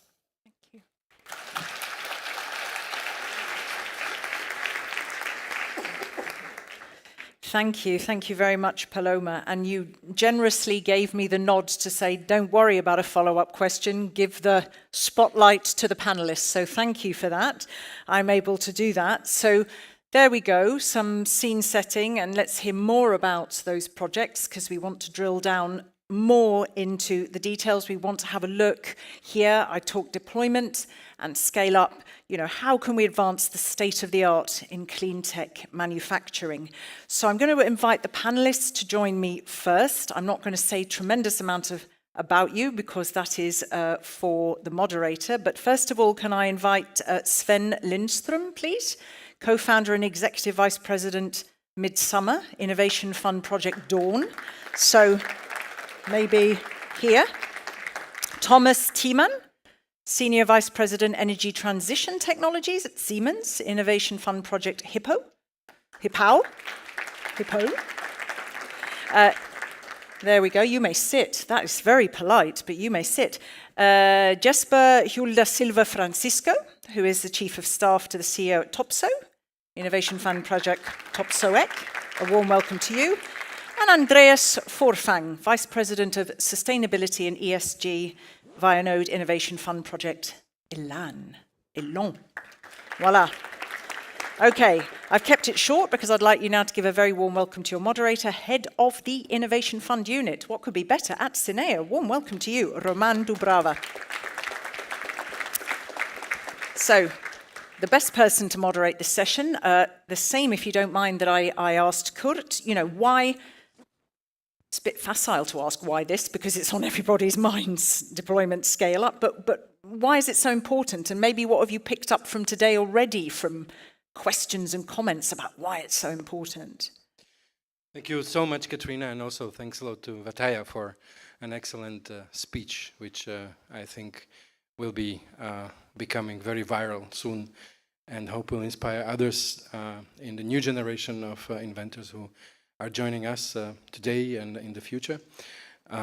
We have heard a lot already. We have outlined the landscape of issues that are general, that are specific, that cross across the globe and specifically for Europe. And I think what is very important for this panel is to talk with those who actually do it and to inspire, to see and demonstrate that it can be done. And third, how it can be done, because that's a very important message to pass. Yes, we can do this in Europe, and we are doing it. And that's the objective for the panel. Perfect. Thank you so much. Again, a question, keep it beautifully short, as you kindly have done, and we will endeavour to take a few when Roman invites me back. But I am all agog and listening to hear those who are walking the talk. Over to you. Thank you again, and a warm welcome to our panelists. I will not introduce you again. You were properly introduced by Katrina. We will look into 4 key areas for the future of green Europe. We will look into battery manufacturing, we will look into electrolyzers, we will look into PV and wind energy sectors, which are all essential, not only to produce more green power, but also to power those that need the green power to change their production patterns towards sustainability. But before going to that panel, let me give a very short overview of what we actually do together. How does the Innovation Fund portfolio look like today? And then I'll get back to all of us with the kickoff question, and then we open the floor to the public. So it was already presented by my predecessors. No need to repeat. The Innovation Fund is one of the biggest funding instruments that explicitly was designed to ensure that what we do on the ground helps the projects to upscale and deliver green technologies in energy-intensive industries, renewables, energy storage, carbon capture and use, net zero mobility, and buildings. If we look where we are today, we started in 2020, first projects were signed in 22, we have over 100 projects already out there, 100 projects across a variety of fields, sectors, technology pathways. And you clearly see already on the slide that who leads the pack are essentially those technologies we are discussing today. Hydrogen, batteries, renewables, because they are essential for the rest of the industrial sectors that need them critically. We have already committed 6.5 billion euros, over 6.5 billion, and we've heard 337 projects applied in the last call, where we have additional 4 billion euros to provide to the winning project. So more is coming, and that, I think, by itself is a very strong evidence that Europe is moving in the right direction, that our industrial partners are active, and it's so big pleasure to be here today with you, who are also part of our family. Now, if you look specifically to the manufacturing projects, because this is the theme for today, already today we have 19 of them. You see that on the picture, 9 allocated across energy storage sectors, 4 in the hydrogen production technologies, meaning electrolyzers in particular, renewables, again, focusing on PV or wind. And if we look more deeply into that, because that's an interesting picture, I hope, here, we actually, Paloma said that we walk the talk, but for that we need evidence, and the evidence is already out there on the picture. You see that essentially for those projects that are already being implemented, we are talking gigascales. So it is big, and it is becoming bigger, and it is becoming bigger fast. In energy storage technologies, we are covering the full value chain, from materials for batteries, we will hear about this very soon, through production of batteries themselves, down to recycling and reuse. In hydrogen, again, we have a variety of technologies covered, from PEM through SOEC, electrolyzers, and again, we will hear about that soon. In renewables, we see many projects in solar PV, some projects in wind, and there, again, we have a big variety of opportunities, options, and those are closely tied to the locality where these projects are built in their particular markets. And that is also one of the challenges that we are facing, that we are not producing one single type of product. We have a huge variety of products that are covered, and they have their own challenges to address. If we look to where we are in terms of implementation of the projects, I don't think you have seen these figures before. And again, these are only reflecting the manufacturing projects in the portfolio. So out of the 19 that we have, you see that 6 of those projects already reached the critical step of financial close. That's the step where all the deals are signed with the suppliers, with the off-takers, with the financiers. So a critical step in the life cycle of every Innovation Fund project. And even more important, that the step of entry into operation, that's where the machines start rolling and producing, we expect, or rather the projects expect, that the majority of these projects will effectively enter into operation this year or in the coming 2 to 3 years. We always have to take into account that it takes some time to build and operate such a plant. The bigger, the longer probably, the more complex, the more challenging, because you need all sorts of permits, things, decisions that you need to take. And again, we will hear a bit more about that. So yes, we see clearly a positive outlook when it comes to implementation of our projects. But yes, it is challenging. It's not easy, and each and every of those projects are facing those issues and are effectively deploying solutions. And our job as policymakers, as public entities, is to help them hand in hand to address the challenges that are remaining, where we can provide effective support. And the last introductory slide here, just to let you know, in June we will publish our first ever knowledge sharing report, an annual knowledge sharing report. We will do this every year. So that's the book where you will find the collection of practical challenges and solutions that we see in the portfolio of the Innovation Fund. Why are we doing this? Because it is an essential part of upscaling, because it is an essential part of de-risking, building of the community of like-minded projects through knowledge, through experience, and I hope we will inspire any project investor that is intending to enter this market. And you see much more on our website, including the project dashboard, where you can scroll and see all the projects that we have in the portfolio. Okay, so that's it for the introduction, just to set the scene. And if I may, I would very much like to pass the floor to our panelists. And I would start with Sven and give you the floor for your short introduction, and then we get back to the questions. Thank you. Okay, thank you very much. So at Midsummer, we are producing thin film solar cells. And I think we have a few slides here, maybe.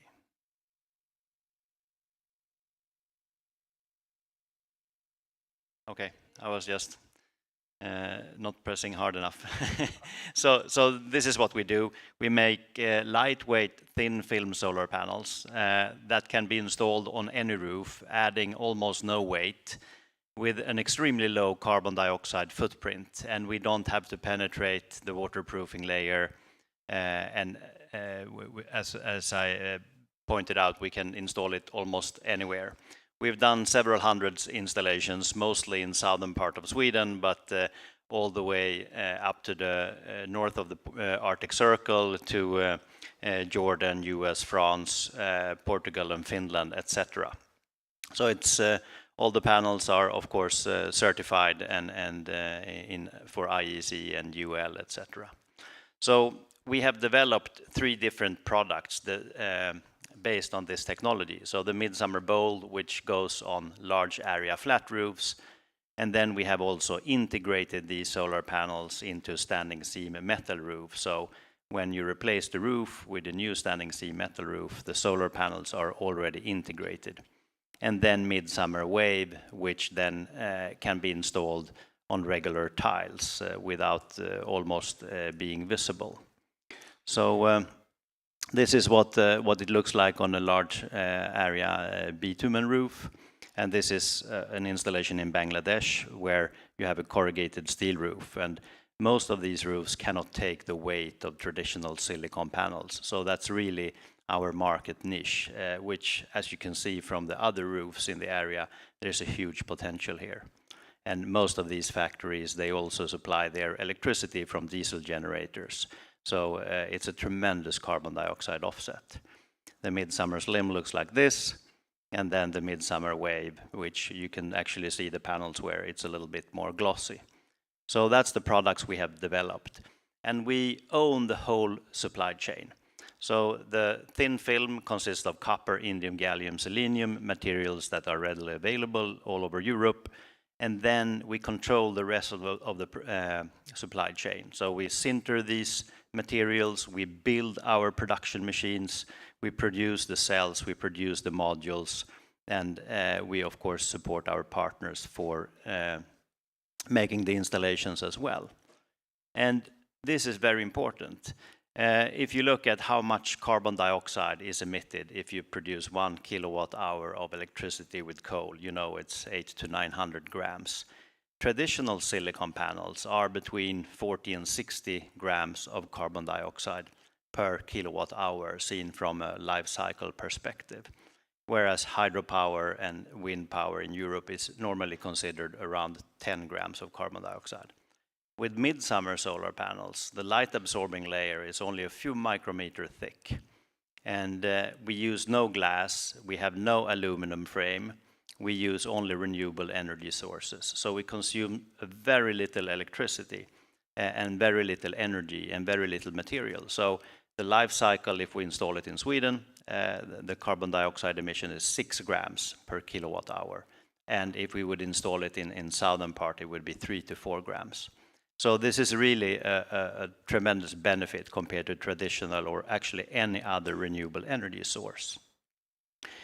And our approach to the market is that we focus on the low load bearing roofs where you cannot install traditional silicon panels. That way we don't have to compete directly with Chinese cheap imports.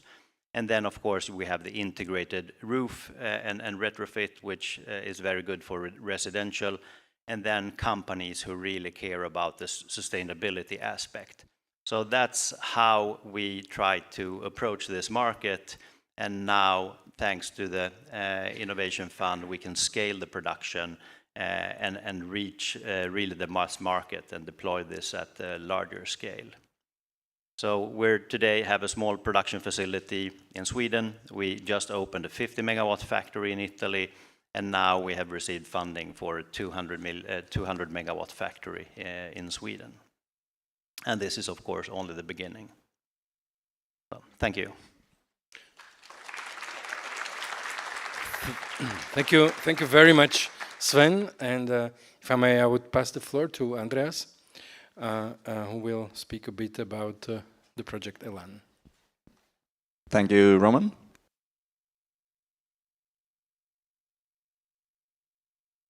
There we go. Very nice to be here. Thank you again. And Vianode's project Elan. Vianode is a producer of battery materials from Norway, and we produce synthetic graphite anode materials for mainly EV batteries. In EV batteries, synthetic graphite is the most important anode material. So the problem is that synthetic graphite today has a severe environmental footprint. It takes a lot of energy, has a lot of direct emissions, and also requires a lot of input materials. So the picture to the left on the slide is how it's produced today. And then you see a picture from our facilities in Norway, which shows our new technology to produce synthetic graphite. It reduces emissions quite significantly. We produce a product with a CO2 footprint of 2 kilograms of CO2 equivalents per kg, which represents a 90% reduction. And this is a highly scalable technology. It can be used for recycling in the future of anode graphite back into batteries. And that is what Project Elan is about. Taking this to large scale and establishing Vianode as a leader in battery materials in Europe. So today we are preparing a site for Project Elan in Norway. You see a picture of that to the left. It's in southern Norway. And the planned start of operations for the plant is in 2027. The maximum capacity will be 65,000 tons, which would enable 65 gigawatt hour of batteries. And mainly for electric vehicles, electric vehicle batteries. And it would avoid, according to the EU Innovation Fund methodology, 6.6 million tons of CO2 equivalents over 10 years. And the EU Innovation Fund has supported Project Elan with 90 million euros. Thank you. Thank you so much. Let's let's move to electrolyzers now. An interesting project in Denmark. And Jesper, please. So I got really excited when I was allowed to make slides, but then you told me I had 5 minutes, so I'm gonna rush through them. Just to give you a background of why we're talking electrolyzers. A fly-in is an intro to Topsø. We are an 80-plus-year-old company that has been working on perfecting chemistry for a better world. That puts us in a really good position right now in the market. But what I want you to take away from this slide is the 700 million DKK, approximately 100 million euro, that goes into R&D every year, because that's the backbone and the DNA of our company, and has led us to where we are today. Now, this is the project. It looks like a big distribution center, I guess, but it is a first-of-a-kind SOEC, solid oxide electrolysis cell component factory that will enable up to 500 megawatt of electrolyzer, SOEC electrolyzer that is. This is basically the project and what we have received funding for. But what comes out of the factory is a little bit more exciting. On the left-hand side of the slide here, you see the cells, the SOEC cells, which is the first step in the factory.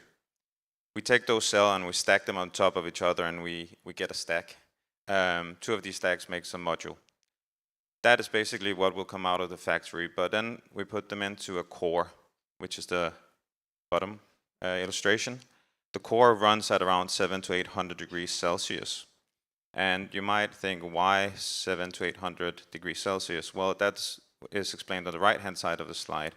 By running at such a high temperature, it becomes easier to split the water, the H2O, into H2 and O. That gives an intrinsic efficiency gain in power consumption of 20%. Additionally, if you can get some waste heat from steel or ammonia synthesis, you get up to 30% higher energy efficiency. That's beneficial because, one, it will drive down the cost of hydrogen. Secondly, it also means for every electron you have available, you get up to 30% more hydrogen out in the other end. Now, I was asked to talk a little bit about challenges as well, and this didn't come without challenges. So 80 years of perfecting chemistry. Back in the 80s, we looked at fuel cells, spending a lot of funds and investing into fuel cells, but the market in the 80s, 90s weren't ready for fuel cells. Luckily, we were able to pivot, utilize those learnings that we have from fuel cells to perfect electrolysis. Now, today, we have a market-ready product, and by end of 2024, beginning 2025, we will have Europe's first and largest SOEC component factory to support the market. Just the last point here, in Topsø we don't stop at the hydrogen molecule. The 80 years has helped us perfect the synthesis that comes after. So whether it's ammonia for fertilizers, or whether it's sustainable aviation fuel or methanol for shipping, that's part of the solution that we'll bring to the market with our SOEC electrolyzers. That's it. Thank you. Thank you so much, Jesper. I'm sure we'll come back, and I hope there will be many questions from the floor to any of you. And let's also give the floor to Thomas. You will not speak about particular project, but if you could have a look rather on how you see electrolyzer and wind energy sector developing. Yeah, thank you very much. Yeah, and I really appreciate that Henrik Stiesdal was so clear on the requirements. I can only support that each and every point he said. And here we see 2 nice examples. On the left side, wind, the ketchup was flowing and is flowing already. So we are beyond the little industrialization path by far. So there is a market and so on. We all know that. Why do we need still to heavily invest there? The one point I think we will touch later in the panel also is this level playing field of competition and all that kind of stuff. I think we need to talk about that. We will do it later. Here I want to refer a bit to the things on the innovation side that are, why is it required to still super heavy invest in wind, in innovation? There are the areas handling logistics. You know about the size going bigger everywhere. Recyclability, circular economy becomes more and more important. Henrik touched also the topic of blades, yeah? Materials, you know this topic of rare earth materials. What can we do? How can we limit these? What are smart ideas to get rid of these even maybe? Reliability of the products. So this is super, super important for offshore wind turbines. You cannot afford low availability on machines that's standing out far out in the sea. Cost reduction. And as I said, as long as we have a level playing field, a fair level playing field, this is super and everybody has his duty to reduce costs. So here's really meant what can we do from innovation side by very smart engineering tricks to get the cost down of the product. For sure, also economy of scale is a topic. There always, wind turbine is a turbo machine, so it scales strongly down with size. This is well known. However, there are limits, right, on at least for onshore, transportation limits and so on. But also manufacturing technologies, super important. There are a lot of things can be done. Think about the blades, yeah. There is still today a lot of handwork in. So there are areas where we can also bring the cost further down, bring the manufacturing times down. So a lot of things we need to do, but also the coming up artificial intelligence and digitalization in the maintenance area. Super important specifically for offshore to help to get the machines running and avoid sudden machine stops which were not planned. So on the left side, a lot of investment in really classical R&D is required, where the ketchup is already flowing. On the right side, electrolyzer, the situation is very much different. We heard it now multiple times here. In our opinion, from a manufacturer's perspective, capacity, in fact, is not the real issue. So we feel able, and I think also our dear competitors, we feel able to scale manufacturing capacity. So we have already, you might know, in Berlin, a gigawatt factory for stacks. So we focus a bit more, not so much on the kilowatt arena, we focus on the megawatt or double-digit megawatt or higher arena with our products. So we already have roughly 3 gigawatt per year capacity output. And theoretically, just to give you a feeling, theoretically, we could supply half of the Europe 2030 electrolyzers target of 40 gigawatt, theoretically.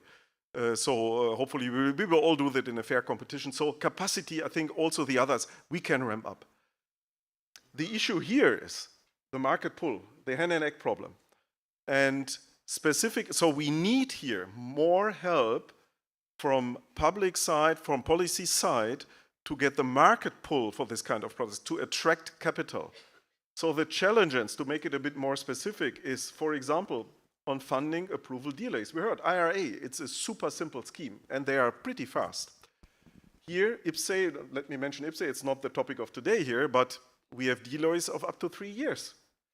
So the idea with public capital is to attract private capital. So finally, it must grow via private capital. What can you do to not attract private capital? Yeah, to make it uncertain. Uncertainty is, private capital is like a shy deer. Yeah, so uncertainty, this is not good. So please, we need, approval delays is really poison, so we need to speed up any kind of approvals that we can build on it. Over-regulating green H2. So these requirements, RED 2, RED 3, are very strict, very narrow for the, to determine is it green or is it not green. This is, in our opinion, too narrow. A good counterexample is IRA. $3 per kilogram hydrogen under a certain threshold of CO2. How to get there? It's your problem. Just do it. And it's done. I don't say we need to copy that exactly one-on-one, but this is an example how easy it can be in technology open. And also in getting project developments via bankability into final investment decision. The issue is with this upcoming technologies, the bankability, can we assure that it is long-term profitable what we do here? This is also a trick, so we touched already, also others touched the topic of risk-taking. This helps in bankability of product. I need to speed up, I think, a bit. We also wanted to give a bit specific feedback on the ETS Innovation Fund. So first of all, we from industry side very much welcome the EU support of development and manufacturing activities in Europe. I think this is super. This is known there, and we see how this is done. So this is really checkmark, super. And why do we need this? Our answer is speed. We as industry for sure can go ahead in a normal market condition, do the developments we need, see, okay, when can we get profitable and so on. We don't have the time to wait and let just the market do it alone. So we need this support to gain speed. So otherwise we will not fulfill the strong increasing demand. And therefore, we also from Siemens Energy are very active, engaged also in the ETS Innovation Fund calls, in a leading role as well as consortium member. What are the challenges and learnings? And please forgive me, I'm a bit the classical energy technology engineer. I studied it, I see all the hard work to be done. Non-conformance cost with product introductions, the engineers know what I'm talking about. So since decade, and I was also in my history standing many years in global rough environment of competition. So to be specific, the lump sum approach and the one-step application process fits well to industrial needs and highly appreciated from our sides. The submission process is too complex. Maybe you heard not only from us, you can easily need to up to 900 pages to submit. The low success rate is leading to decreasing motivation to engage in such kind of projects. As you can imagine, we heard in the morning the high number of projects. So we understand that, but for sure motivation goes down because the effort is so high. It would be not so big an issue if the effort would not be so high. The grant calculation methodology, it is a bit difficult for us to prove the extra cost for green technologies for rapidly developing green technologies with short innovation cycles and fast changing product generations, e.g. in wind industry. So this is an issue if you, and it must be fast, yeah? So we want that we have short innovation cycles and fast scaling, but it's difficult for us to prove that. For us, still, we have unclear accumulation rules for combination with other funding sources. It was mentioned in the morning, but it still seems to be on the member state side unclear what is allowed, what is not allowed, and this is a pity. We would love more clarity there.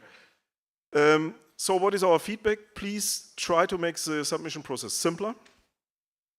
Try to allow for simpler funding gap models. Very simple, like % of CapEx or OpEx gap, yeah? Specifically for clean tech manufacturing projects with the short innovation cycles, as mentioned. Please be explicitly open for opportunities to co-funding with national funding. And also last point, implement the H2 bank auction, international pillar, as well as non-pricing criteria, we heard it also multiple times, for the next H2 bank auction. So this would be very specific wishes. Thank you so much, Thomas. And let's try to do at least one round of questions before we turn to the floor. We've heard different perspectives. I'm sure that some of the points will be also addressed by Alex Paquot in the next session. So I would not come back to that because, yes, we are working on many issues here. But let's start probably with really practical points as you see, because you really have your physical experience with putting the projects on the ground and seeing them grow. So I would go back to Sven and start with the question related to financial close. This is the most important step in the project evolution. What challenges are you facing in reaching that step in your project Dawn? How are you addressing them? And what are your expectations, knowing the context of the technology in the EU and the market? What do you expect in terms of the financial structure for such a manufacturing project? Yeah, so I think the way the market looks like today, it's very difficult to just go and raise capital on the market, and we're too small to involve banks and get traditional funding from there. So we looked at what are the stakeholders who would benefit from us doing this project, and one natural step is all our equipment suppliers. So we get a lot of support from them. I think that would be 50% of the funding. Of course, we hope for the Swedish Energy Agency as well as, of course, our shareholders who have already contributed quite a lot to we have issued new shares, etc. So, but I think the major part will be from our equipment suppliers that would help us and really would like us to thrive in this project. Okay, thank you. That's an interesting concept involving your suppliers with the vendor financing directly incorporated in the financial structure. Maybe that's something that can inspire others on the ground who are in a similar situation where it is difficult to approach directly the debt financing because of various factors in pricing the risks, the fact that sometimes banks are not able essentially to provide cheap financing because they don't know how to price the risk. So that's one of the options. Thank you. Let's move to Andreas. You are on the market which is expected to boom. We have heard some numbers before in terms of the multiplication of the market for batteries, and it's not just transport. We talk about stacking of the batteries for stationary energy storage and so on. So it's the multiplicity of options where batteries can be used. In terms of your production, you do the material for batteries. How do you see a market growing in Europe? And do you actually look who your future customer is? Well, to answer the first part, the market prospects, they are absolutely very good in general. There is huge demand growth, and it is driven by electric transportation, as you mentioned, and for EV batteries, the main battery or the main anode material is synthetic graphite. So we find ourselves in a very sweet spot, really. But there are also immediate challenges in the European battery industry, and they've been into depth of that multiple times today already. But we see, of course, massive amounts of anode graphite being imported from China, who has a significant scale, a battery industry of significant scale. They have a 15-year head start on us, and they have a lot of expertise. And so Europe is very reliant on China. But as I also mentioned, the products, the anode graphite that's coming from there, it has very severe environmental issues and also social concerns. So, and in North America, we see there is a strong political incentive for products from certain locations, and if you comply with those regulations, then you have very good market conditions. So it's quite challenging in that respect. Also, again, from a demand perspective. But of course, that's what the EU Innovation Fund is for. Okay, thank you, indeed. And again, we are back to the question, is it cheap or is it good? And what does it mean in reality? And going back to the SOIC electrolyzers market, we've heard from our keynote speaker, we've heard from Siemens about their production facility. You were mentioning you are developing a breakthrough, in fact, first SOIC electrolyzer stack production and electrolyzer production. But how do you see the market going forward with the things that we've heard today? What is it that you miss as an electrolyzer producer so that our expectations in terms of the hydrogen market growth can be fulfilled? So first of all, I think I can only echo what Thomas said in terms of and what's been said previously about the support schemes that are needed in terms of getting to a parity where green hydrogen is competitive with the not so good hydrogen. That would be the first one. But once we see that, once those mechanisms are in place, ketchup was mentioned as well. It's a bit of a ketchup effect. That the production is there, the manufacturing capacity is there, so we will see it take off. I believe that. Second of all, SOC is the new kid on the block, so we have a lot of education to do. This is a great forum for that, and we'll continue that, of course.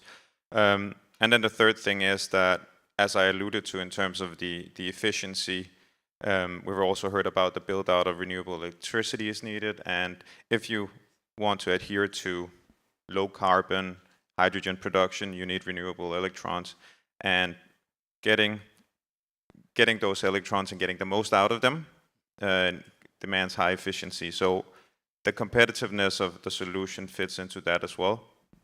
So I believe that there's a place for SOC in the market. Okay, thank you. And maybe the last question, going back to Thomas. We've heard that before. We heard that from Vaitea. We've heard that from the previous session. Speed is everything. It's easier said than done in reality. So my very concrete question, Thomas, if you were given a magic wand, what would you change that would unlock the speed question so that we get things done faster and bigger? Simplify. Simplify. If there's one word, please, simplify. And second is also, simplify includes making it, the boundary conditions, very clear and predictable. This is the one thing. And the second is, please take risk away. This is new technologies, so private capital is reluctant to go into big investments with high risks. And there, definitely, we heard about the European Investment Bank, by the way, specifically for wind industry, but I would extend that to electrolyzer, to other strongly scaling elements. Dear policymakers, think about smart schemes to take the risk away to attract the private capital. I think this must be the key idea. We don't want continuous public money to see over years. I think we need to bring it over the edge and attract private money, and you can do it by taking away risk. This would be another big lever we really would, from industry side, appreciate. It's not so much about us as a supplier or OEM manufacturer. It's more also for the operators of such units, the market. Yeah, you need to help that the market gets up, and you need to take risk out there, and then the rest will follow automatically. Yeah, thank you. I think it's very clear and very good points that we definitely take home. And I especially like the point that you raised that there is not enough public money. There will never be. But the objective is to make sure that there is more private funding that is actually available on the ground, whether it is the startup, scale-up, or essentially large-scale deployment. So thank you all for that. I would suggest that we turn back to Katrina and some questions from the floor or the audience here in the room. Thank you. I do have a few, and I will try and be judicious and fair, and thank you. Super fascinating. I mean, it's always so interesting as a moderator and just as a general person to sort of get these insights into the brilliance of human endeavor, you know? I mean, everything you hear from these thin film solar cells to, okay, synthetic graphite, it's a bit crap, let's look at something else. You know, you have to really celebrate all of those achievements and all of that. I had a couple of questions before I take from Slido and from the floor, just to come to you quickly, Jesper, first. At one point you said that you were, you know, doing a lot with fuel cells. It was too early. There wasn't a market. It was too early. And you used the word pivot. You pivoted into something else. Just because it's so important to learn from what doesn't work or what doesn't work at the time, and to have that spirit where you can learn from that and the money. Was that the company's philosophy? Or was that just something, that's not the right time, so we'll pivot? Or had that been the strategy that you would look at areas and then, that's not working, so what can we learn from it? I'm just curious. I think going back in time and going back to our founder, we're still a family-owned company by his grandchildren now. He had a view that it's science first, then it's society, and then if we can make money as well, that's obviously a good case. And when you take fuel cells, that's one of the many venues that the company has gone down because there was a use case for the science, for the surface science we have, that could help society. But because the market wasn't ready, there wasn't any money to be made. And then taking those learnings, pivot, using them for something else, that is very much in the DNA of the company. Yeah, so it is. It's already in that mindset. And something that hasn't come up a lot, if I can turn to Thomas, if that's all right with you, Roman, just with these questions. You had on your screen, and I hadn't really heard it talked about, but it's critical to this development of clean tech. You had the words AI digitalization up there. They haven't really, I mean, it hasn't been part of the conversation, but it is critical, right? So companies of any size need to have that capability, don't they? And if they don't have it in-house, they need to bring it in, because it is one of the enablers, and we know this is the pillars of the European Green Deal. But anything to say about that, about the use thereof, or any tips for anyone out there who might need to capitalize upon that?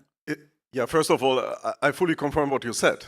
It is a must, and it will be a must. And the one question is, where do we develop these tools? I'm not sure if Europe can get there into a leading position. But the second is, I was more looking from a user side on this. For us, as a supplier or manufacturer of such kind of equipment, doing also service, it is key to apply these artificial intelligence methods. So, for example, observe certain pattern in the machine behavior and quickly learn from that via such tools what's behind that. Do we need a shutdown or something like this? And the OEMs that in the future are able to very professional apply this kind of technologies and bring more value to the customer. This is always the question. Which value do I bring to the customer?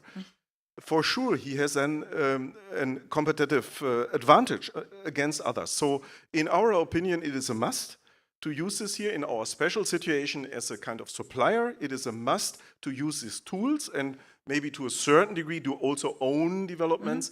But this is not so much in our focus. And our focus is more, which value do we provide to our customers? And I think to all of you sitting here from a supplier side, manufacturer side, I think it would be super important that you see which kind of values you can create for your customers, which value proposition with additional value can you provide. And this is a must in our opinion. And we look very seriously, deeply into that. I thought you were saying I look very serious and deeply, because I do tend to look when I catch photos of myself, I look furiously frightening, and I think, Jesus God, I must scare the speakers when I'm concentrating. Okay, we only have about 5 or 6 minutes. Can I just see, in the room, we'll go to the room first, is there anything, because I like to be fair, anything for Sven and the thin film solar cells in this very niche market, or anything for Andreas, which is also, I think he called it a sweet spot? Or are they so brilliant you don't need to ask them anything? Okay. Was there a hand? Was there a hand? Did I not see a hand? Was it a hand attached to a body? Always helpful. No. Okay. You weren't sure, were you? You sort of stopped halfway at your nose thinking, should I ask? Yeah? Or are you wiping in? Okay, thank you. Is it for one of the two gentlemen who has not... is it not? For Jasper, he's got a lot of questions. Okay, all right, let's just go for it. We'll do a brain box bingo. You've got to be concise, okay? Go for it. Please say who you are. Hi, thank you very much. My name is Thuy Bernier. I work for CO2 Value Europe. We're representing CCU, basically. The question that I had for Jasper is that, if I understand correctly, you're working to produce green hydrogen and derivatives for hard-to-abate sectors, so for example, fuels or chemicals. For fuels, we have quotas and incentives, for example, for aviation or maritime. But for the chemical sector, we don't really have a lot of incentives under the EU legislation. So if a company tomorrow wants to switch from using oil, for example, to your technology, there's not really anything in the legislation to tell him to do that. So what's your recommendation for EU policymakers on how to make the chemical industry wanting to use your technology? Thank you very much. I'll make it short, because I'm not sure I have the golden bullet for that question. I mean, the first clarification is we don't produce the methanol or the hydrogen. We offer the solutions to do it. And I guess, like with other carbon emissions, having a carbon tax could be an option. But I don't have the golden bullet or answer for that question. There is another one for you. Is it okay, Roman, if I just take a couple from Sam? Please jump in, because you are the expert. Are those SOEC modules on the market yet? Let me answer that in 3 different ways. The first one, are we marketing them, selling them? Yes. Do we have a running demonstration of the module in a at scale? Yes. Do we have any installed commercially running versions of the rendering or the illustration on the screen? Not yet. We're waiting for the factory to be operational so we can deliver it for megawatt scale projects. Okay, thank you. I'm having a few questions and then I'm coming to one, so I think we're sort of taking them in the order. I mean, okay, that's huge. What would you advise to companies thinking about applying to the Innovation Fund? One piece of sterling advice. Sven, Andreas. Well, have a lot of paper for the application process to be printed on. I think just be bold and try to read on what they're actually asking for and read the EU documentation. That's really helpful, and try to understand the financial models, and then just go ahead, start typing. Be bold. Okay, so I think those were your words as well, Vaitea. Be bold. Okay, over to the other end. Well, I would say brace up. It's a huge process, and it requires a lot, and requires a lot of investment. So I would say be due diligent rather than be bold, perhaps, and I think that will be rewarding in the end.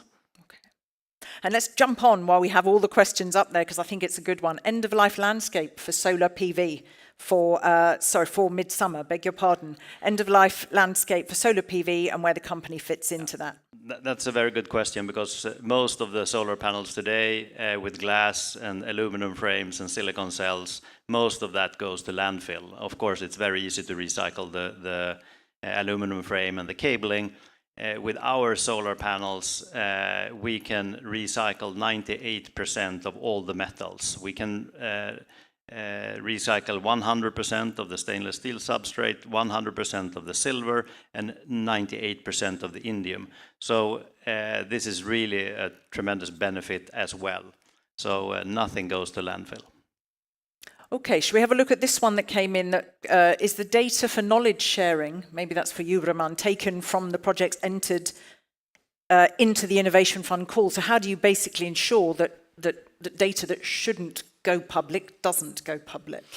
That's a very, very good question. And I can assure you that it is our duty to make sure that anything that should not be published will not be published. We are protecting the integrity of the data of the projects. We've heard that we have plenty very new disruptive technologies in the portfolio, and this will stay as it is. You will see once the report is published, the data are only aggregated, and we only publish information that comes at the level at which you cannot do any reverse engineering, so you cannot go back to particular elements of the technology. So that's how we work with the knowledge sharing, and you can look at the project's dashboard that we have on our website, where you can actually see more public information about our projects out there.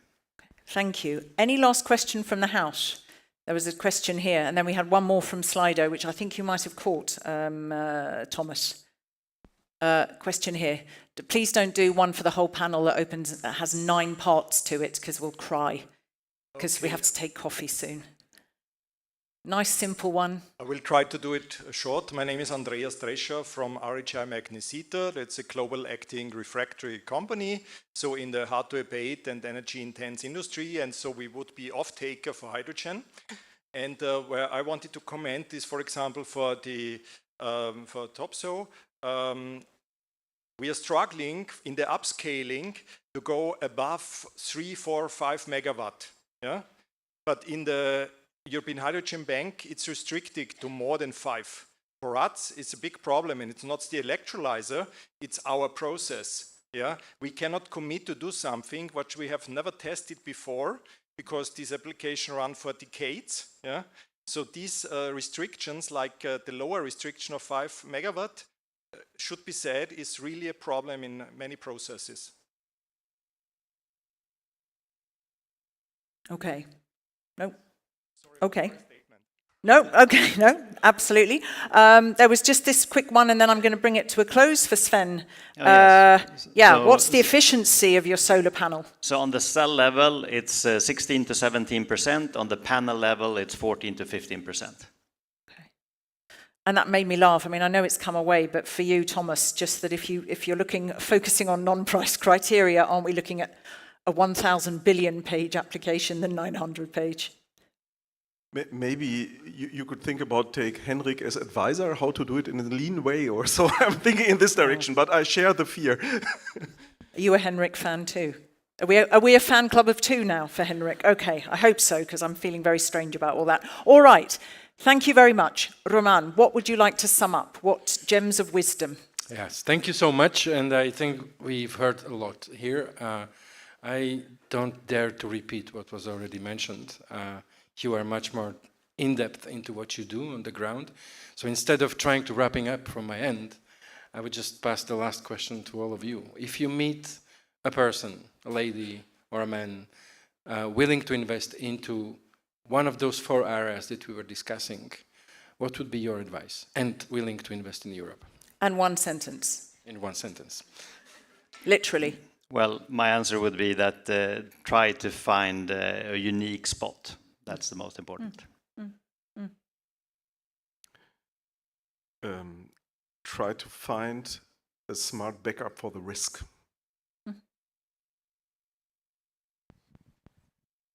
I'm going to piggyback right on the other ones. Bring innovation to the table. Well, it's projects are out there. You just have to find them. Okay. Thank you. So what the better wrap up? No. Yeah, plus half a sentence. I'm happy. Look, I'm the one who's cracking the whip. Thank you very much, gentlemen. Can a warm round of applause to you? Thank you very much, and to our fabulous speakers. Okay, we're going to release you. 15 minutes. I'm going to come and see you in 15 minutes. So please, those of you online, keep an eye for 3:30. You'll see everybody's leaving at the moment. Post online,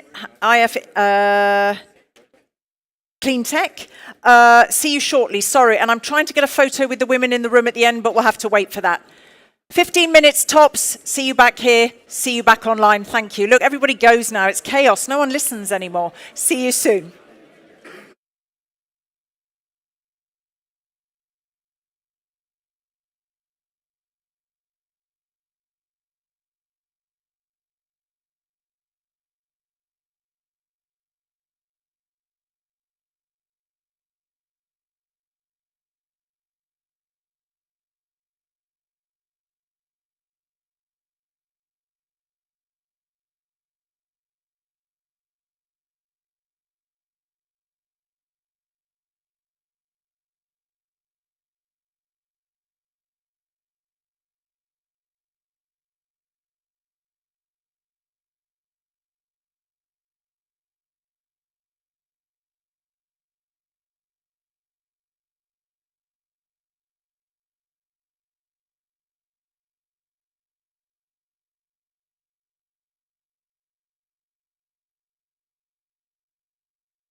Okay.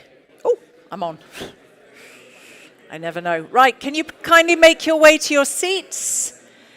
I shall start while you're walking, but if you can kindly shh, then we can get going, and I promise you will be happy because you can get your hands on alcohol before 5 o'clock. That's the promise. Okay. For whom is that important to have a nice cold drink in their hand before 5 o'clock? Who wouldn't mind some bubbles or wine at the end of the... Oh my God, really? Only 2, 3 people in the room? 4? All right, now you're coming out the woodwork. Just testing to see who else said. Well, I'll put my hand up. Okay, so thank you very much. Do come inside. I am saying a very, very warm welcome to the online audience. If you've been with us from the start, you're absolutely brilliant. Thank you so much. And if you're joining us now, you're joining us at the 3rd thematic session moment of this event, which closes, I'd say, somewhere between 4:45 and 5 o'clock, and no later. Okay, shall we start with a poll, just to make sure you are alert, because there was more sugar on offer there. Can we go for a poll? Oh, I think we already did this one. I'm so behind in my polls. I've jumbled them all up. Let's not do a poll. I trust you're alert and awake. And these good people, they are all that stands between you and alcohol. I love putting that pressure on the speakers in the last session. So this is all about unlocking investment in clean tech manufacturing because, doesn't need me to tell you, other people have, tomorrow is too late. I found it quite fascinating looking at the EHCR ruling 2 days ago, 3 days ago, in favor of a group of elderly Swiss women who argued that their government is not doing enough to fight climate change, putting them at risk of death. So not only does it underscore the urgency for action, you all know that, you're working in the domain, but I think also underscores what you also know is that public knowledge, concern, needs, demands is on the up. So the next conversation is framed by a keynote, and it will identify hopefully some of the ways to overcome the challenges of attracting that investment into clean tech manufacturing in Europe. We've heard about de-risking. We've heard about the importance of it to coax equity investors to commit earlier in the tech development journey, and of course to make those projects bankable.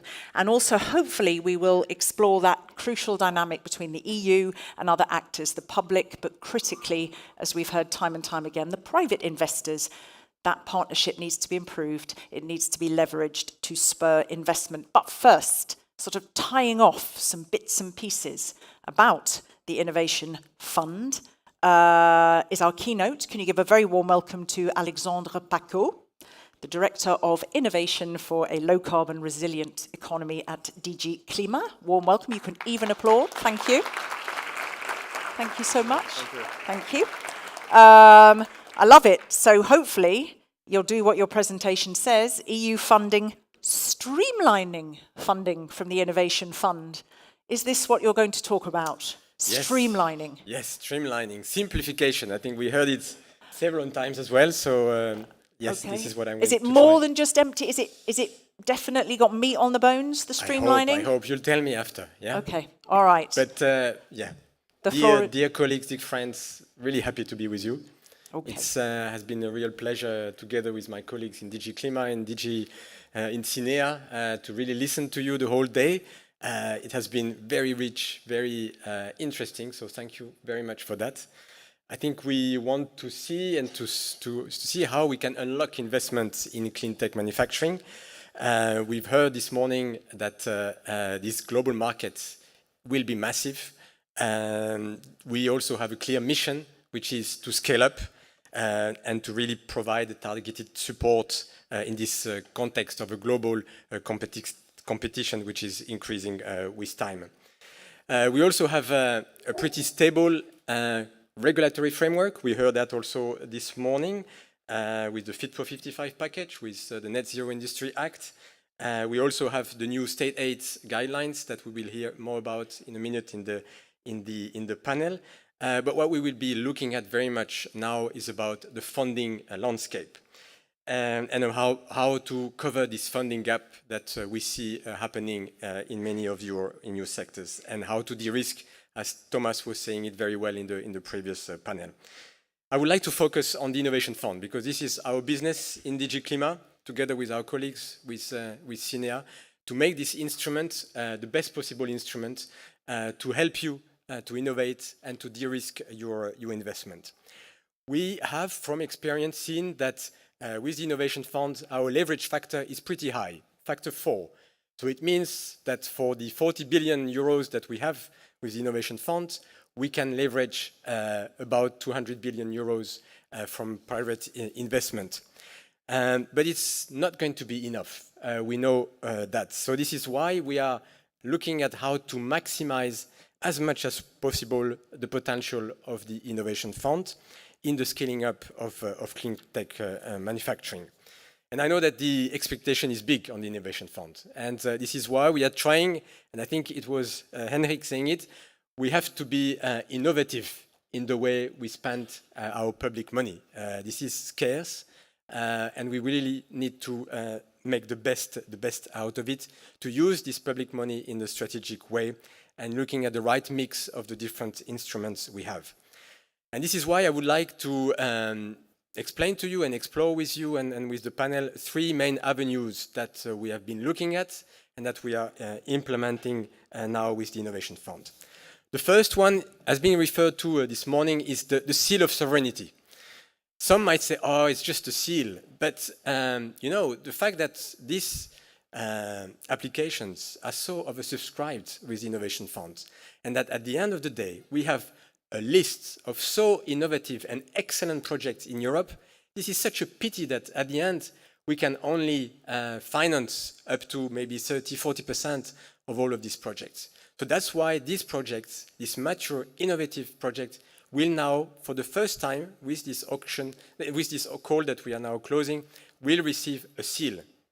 And this seal will be very helpful because this will give to this project facilitated access to European funds, so like the cohesion funds or the recovery and resilience funds.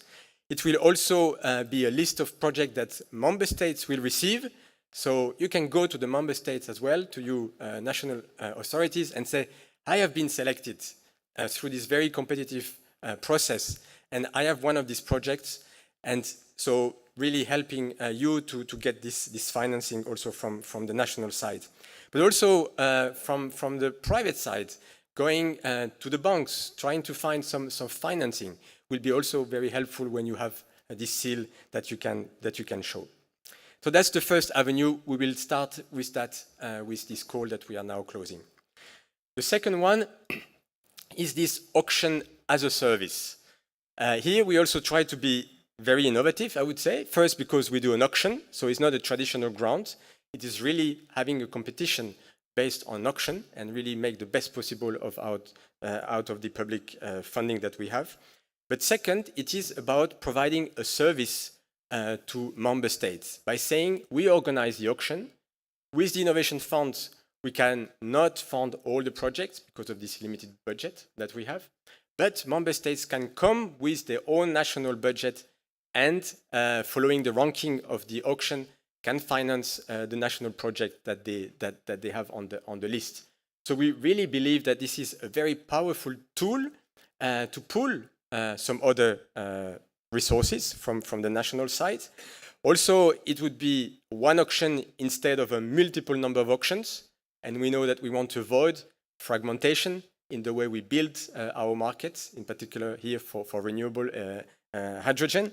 It will be simplification, less administration for member states and for companies. So we see many wins, and we will be continuing to advocate for this auction as a service. Germany was the first country, and we will have a German colleague in the next panel who can maybe tell us a bit more about that. But Germany was the first member state to come in and be part of this auction as a service for hydrogen.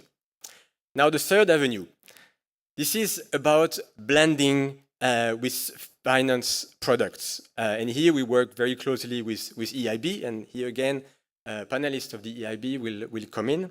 Because the EIB plays also a very important role to support the scale-up of the clean tech manufacturing.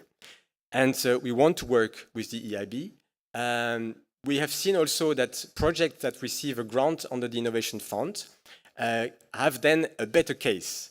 They have a more mature project financially, and it's very easier than for them to get a due diligence with the EIB, and we've seen that in the battery field. With the Innovation Fund, we cover up to 60% of the funding gap. So project promoters need to find also some other sorts of funding. So we really hope that with that we can help you to be successful. We are also trying with the EIB to explore options in the battery sector as well for blending of loans and grants. So loans from the EIB and grants from the Innovation Fund to de-risk projects in the field of batteries. And we will have a stakeholder event on this issue on the 25th of April. So you see quite many things happening, but we know that this is really a challenge to unlock even more investment in clean tech manufacturing. We are keen to explore these three avenues, but we're also keen to learn from you, and we will hear, I hope, from the panel some new ideas, some new ways of how best we can support the financing of this project. So thank you very much, and looking forward to the conversation now. Thank you.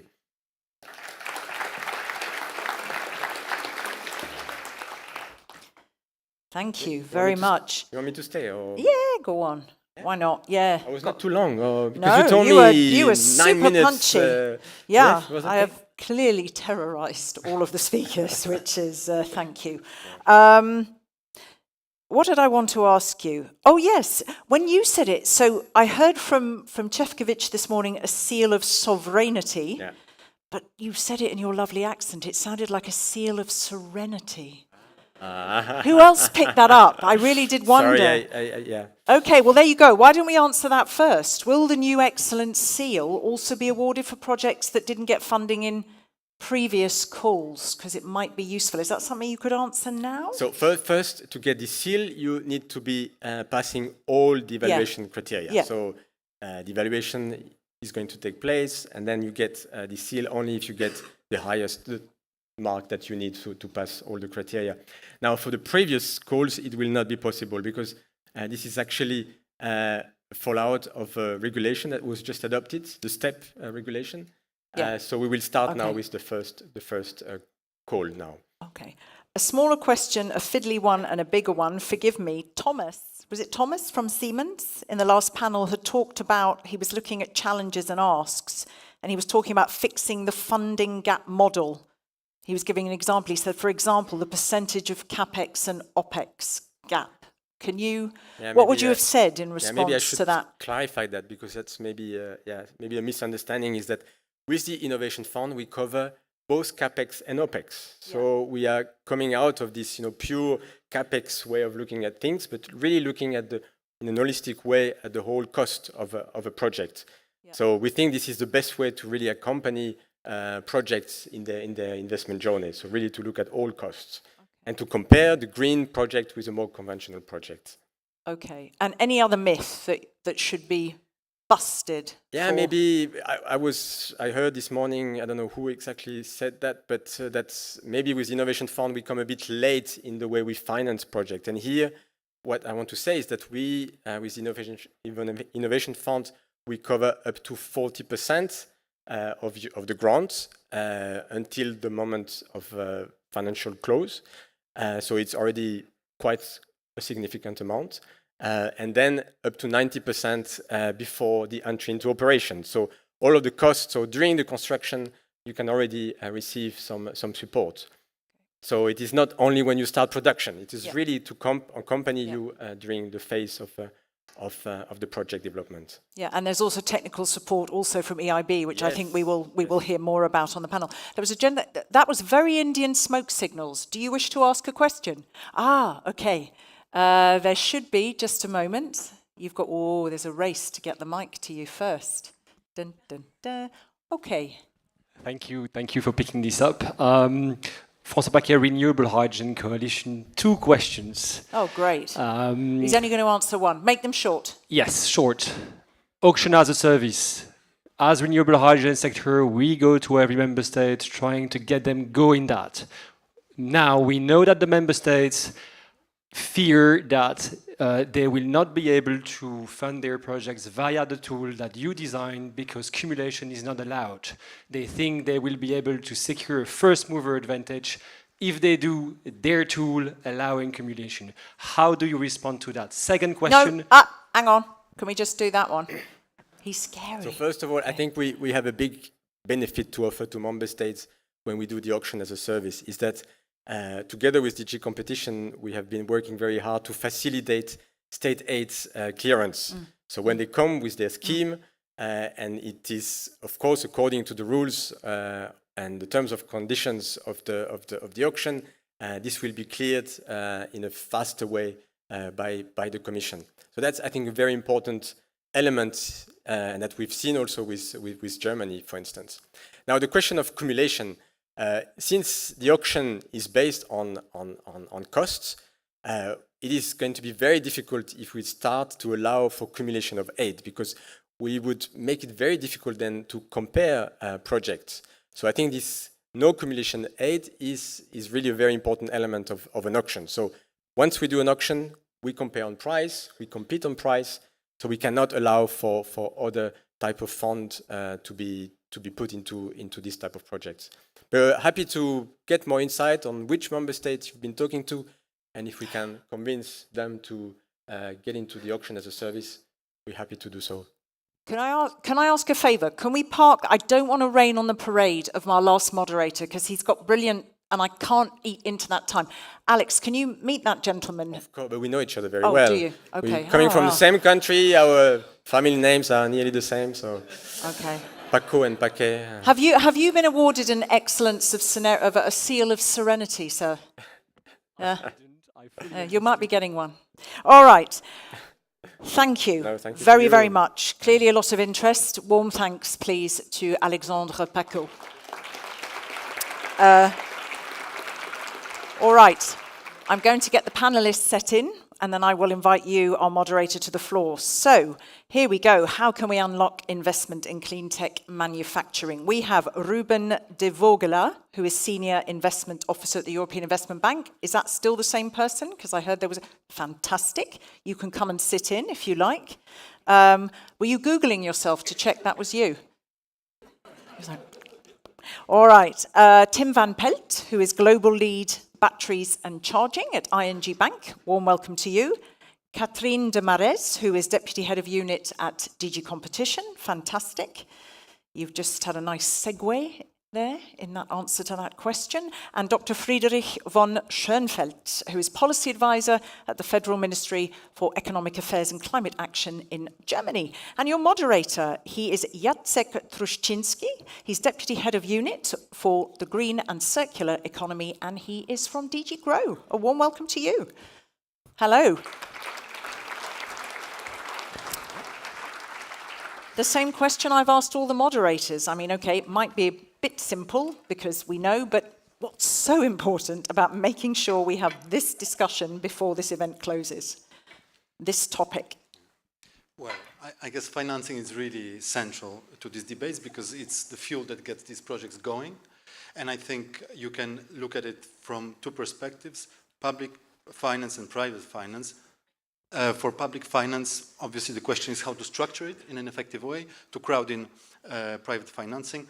For private finance, the main question is what are the framework conditions allowing to invest in those projects. And in that context, we have a great panel because we have panelists representing these different perspectives, private, public, the EIB sitting maybe somewhere in between. Okay, perfect. So yes, so that you don't get scolded by the lovely sound man, you all need to make sure you treat your microphone like an ice cream, all right? Otherwise he will leap onto the stage and there you go. All right, I will pop back shortly. Thank you very much. All right, thanks a lot. So since the EIB occupies this space between public and private and you have this broad overview of the market, could we maybe start with you, Ruben, with an explanation of where you see the main barriers preventing, holding back private investors from investing in clean tech manufacturing, and also from the EIB perspective, what are the best ways to overcome those barriers? Okay, I mean it's a it's an excellent question to set the scene, and allow me to start then with the why. I mean, why is it so hard to finance emerging clean tech manufacturing in the EU? And it actually doesn't start as that hard. I would say up to Series A, during seed and Series A, it's similar challenges than other ventures.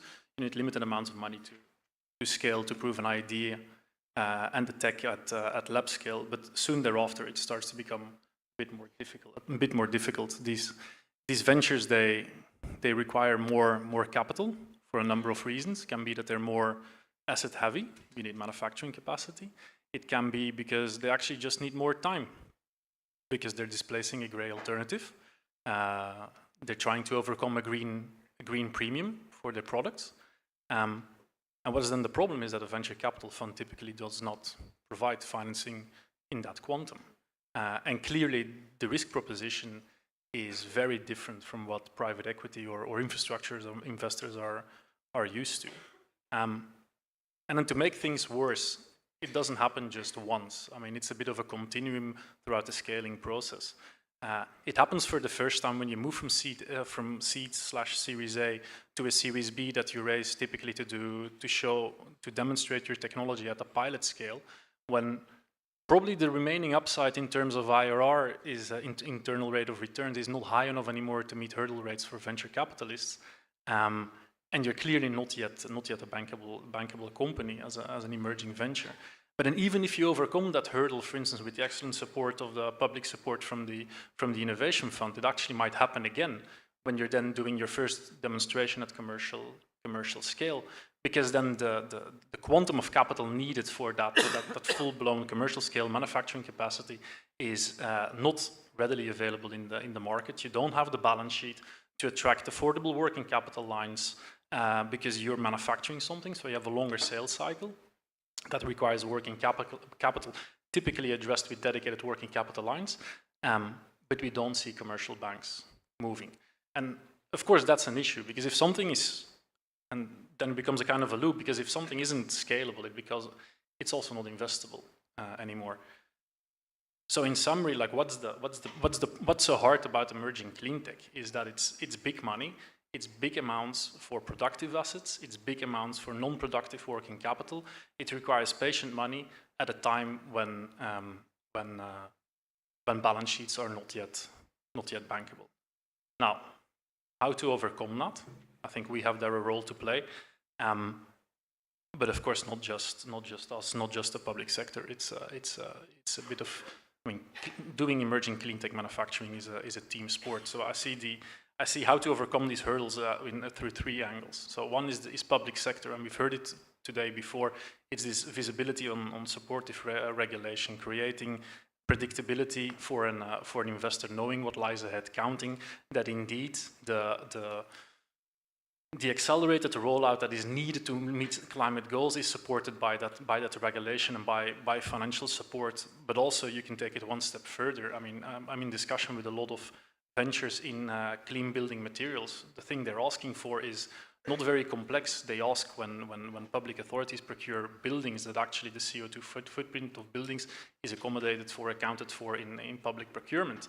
So that creates that together a supportive regulation and a market pull for these innovators. And then two, from private sector, I think is when you start with a clean tech venture, it's important to know in what direction are you actually going. I mean, you need to plan for the hurdle that lies ahead. It's probably not the best idea to maybe go for investors that offer you highest valuation and maybe the financial optimum at that moment in time. You need to get those strategic investors in there, the ones that can look beyond the simple IRR, because they maybe are your clients of tomorrow. They can offer you multi-annual frameworks, memorandums of understanding, and then I think Tim will talk more about this, the holy grail, the offtake agreement when de-risking clean tech manufacturing. And that's for private sector. That's for the innovators to take into account when they're building and scaling their ventures. And then what can we do at European Investment Bank? So I work in a growth capital team. What we effectively do is we try to offer the first leverage to pre-bankable ventures, to bridge that period of higher uncertainty while you are scaling up, when you're crossing one of those valleys of death and you're getting a no, not yet from your commercial bank. And that's the period that we try to bridge. This is only something we can do with the strong support of the European Commission under InvestEU. And again, the challenge ahead is way too big just for the public sector. So what we also try to do at the EIB in as providing a solution is then the blending model, where we heard it before from Alexandre, is blending private and public sector money together is, I think, of the essence. We have very interesting programs together with the European Commission and with Breakthrough Energy Catalyst, for instance, the EU Catalyst Partnership, and I invite you to Google it. It's at the time blending, crowding in, and the one-stop shop increased efficiency in making life for clean tech ventures easier. I'll leave it at All right. there if that answers the question. Thanks a lot, Ruben. So, as you explained, indeed there are significant barriers in that sector, and you talked about the nature of the projects, but also, of course, there are the difficult framework conditions on which we have heard today already. You know, oversupply in China, IRA, high cost of capital, high cost of energy, and so there's a clear role for the public sector to help to mobilize those investments. And here I wanted to ask you, Friedrich, because Germany is probably one of the member states that are most advanced in the thinking about how to support industry decarbonization. You are putting in place very ambitious, big schemes, and here I would like to ask you to talk a little bit about those schemes and how they are relevant to the specific objective of clean tech manufacturing. Hello, yeah, sure. So let me pick out the one scheme that we've been working on for the last 2 years, and that's probably the biggest scheme that we have. That's the CCFD scheme in Germany, and it's a 2-digit billion euro funding scheme with which we fund climate-friendly or climate-neutral industrial production. So, for example, green steel, not green glass, but glass that's climate-friendly, etc. And what we hope to achieve by funding these industrial plants at the end of the value chain is to incentivize the entire the entire road to that plant. And so we don't want to fund individual manufacturing processes or hydrogen production or so on. We just fund something at the end, and then we let the market do the rest. And we believe that the market knows best where to get cheap hydrogen and what the best technology is.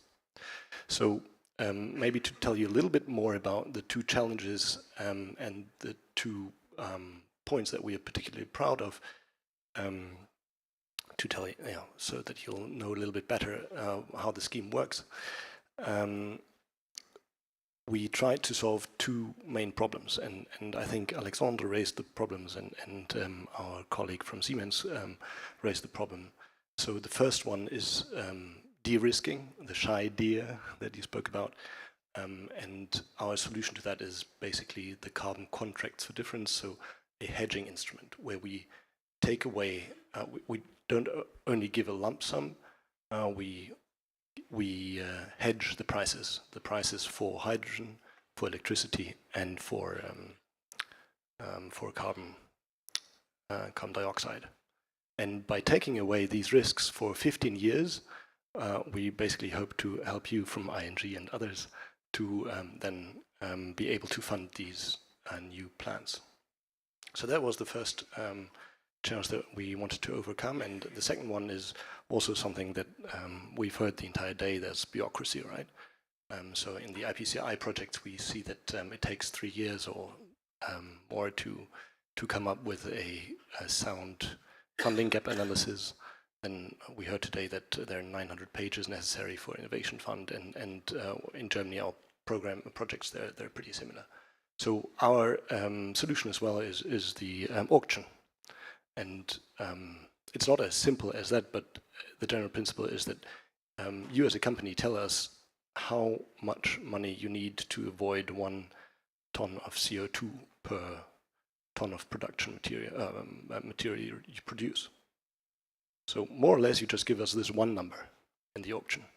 And then we look at the number, we put it in an Excel sheet, we click on sort, and then we basically award within a couple of weeks multi-100 million euro contracts to these companies.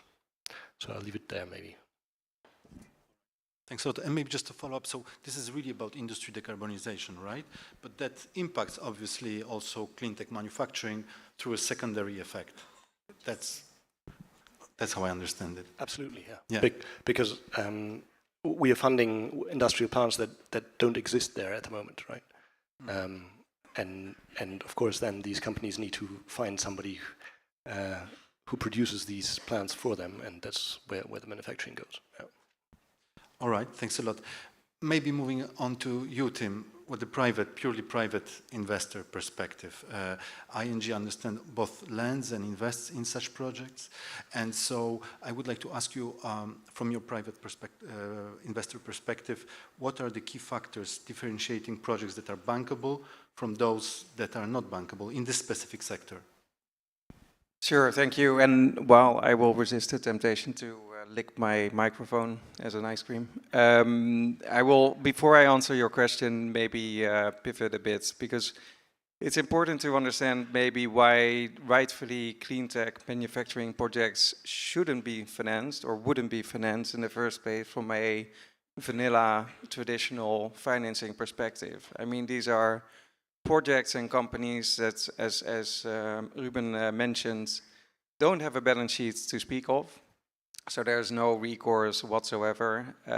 They generally will present a technology that's not yet ready for prime time. It may have been validated at a small scale, but not at a scale that would traditionally be comforting to banks. Again, very conservative, hesitant institutions by DNA as proper custodians of everyone's savings. And of course, fiercely regulated, I should add, by institutions as well, all for good reasons, don't get me wrong. Generally, they will be in sort of a exploratory mode of finding a market for their products, and may or may not have found customers, or the markets will be there in 3 to 5 years' time. If you contrast that with, let's say, other opportunities that institutions can finance or invest in, let's say an infrastructure PPP, where you have a 30-year regulated asset base, like a tram line in Belgium, just to take an example, this has a completely different risk profile. So that's sort of the point of departure that you have to bear in mind when private institutions look at these things. Having said that, the happy news is, let's say, that most institutions are very aware of the role they have to play in supporting and accelerating the energy transition, both from a climate perspective, but increasingly also from, let's say, the overriding or the overarching European goals, also on security of supply. So there's a great willingness, generally speaking, to, despite all these hurdles, look at these opportunities and apply every tool in the toolbox to make these types of financings happen.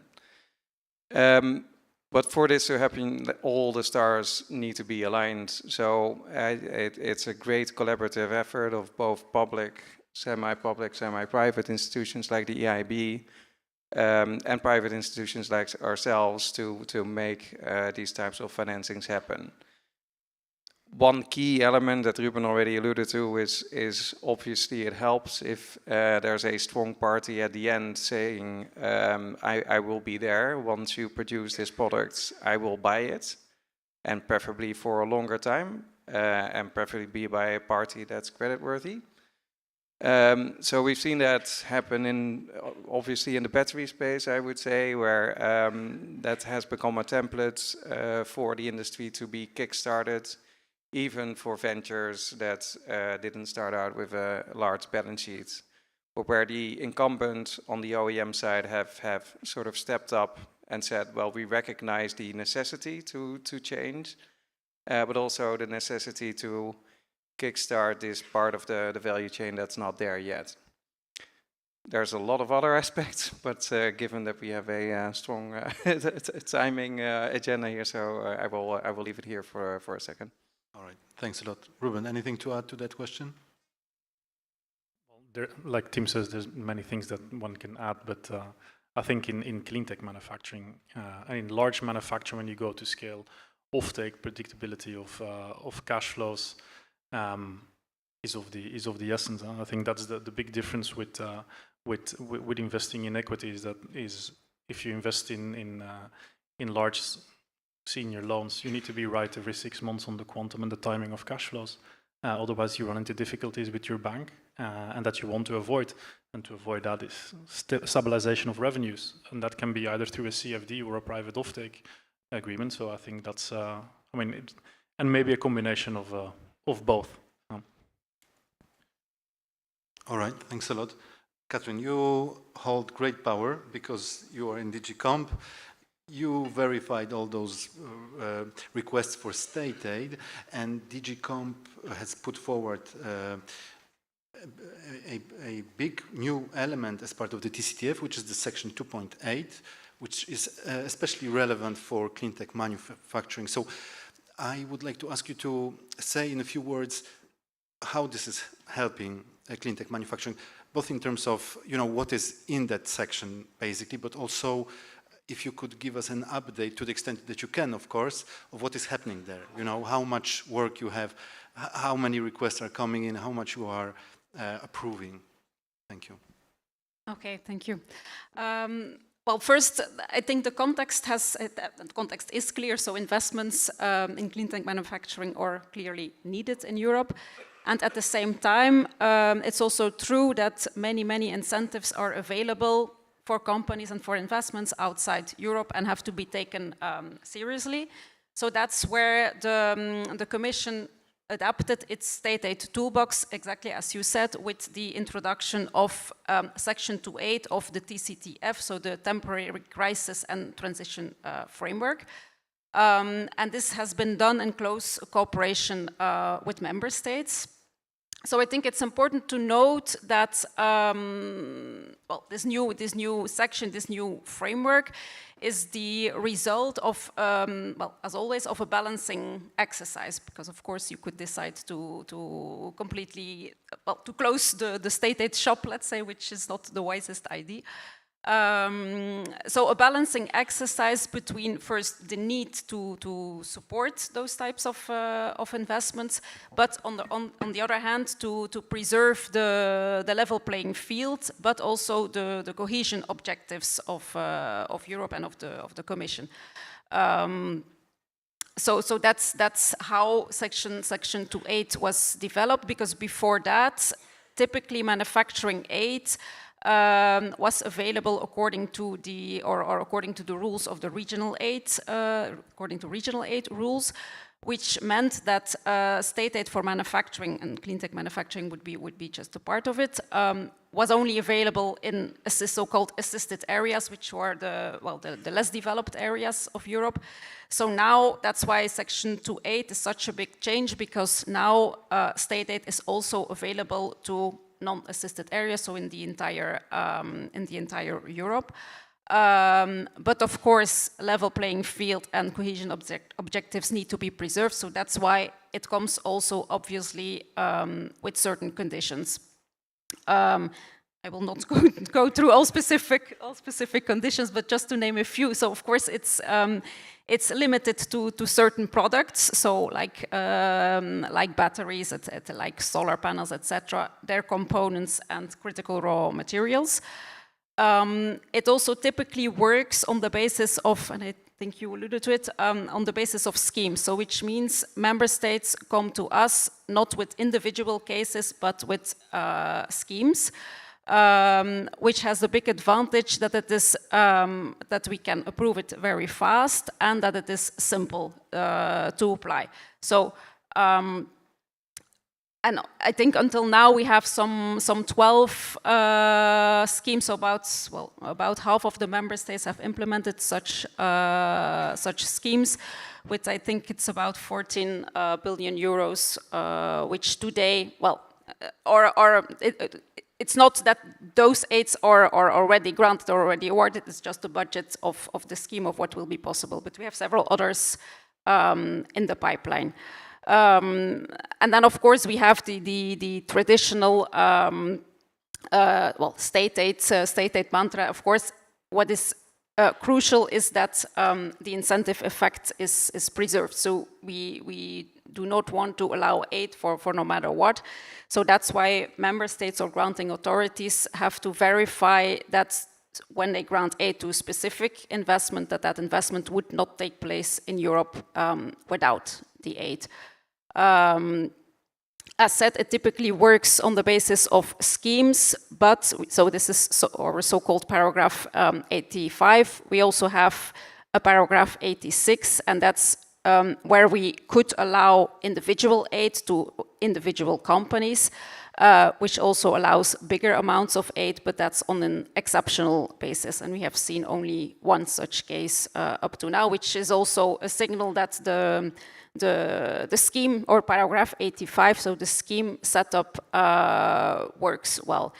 On that basis, we have like 8 intensities, and we compared, so that's the 8 in terms of the investment amount, and there it depends on the type of region. So again, where the cohesion objectives come in, so the poorer regions can grant more aid, so it goes from 15 to some 35%, from 150 million euros maximum to about 350 million euros. And then there are several other conditions, of course. I think what is important as a last thing to mention is that this TCTF is a temporary framework, which means it's also limited in time, and it's so aid can be granted until the end of 2025. Thank you. Thanks a lot. That was very informative and I think enlightening, because we always hear and read in the press that the IRA has all these massive resources. But you know, when you look at the resources of the IRA dedicated specifically for clean tech manufacturing, I think it's something around 50 billion. And here we talk about 14 billion of approved schemes. We have the Innovation Fund, we have Horizon. I mean, we are really getting close, I think, to what potentially is needed. Just as a reminder, the Commission has quantified the investment needed to meet our objectives in terms of clean tech manufacturing. That objective is to produce at least 40% of the clean tech that we deploy by 2030. We estimate that it's about 90 billion for the 5 core technologies that Catherine mentioned that are in the TCTF. So I think, we are getting there, and I guess it would be important that these state aid decisions materialize actually and are translated into specific schemes deployed by member states in the coming years. So, Ruben, maybe just back to you, because you already explained a little bit about the barriers, about the different phases of projects of clean tech manufacturing and the types of hurdles they face. Could you just maybe elaborate on the specific financing tools, financial instruments that the EIB is deploying to address those specific situations? And also, to what extent, when deploying them, you do it on your own balance sheet? Do you need, you mentioned InvestEU. Is this a precondition for supporting that sector? EIB does many things. I mean, InvestEU, or activity under InvestEU, is a subsection of the overall offering. I think taking maybe from the need of our clients, of those emerging clean tech ventures or the first of a kind projects that try to find their way to bankability. I think let's not underestimate what the Innovation Fund is doing here. I mean, it's and Alexandre said it the way that they have this holistic approach of providing support where it's exactly needed, with capex grants, OPEX grants included. I mean, there was criticism today about how it's difficult to navigate, but I think the differentiated support and the specific tailored support gets ventures and projects a very long way. And and building on projects that have received that support or found other ways of filling that gap that is not yet, that is not economic and deserves support, that can be supported under the state aid rules, then comes financing into play. Because if it's not investable, it will never be bankable, right? So starting from there and looking at the scale on how we, in the different phases of support, with the European Commission, we have European Innovation Council programs for, let's say, seed and Series A that grows into our growth capital offering quite naturally with many of those companies that have received what is small scale support, so think up to 10 million euro in equity financing. That grows into our growth capital offering when they reach Series B and beyond, where we try to bridge that period of uncertainty until they can actually attract commercial bank debt. And then EIB is still around for investment grade counterparts. I mean, it's with a different degree of different. It's under different mandates that are given to us, but on many of the projects, the teams of ING and EIB work in close cooperation as well, where we provide at the time capacity, but also support in other ways in a very good cooperation with private sector when the amounts get really big. I mean, if you hear about battery gigafactories or green steel operations in Sweden, then we're talking several billion. So then I think every source of money is appreciated. Then when you drill down to what people understand really in financial instruments is like the new things that we're trying to develop. I think what we've been hearing over the past couple of months is very much about working capital needs when Cleantech Ventures scale, Cleantech Manufacturing Ventures scale. So that is a very specific need for the manufacturing sector. It was alluded to today with the wind package. I mean, there is a lot of talk in the industry about similar packages for the cleantech manufacturing sector. That is something that we're looking into. It is not yet up and running, but we've heard the industry in their request. So rest assured that we are looking into that and to see how we can further support that. That is a very specific need. I think when you hear all that and you hear all that differentiation, then and then bring it also back to what we heard earlier today, that not every company has 3 FTEs around to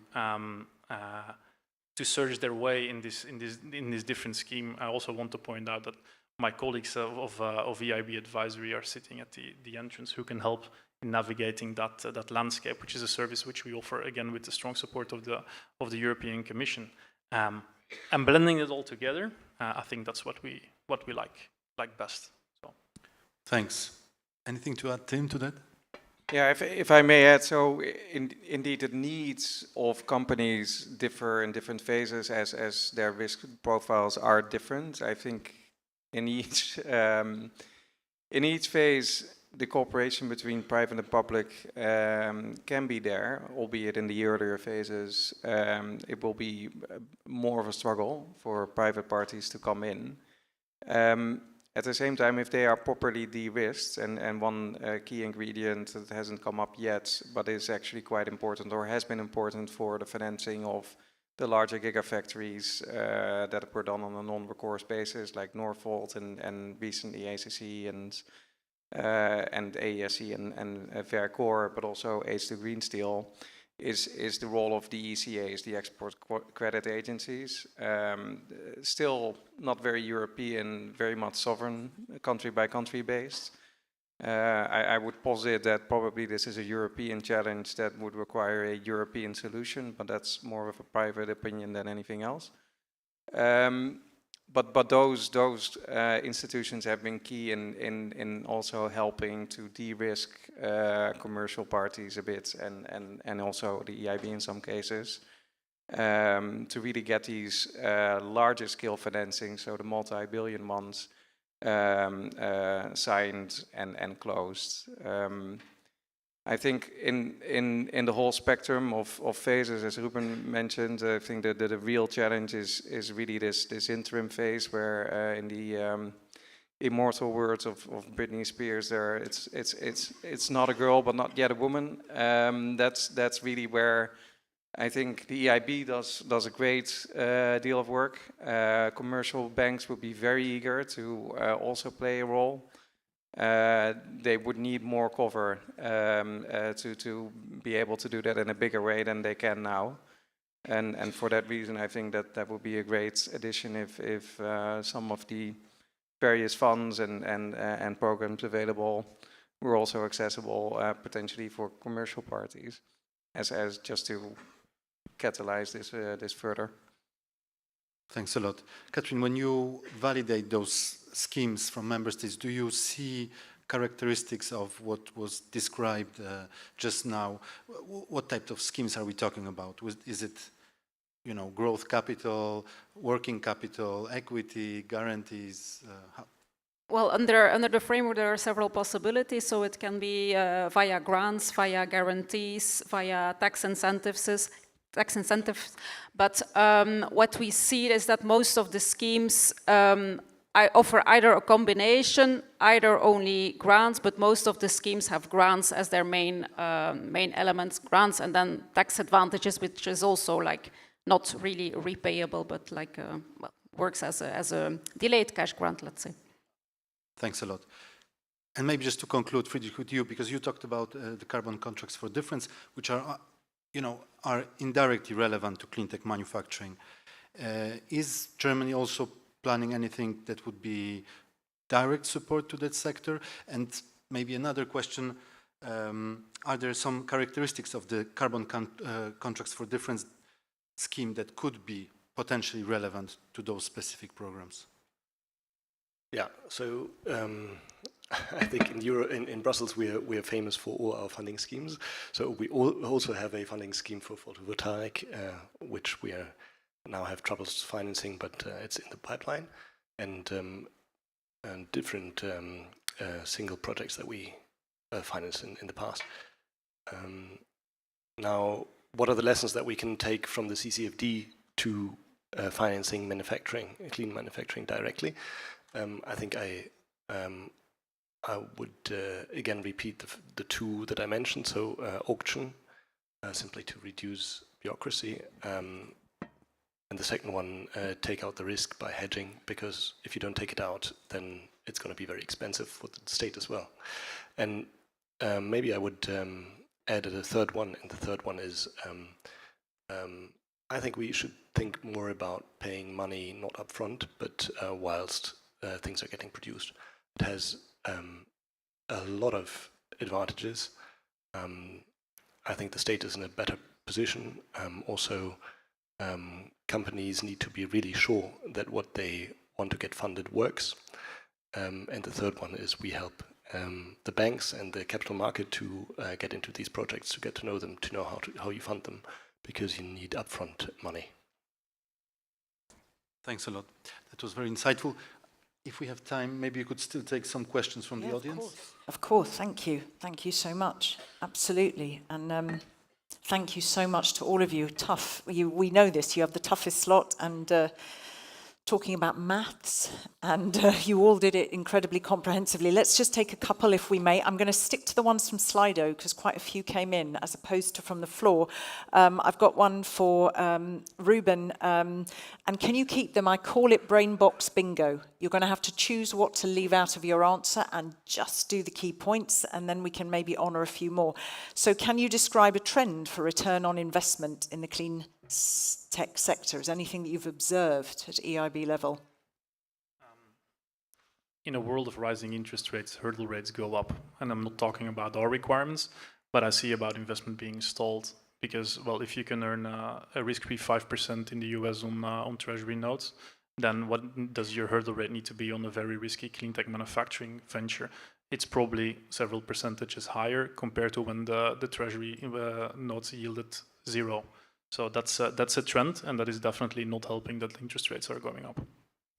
Thank you. Are you fine with me just firing off questions like that, Jacek? Yeah, you're okay. Feel free to jump in at any point. Catherine, there was a few things there, but this is the one that's come up.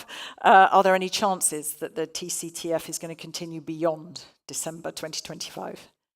Well, who knows? I cannot predict the future, but no. I think for the moment, it's as said, it's an exceptional framework. It's temporary, so for the moment, it's until the end of 25, and we will, of course, evaluate well in the time to come. But for the moment, I cannot say that that it will or will not be prolonged. It's just until end of 25, and that future evaluation will have to make clear what needs to be done afterwards. Okay, thank you very much. Here we go. There's a question for you. German CFD, great design.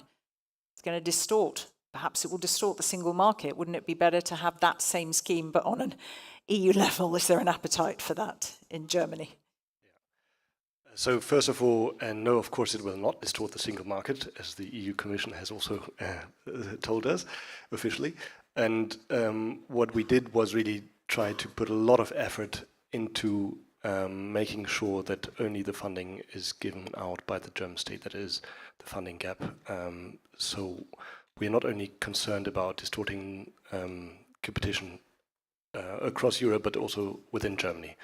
So, and I think I hope we've been very successful in that, but of course it would be great to have the same scheme in Europe, and I think, yeah, we're just waiting for it. And do you want to just stick with that? I mean, just quickly, some examples of the auctions, any particular products in the auctions that you launched, that could be helpful. So we launched the first auction a couple of weeks ago. We are now very curious what the companies are going to hand in the auction, so I can't really tell you a lot about it. But from what we've seen from the pre-phase is that pretty much all energy-intensive industries want to hand in projects. So it's not only steel, it's not only metal, it's also glass, paper, chemistry, everything that you think of. Okay. We have time for just another couple, if we have. I don't... Here we go. Yes, there was a question again for DG Comp. Well, there was two. One more general, wider, and one smaller. If we go back to the TCTF, you'd spoken about these paragraphs 86. Was that 87 as well? No. Oh, God, that's me inventing it in my head. It's just an 86. How does it work in practice? Because there's only been one such approval? Yes. Yes. Yeah. So, few elements? Or? Yeah, exactly. Well, I think from the outset it's a simple principle. It's we look what is really needed to support the investments, and we have certain criteria. But what's the most important is the incentive effect and the proportionality. So we would typically look at the business case of the company and look what is needed to make that investment happen. So it might look complicated, but I'm sure that every company that is planning to do such a big investment, and my colleagues will know for sure, has a detailed business case, and what we do is analyzing that business case to see how much is needed. So. And the one notification that we received has been approved. So that's the principles. The principles of that paragraph are not new because they are very similar to, for example, what we have done for years under the regional aid guidelines. So which is also typically aid to manufacturing investments. Yeah. Yeah. Okay, a last one, if you will, and then I will ask you, if I may, Jacek, to just sum up before we go into just a few last words with Kurt, and then you get your hands on bubbles, or maybe there aren't bubbles. I'm selling something that maybe it's just a cup of tea. Who knows?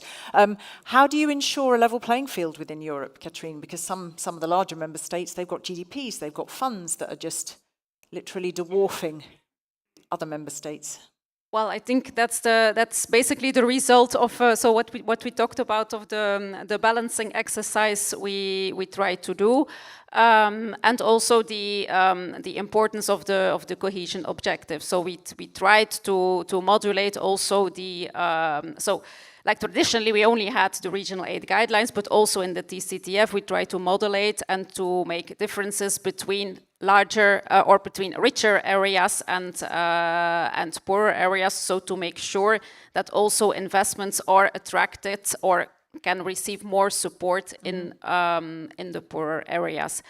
And a second element is to limit also to put limits on the amounts of so that indeed we cannot allow no matter what support which richer member states would be able to offer compared to poorer member states. Okay.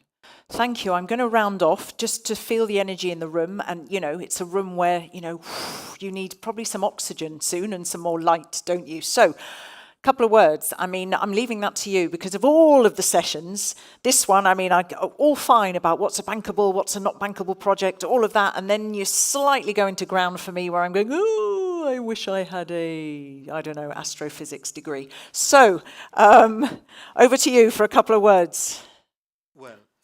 So I'm a sociologist, not an astrophysicist. Oh, God, that's good. Bear with me. Okay. But no, I think it was clear from the panel that these projects face significant barriers, significant challenges because of their nature. High growth, coupled with a lot of uncertainty, coupled with a lack of balance sheet, and so on. At the same time, I think it was clear from Ruben and team that there are dedicated financing tools, growth capital, working capital as well that can help overcome these. They are already being deployed. I think what was interesting also from Friedrich was the point about auctions and simplification, and to what extent auctions that currently are deployed for hydrogen, for industry decarbonization, could be applied in the future for clean tech manufacturing. And this is something I think that we will have to explore altogether. Very interesting point from Catherine about what is happening under TCTF. Yeah. A lot of schemes being approved. We have to make sure that they are deployed quickly. Also a couple of points on what the project promoters can do to make their projects more bankable, working with off-takers. This is an obvious thing, but this is also something that we as public policymakers can help make happen. And final point, this was not the topic of this panel, but was mentioned notably by Ruben, regulatory framework has to be stable, predictable. Without it, financing will not flow. Yeah. So all these things have to come together. Yeah, absolutely. And there is a tsunami of regulation. I think navigating your way through that can't be an easy task. There's a lot there.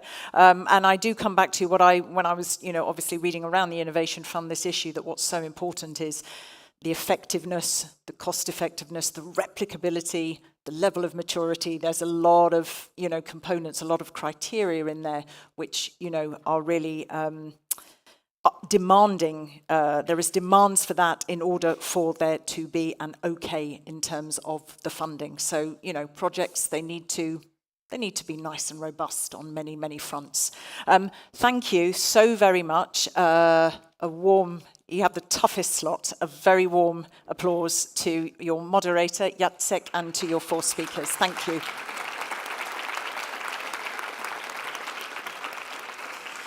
You are allowed to take your seats. I promise that I won't prevail upon you too much longer. I'm going to ask you to come in, Kurt. We quite like the fact that I'm Kat and he's Kurt. I find that quite amusing, but that's probably just because I have a tired brain, maybe. Do you want to just sit in a moment?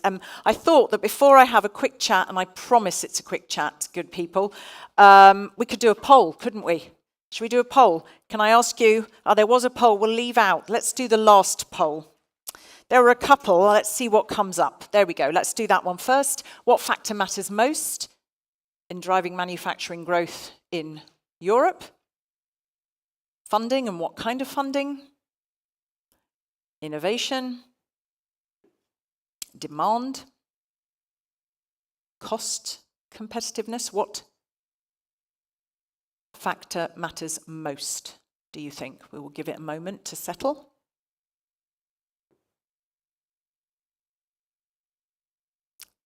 At present, cost competitiveness. I love it when I have to narrate these things, you know, they can all see it for themselves, and I'm just sitting there going, oh, and it's a level playing field. You can all see what's happening for yourselves, and I'm not really saying anything very erudite, am I? Okay, so, cost competitiveness, surprised or not? No, not at all? Should we just do a sillier one, and then I'll come to you? Okay. All right, should we do the sillier one? Well, it's not really that silly, but, you know, what do you take away from this event? Then you can weave that into your close. Can we switch to that one? Is that possible? Let's have a look. How are you leaving this event? Go on, technical crew. I think I've push them beyond their limits. There we go. How do you leave this event? I could have put they're desperate to get my hands on alcohol, but I didn't, but that might be for you. New potential collaboration, if you had some good conversations, stuffed full of useful information, you're reassured because you're in this like-minded community of actors. Stressed because you've got to get back home on some kind of transport. Motivated, inspired, and stimulated. Ah, it's not bad, is it? Nice? Happy? Okay, so we always try and package this up so that we don't prevail upon your brains any more than is necessary. Short and sharp, if you will, please. Just 2 or 3 main points that you take away. I mean, there's been so many asks, there's been so much expression of challenges, there's been a lot of compliments as well. What will keep you awake tonight, thinking? Well, I'll be awake by excitement, I guess, not by anxiety. Okay. What I felt today is that we were all part of the Cleantech Champions League. That's how I felt about it today. You like your sport analogies, don't you? More and more, actually, yes. It's really a team sport, this whole Green Deal implementation. What I clearly sensed is the can-do mentality and spirit. We can grow the champions. We can grow the league in Europe. We shouldn't take it for granted that it will happen, but we have everything it takes in Europe to make it happen. The European Green Deal is Europe's growth, innovation and investment strategy, because we know we can't grow our economy in the future on fossil fuels. And what I think is that the Innovation Fund is a bit like a barometer of how well we're doing. And the fact that our call is now so much oversubscribed is, of course, not a very good message for those who put in the applications. But it's a very encouraging message for Europe and for politicians. You know, it's 10 years ago that we launched the Juncker Fund. I don't know if you still remember this, but Mr. Juncker promised a lot of money for investment in cooperation with the EIB. And we had actually such a hard time finding the projects because there was a lot of promise for money, but there were no projects. Today, it's the reverse. We see an overflowing pipeline of projects. We have to make sure that the money flows now to these projects. What has changed in the last 2-3 years, which we had not foreseen when we launched the European Green Deal, is that the rest of the world is copying us on our growth, innovation and investment strategy. So there is increasing competition. And this competition is good. It's good for the climate. It's good for the global economy. But it's only good and sustainable if it is on fair conditions. And that's where we really have a lot of work to do. So that's why I think at the political level, there is now a lot of thought being given and discussion being had on a competitiveness deal. We need a competitiveness deal. We from the Commission and from DG CLIMA in particular, but in cooperation with DG Grow, DG Competition and all other services, we are convinced we need an industrial deal. That's part and parcel of succeeding in our Green Deal. But it should not be one that roses back on the Green Deal. That would be really very, very bad. So what we really need to do now is to use the momentum for an industrial deal or a competitiveness deal to make sure that we put the conditions in place to enable all of us to grow this Champions League of Cleantech. And that the Green Deal becomes not an agenda of deindustrialization, as some are fearing, but actually an agenda of reindustrialization, of modernizing our economy, knowing, as we discussed earlier today, Kent, that we're no longer playing European football, but American football or even rugby. There you have my sports metaphor again. And for that, I think we need to use the single market, the potential of the single market, so that we maximize speed, scale, and sustainability. That's the name of the game for the future. And what I also picked up is that we need innovative policy making. You as entrepreneurs, as innovators, you innovate, that's your future. We also as policymakers have to innovate, and I think we're doing that. In DG CLIMA, we consider ourselves policy entrepreneurs, and we work hand in hand with the colleagues in CINEA, who are also policy entrepreneurs. And I really would like to give a big credit to the colleagues in CINEA, not only for the fantastic program they put up today, but all the hard work that is going into organizing these calls, running the selection, etc., and coping with all these demands from DG CLIMA and other parts of the Commission. But also, and I have to say this, Roman, Paloma, and other colleagues from CINEA, wherever I go and I visit Innovation Fund projects, everyone is very positive and complimentary about the service you're giving to the applicants and the project leaders. So big thanks for this. We will continue to innovate, rightly so. One last point, we will continue to innovate. We are speeding up our innovation.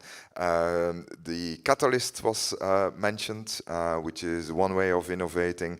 We have the Net Zero Industry Act. We now need to speed up with the resilience criteria, that we apply these as soon as possible.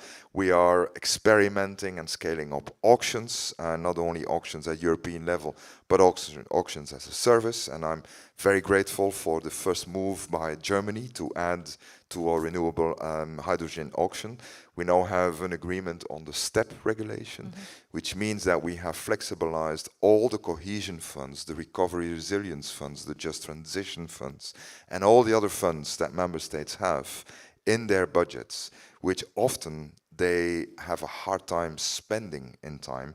They can now use all those funds to top up the auctions we do at European level through the Innovation Fund with state aid facilitation, thanks to our colleagues in DG Competition, but also to fund the projects that get this sovereignty seal or the serenity seal. I love it, Alex. We will go home very serene this evening so that we get some sleep. But really hammer that message to national authorities, that they have the resources it takes to really fund all these excellent projects that we are selecting through the European Innovation Fund. Last point I want to make, and then we close, Kat. We need to simplify the application process. And I can assure you, we are aware of this, and we will do it. The President of the Commission has instructed us to reduce reporting and regulatory burdens by 25%.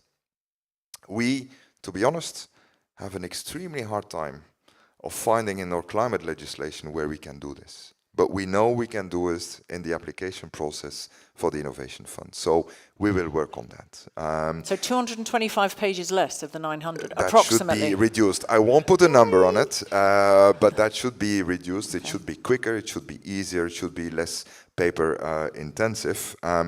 I used to work for a commissioner who said that after his years as European Commission, well, simplification, he said, is simply fiction. I want to prove him wrong. I want to prove him that simplification can be non-fictional. But help us on this. If you have ideas, suggestions on how we can do this, please feel free to give us those suggestions. You've opened a door there, I think. I'd love to see what creative suggestions come in for that one. Absolutely. Kat, can I close by one quote from the good old wise Seneca? Oh, I thought you were going to say Gandalf. Okay, go on. Yeah. Seneca had a fantastic quote, which I really think is fitting for all the entrepreneurs and innovators in this room, but also the policy entrepreneurs in the European Commission. Seneca said, "It's not because things are difficult that we don't dare, it's because we don't dare that things are difficult." So let's dare. We can do this. Thank you.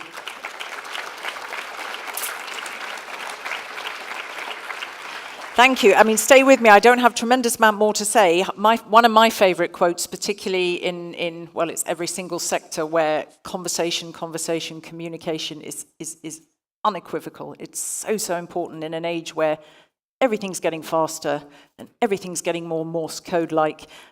George Bernard Shaw, writer, author, philosopher, playwright, said, "The single biggest problem in communication is the illusion that it has taken place."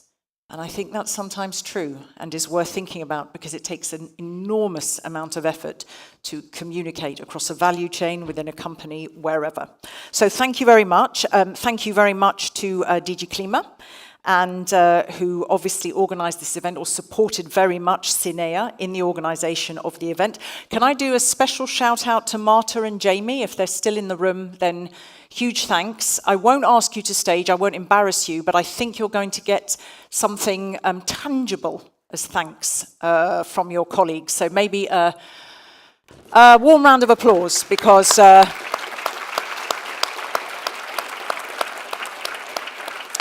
let's be honest, organising events can be a pain in the backside alongside your day job. Let's be frank, huh? It's not easy. Thank you very much to GOPA, to the communications agency, particularly to Lisa Billman. Thank you also to our fabulous speakers. You're invited here, you have huge brains, and you only get to download but a fraction of them. So I'm genuinely extremely appreciative, and also that you do it in English. I am a linguist, but I am still nevertheless constantly impressed by how you just sit here and not in your native tongue. So thank you very, very much for that. And of course, thank you to our audience for sticking with us. I've never seen such a full room at the end of the day. Thank you for all of you who are still online. You're absolutely fabulous. So yes, we can do a clap there, I think.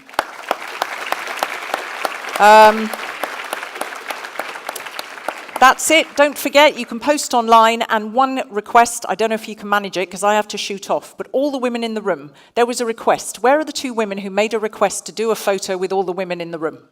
Great. Are they still here? Please don't tell me you've left. Oh, you're there. Okay. Women in the room, who would be prepared to come to the front for about 2 minutes and have a photo taken of you? Great. Could we orchestrate that? All right. Well, on that note, the rest of you, men, can go and have a drink. And the women can come to the front. Thank you very much. It's been a pleasure. Thank you. Thank you to you online. Thank you. Thank you. Thank you very much. Thank you.